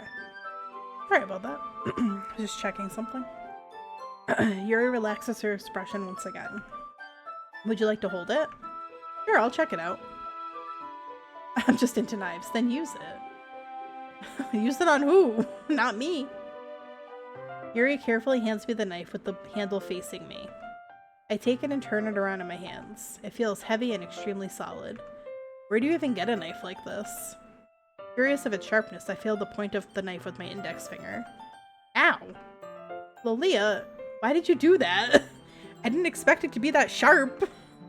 I barely touched it at all. It's my fault. I should have warned you. This knife is extremely sharp. It can cut through skin like it's paper.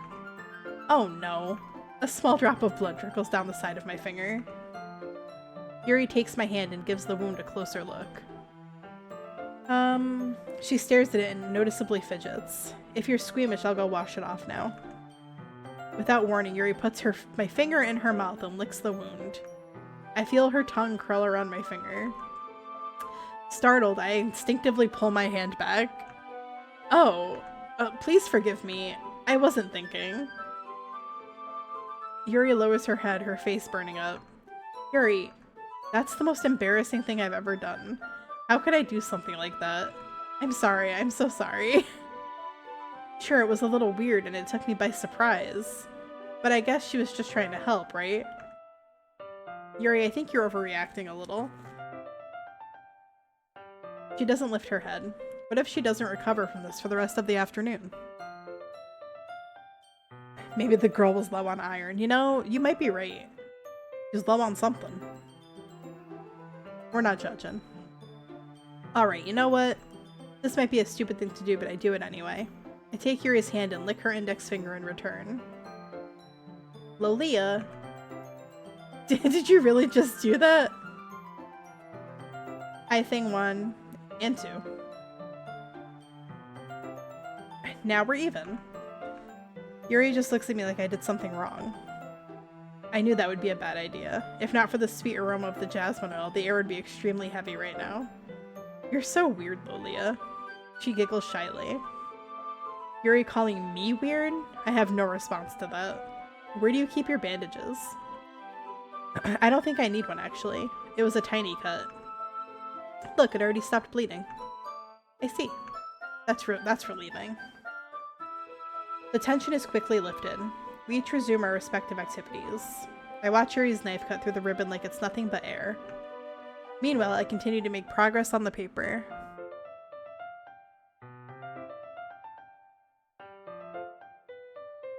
After we finish attaching the paper to the ribbons, we lay them all out side by side. It looks better than I expected and will be very effective as a door curtain. It looks great. Good thinking coming up with this, Yuri. Aw, thanks. It's just something I saw online, really. Are you ready to move on to the next task? Yes, let's do it. What do you have in mind? What's some casual knife play in the middle of arts and crafts time, you know? True, true.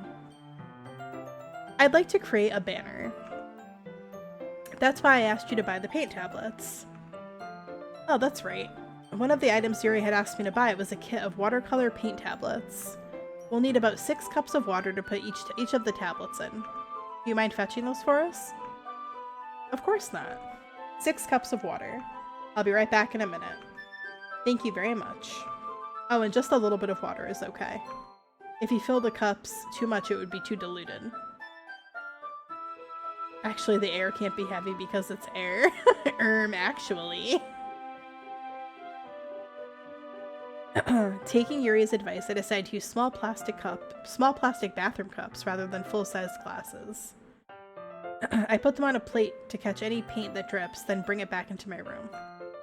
Yuri? Yes?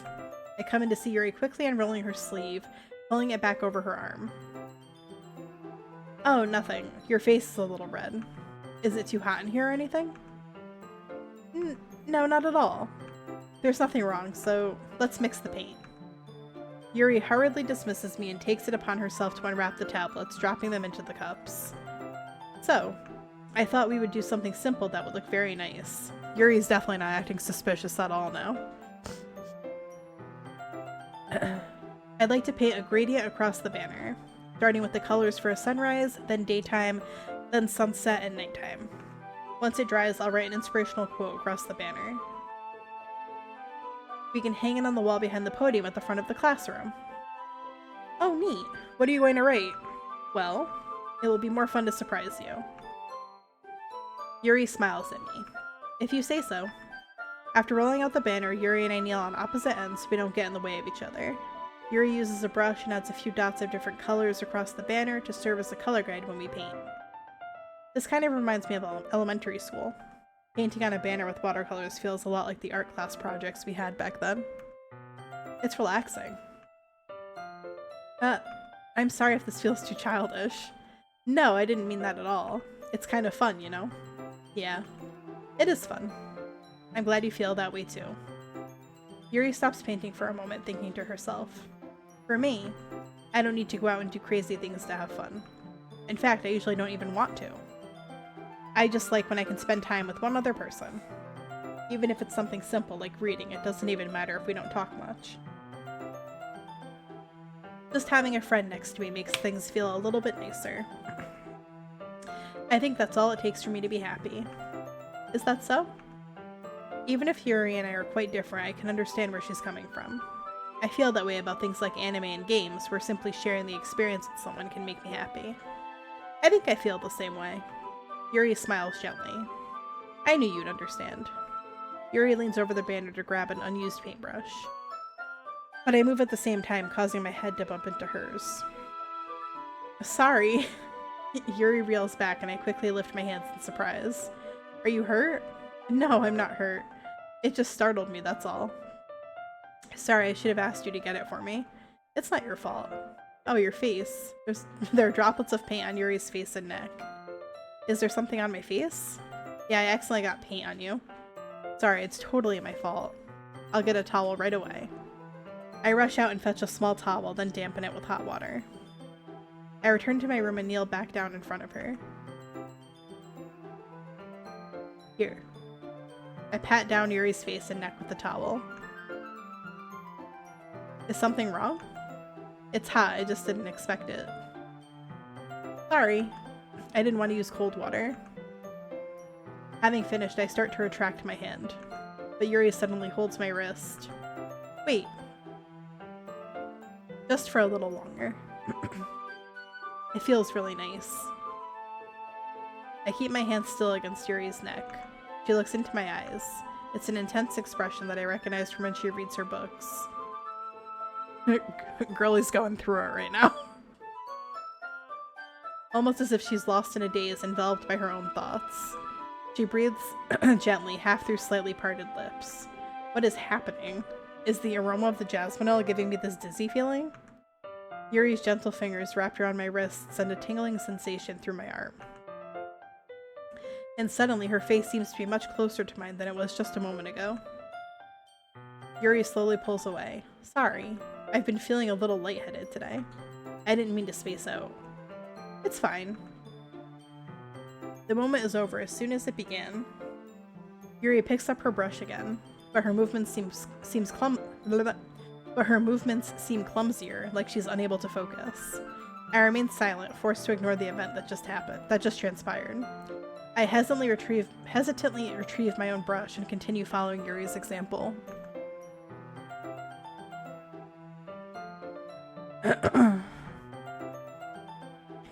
That should do it. I finished filling the night sky with white dots that look like stars. Looking at the banner as a whole, it's very pretty and natural looking. I think it came out better than I expected. I'm really happy with the results. Yeah, me too. Are you going to add the lettering now? Oh, not yet. It needs to dry first. That's true, but won't that take a while?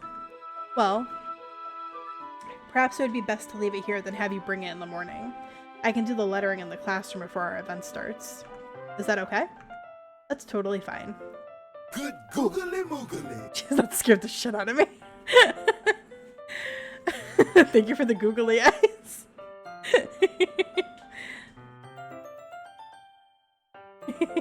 Wonderful. In that case, I don't think there's anything more for us to do here. Phew. You say that like you're glad it's over. Was I wrong to assume that you were at least enjoying yourself a little bit? Oh no, it's not that. I'm just glad that we managed to get everything done. I see. I am too. I was a little bit concerned about time. I need to start making dinner soon. So you don't have any time left? I was secretly hoping we would have extra time after finishing the work. Well, Yuri thinks to herself, I think it would be too irresponsible of me to wait much longer. I'm sorry. I was hoping there would be more time as well. It's probably my fault. Sorry for being such a slow worker. It jump scared you. Bombastic side-eye. Sorry for being such a slow worker. No, it's not your fault at all. And the important thing is that we got everything done, right? Yeah. So, I shouldn't be disappointed or anything. Gathering all her things, Yuri seems to look a little downcast. I understand why. It sounded like she rarely gets the opportunity to spend time with friends in a relaxed environment. But that doesn't mean this is the last time it can happen. Once Yuri packs up, I walk her out the front door. Thank you very much for having me today. No problem, I'm glad I was able to help. Just let me know if there's anything else you need me to bring tomorrow. I will. Well then, Yuri fidgets. I guess I'll see you tomorrow. Wait, I kind of say that without thinking. About today, it's fine that we didn't have as much time as we wanted, because we can do this again. Whenever you want, you can come over or we can go out somewhere. Oh, I forgot you don't like going out much. As I stumble over my words, Yuri simply smiles bashfully. At least not Natsuki. I've done the cupcakes with her before and she's very abrasive. I am Pibble. Wash my belly. Pibble. Anyway, you know what I'm trying to say, so you're very thoughtful, Lilia. Yuri takes a step closer to me, then briefly squeezes my hand. I kind of like that about you. She's very close to my screen right now. Oh my god. Well, how am I supposed to respond to that? But I don't even get a chance to as Yuri suddenly pulls back. Sayori? Hi, Lilia. Just now we weren't... It's okay, Lilia. I just stopped by to say hi. Well, it's nice to see you. I'm sorry, but I'm already on my way to leave. Oh, really? That's too bad. I'm sorry. But we'll all be together at the festival tomorrow, so that's fine, right? Of course. He beams. Absolutely blocked by the childhood friend. Yeah, so I'll see you tomorrow. Clearly embarrassed, Yuri hurries off. She waves goodbye after her. I thought you didn't want to come over today. Well, I tried staying in my room, but my imagination was being really mean to me. So I had to come here and see it for myself. See what? What are you talking about? Speaking of Sayori. You know, how much fun you were having with Yuri. It's Miss Party Decoration? Shut up! That's crazy. That's crazy work. Holy shit. And how close you got to her. It makes me really happy that you've made such good friends. That's all that matters to me. Tears start to fall down her face. That's all that matters to me. Why am I feeling this way, Lilia? I'm supposed to be happy for her. Why does it— Shut up, Biscuits! Why does it feel like my heart is splitting in half? Oh, Your Highness, I'm sure it's not that noticeable.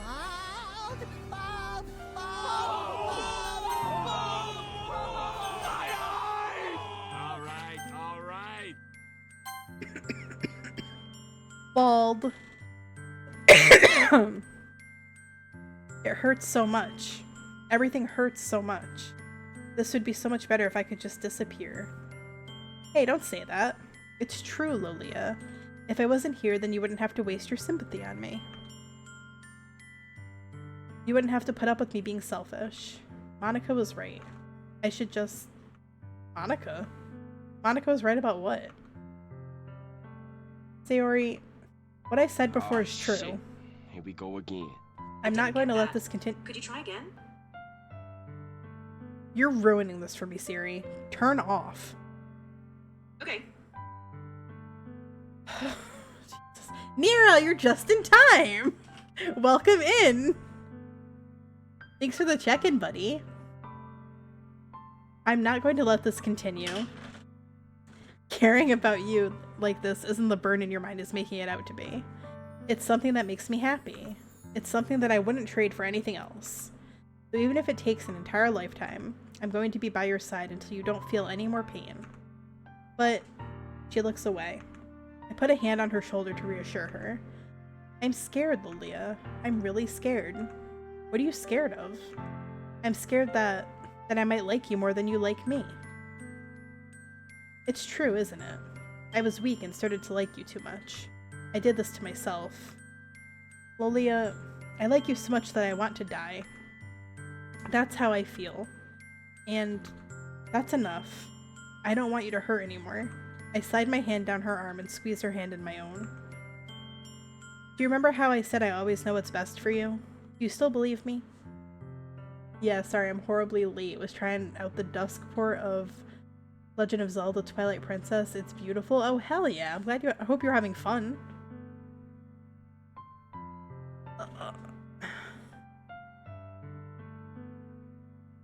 Damn, Shed really wants Sayori gone.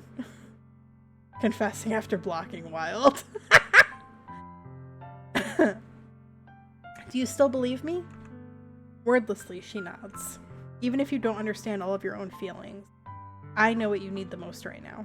And that's what I'm going to give to you. Oh, I wonder if, okay. So, I wonder if I choose this option if it prevents her from doing what she's gonna do. Because I've done this one. I didn't do this one. I'm gonna try it. Balls out. Let's go. I love you. Eh? Those are my true feelings. So there's no way you could like me more than I like you. I should have realized it sooner. But spending time with everyone at the club, making new friends, and having fun with you every day, it helped me realize that you are truly the most important person to me. That's why I'll accept any of your burdens. As long as we continue like this every day, with you by my side, then I know we'll both be happy.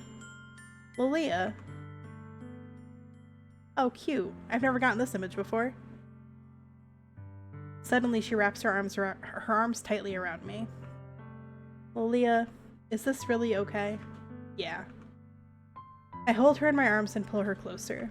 You'll never have to let go of me again. I love you, Lilia. I want to be with you forever. And then she killed me. Me too. I have beef with beef and vegetables. Ooh, beef and vegetables sounds good right now.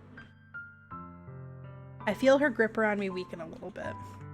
What is this? Sayori? I'm supposed to be happy right now. I always thought this would be the happiest moment for me. But why, even now, why won't the rain clouds go away? They're not going away at all. Oh god, I didn't prevent it. They're not going away at all, Lilia. It's okay. It might take some time for things to get better again. But no matter how long it takes, I'll be there every step of the way. That's all that matters right now. Okay.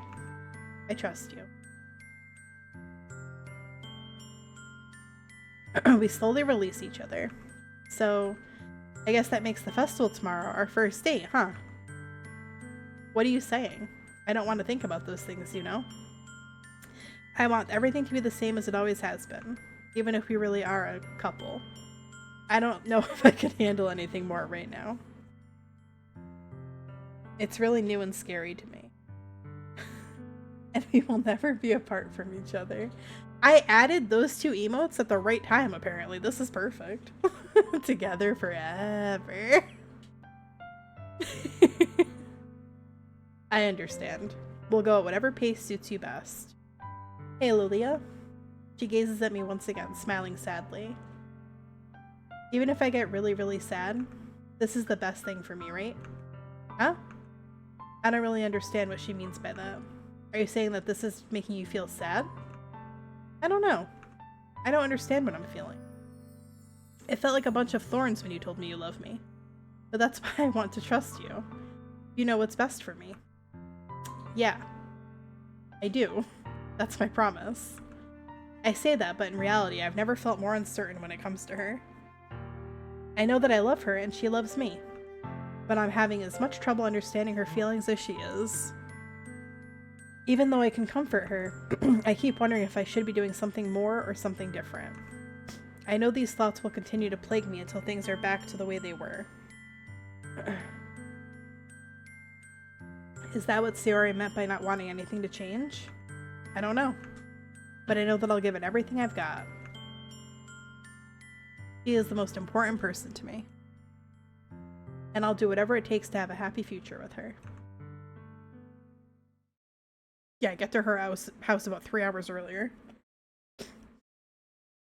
It's the day of the festival. Of all days, I expected this to be the one where I'd be walking to school with Sayori. But she isn't answering her phone. I consider going to her house to wake her up, but decided that's a little too much. Bro needs to learn piano. If you know, you know. Meanwhile, the preparations for the event should be nearly complete. The banner Yuri and I painted is dry, and I gently rolled it up to take with me. She sent me a pleasant text reminding me not to forget anything, and I reassured her.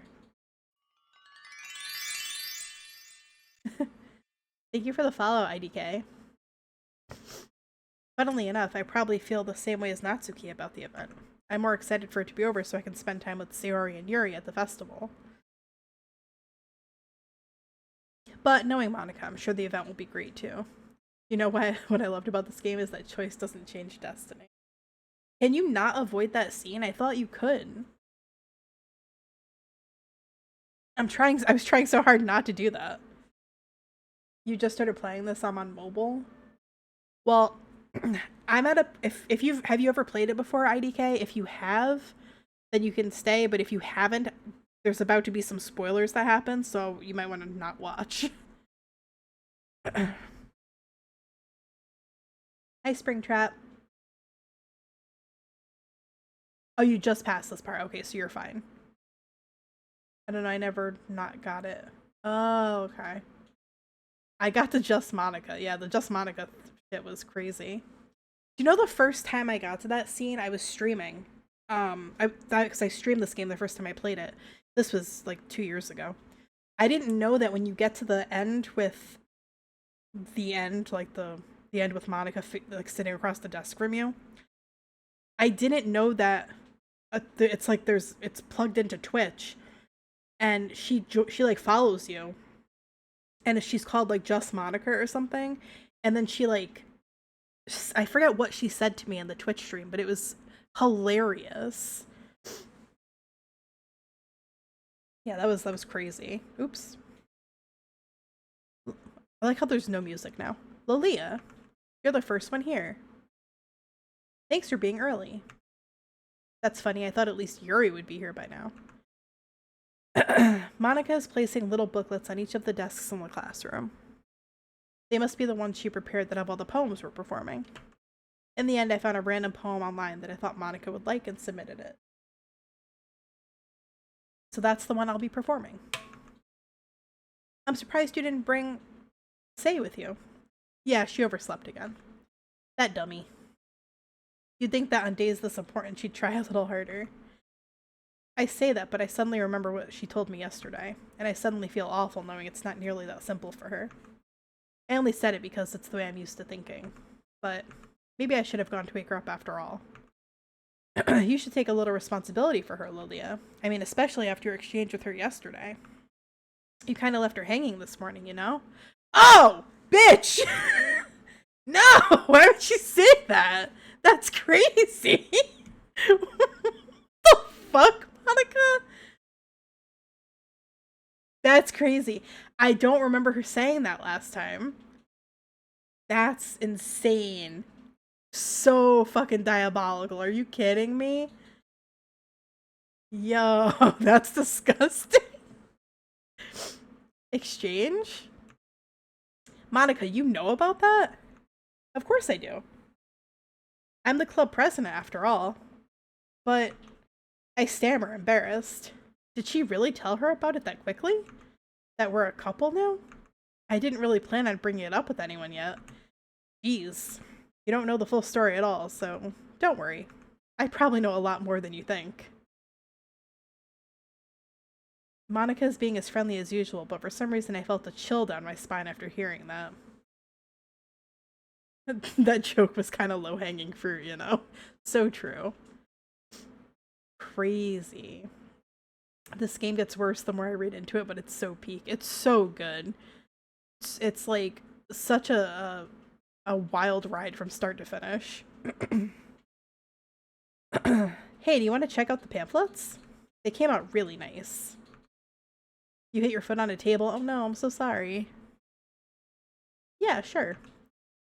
I grab one of the pamphlets laid out on the desks. Oh yeah, they really did. Something like this will definitely help people take the clubs more seriously. Yeah, I thought so too. I flipped through the pages. Each member's poem is neatly printed on its own page, giving it an almost professional feel. I recognize Natsuki and Yuri's poems from the ones they performed during our practice. What's this? I flipped to Sayori's poem. It's different from the one she practiced. It's one that I haven't read before. Oh boy.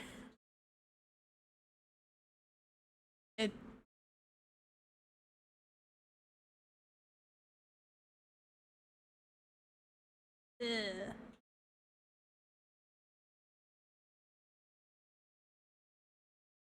So, it just says, get out of my head, get out of my head, get out of my head. Get out of my head before I do what I know is best for you. Get out of my head before I listen to everything she said to me. Get out of my head before I show you how much I love you. Get out of my head before I finish writing this poem. But a poem is never actually finished, it just stops moving. Super normal. What is this? Super normal, no worries. Beautiful. Sayori is sure one of my favorite characters. She's definitely here for the long haul. I don't know. I've honestly, in the 2 playthroughs I've done now, I haven't seen her be saved. I don't know if there's a way to save her. I mean, there's gotta be, right? I don't know. I don't know. I wrote stuff like that as a kid and I turned out fine. She will too. Okay, bet. We got this. Reading the poem, I get a pit in my stomach. Lilia? What's wrong? Nothing. This poem feels completely different from everything else Sayori's written. But more than that, I changed my mind. I'm going to go get Sayori, so... Well, alright. Try not to take too long, okay? I'd sacrifice the little... Do you mean Yuri? You'd sacrifice Yuri for her? That's crazy. Wait, is there another chat thing you're looking at? Yeah, I'm on the purple one too. I quickly leave the classroom. Don't strain yourself. Monica calls that out after me. I quicken my pace. Alright. So, for anyone watching, I will tell you right now, this is a content warning. Disturbing images are coming. If you have a weak stomach or you don't want to see that and you get triggered easily, don't look. You can turn the stream off. You can leave the chat. It's totally fine. But I'm telling you guys now, don't continue watching if you don't want to see bad stuff. Oh, the pink-haired short girl, Natsuki, got ya. Okay, I gotcha. All right. What was I thinking? I should have tried a little bit harder for her. It's not a big deal to at least wait for her or help her wake up. Even the simple gesture of walking her to school makes her really happy. Besides, I told her yesterday that things will be the same as they always have been. That's all she needs and what I want to give her. 12 a.m. Yeah, this is peak. I reach her house and knock on the door.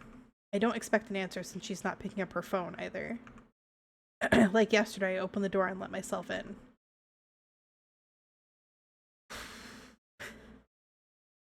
Fuck, dude. Sayori? Not now, Siri! Okay. Jesus fucking Christ. Sorry. The best hour for trauma. She really is a heavy sleeper. I swallow. I can't believe I ended up doing this after all. Waking her up in her own house. That really is something that a boyfriend would do, isn't it? In any case, it just feels right. Outside her room, I knock on her door. Wake up, dummy. There's no response. I really didn't want to have to enter her room like this. Isn't it kind of a breach of privacy?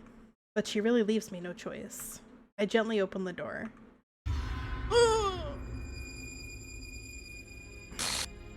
Good googly moogly.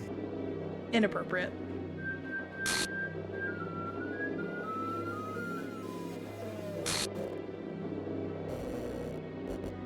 Damn.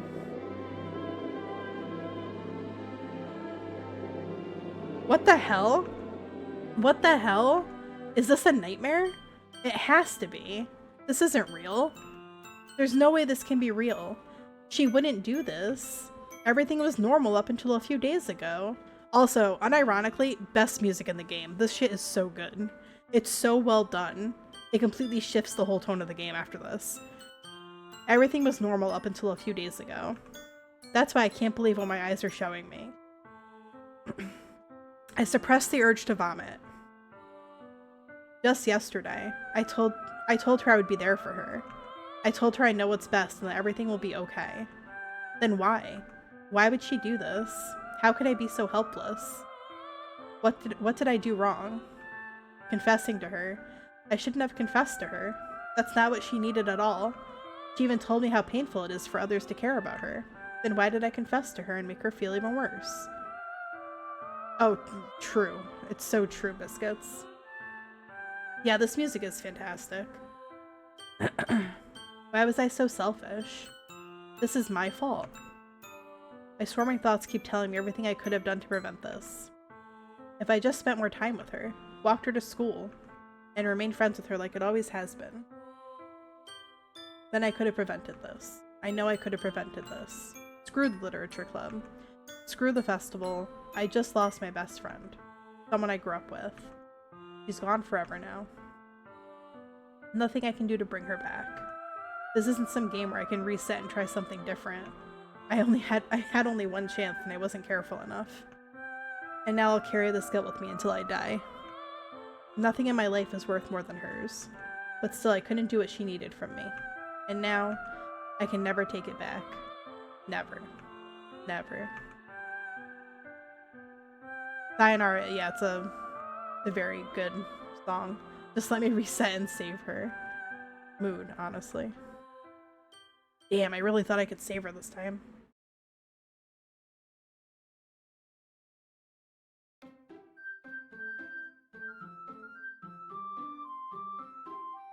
Oh my god, Shed hates Sayori, that's crazy. I love this shit always made me crack up though, because it's like, oh, okay, Monica, what are we doing?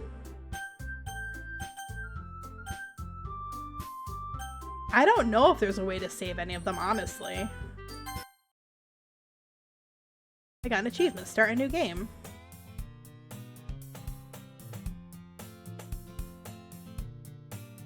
Okay, so I'm just going to save. Because we're not going to continue this right now. I will be playing more tomorrow. But it's 12:40 in the morning, so I do have to head to bed soon. So, what the hell-y? Hi, Koro. She looks like she's hitting a dance move. True. Main menu.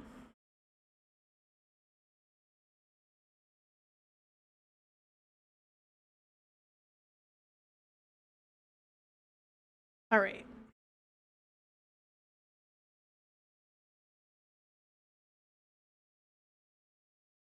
Oh yeah, I forgot it does this. Wait, hold on. I'll put this back on really quick. Sorry I was a bit late, but excited to see you play the game. Yuri is my favorite character. I love Yuri, yeah. I don't know how the hell it got so late, dude. My sleep is important, but I forgot I did this. I can see all the pictures I've earned so far. So, I actually have it on Steam now. I first played this game on the Epic Game Store, but I don't want to have to deal with that launcher because it fucking sucks, so I just have it on Steam now. So I actually don't have all of my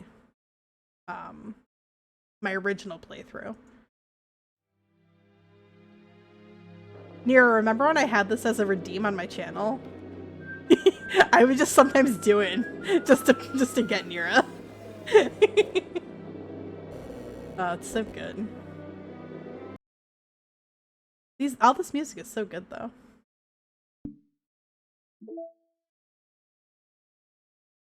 Oh nice, okay. Did I just see bald Yuri? Maybe. Alright, anyway. We'll raid out in just a moment, but yeah, thank you guys so much for hanging out. I really really appreciate everybody hanging out and keeping me company while I played. This just let me get the ending with all the girls while surviving with Yuri. Honestly, right? Opens the door nonchalantly, finds just hanging. What's going on there? That being a redeem is diabolical. Hey, I'll bring it back, bitch. Hell yeah. It was such a good redeem too, because it would play the Sayonara song, and then a picture of Sayori would pop up on the screen. Not that image, but a different image. It was really entertaining, in like a fucked up way, obviously, but but yeah, we're gonna raid out over here to somebody. Not sure who yet, but let's see. Oh, Ghost Loops is actually playing The Legend of Zelda Twilight Princess. Let's go right into them. Oh, and they look like they have a little Link hood on. That's so cool. Alright, we're gonna go right into them. If you're not following Ghost Loops, what the heck? Why aren't you following them? We've raided into them before. They're very kind. They're also another member of Smarties. My little VTuber team. But yeah, so here's our raid message, y'all. And yeah, thank you guys so much for hanging out as usual, and I hope you have a great rest of your night and enjoy your sleep. Hopefully you'll all be getting some good sleep. I will also be going to get some good sleep because your girl has work in the morning. So, alright, love you, bye! Sayonara! Too soon?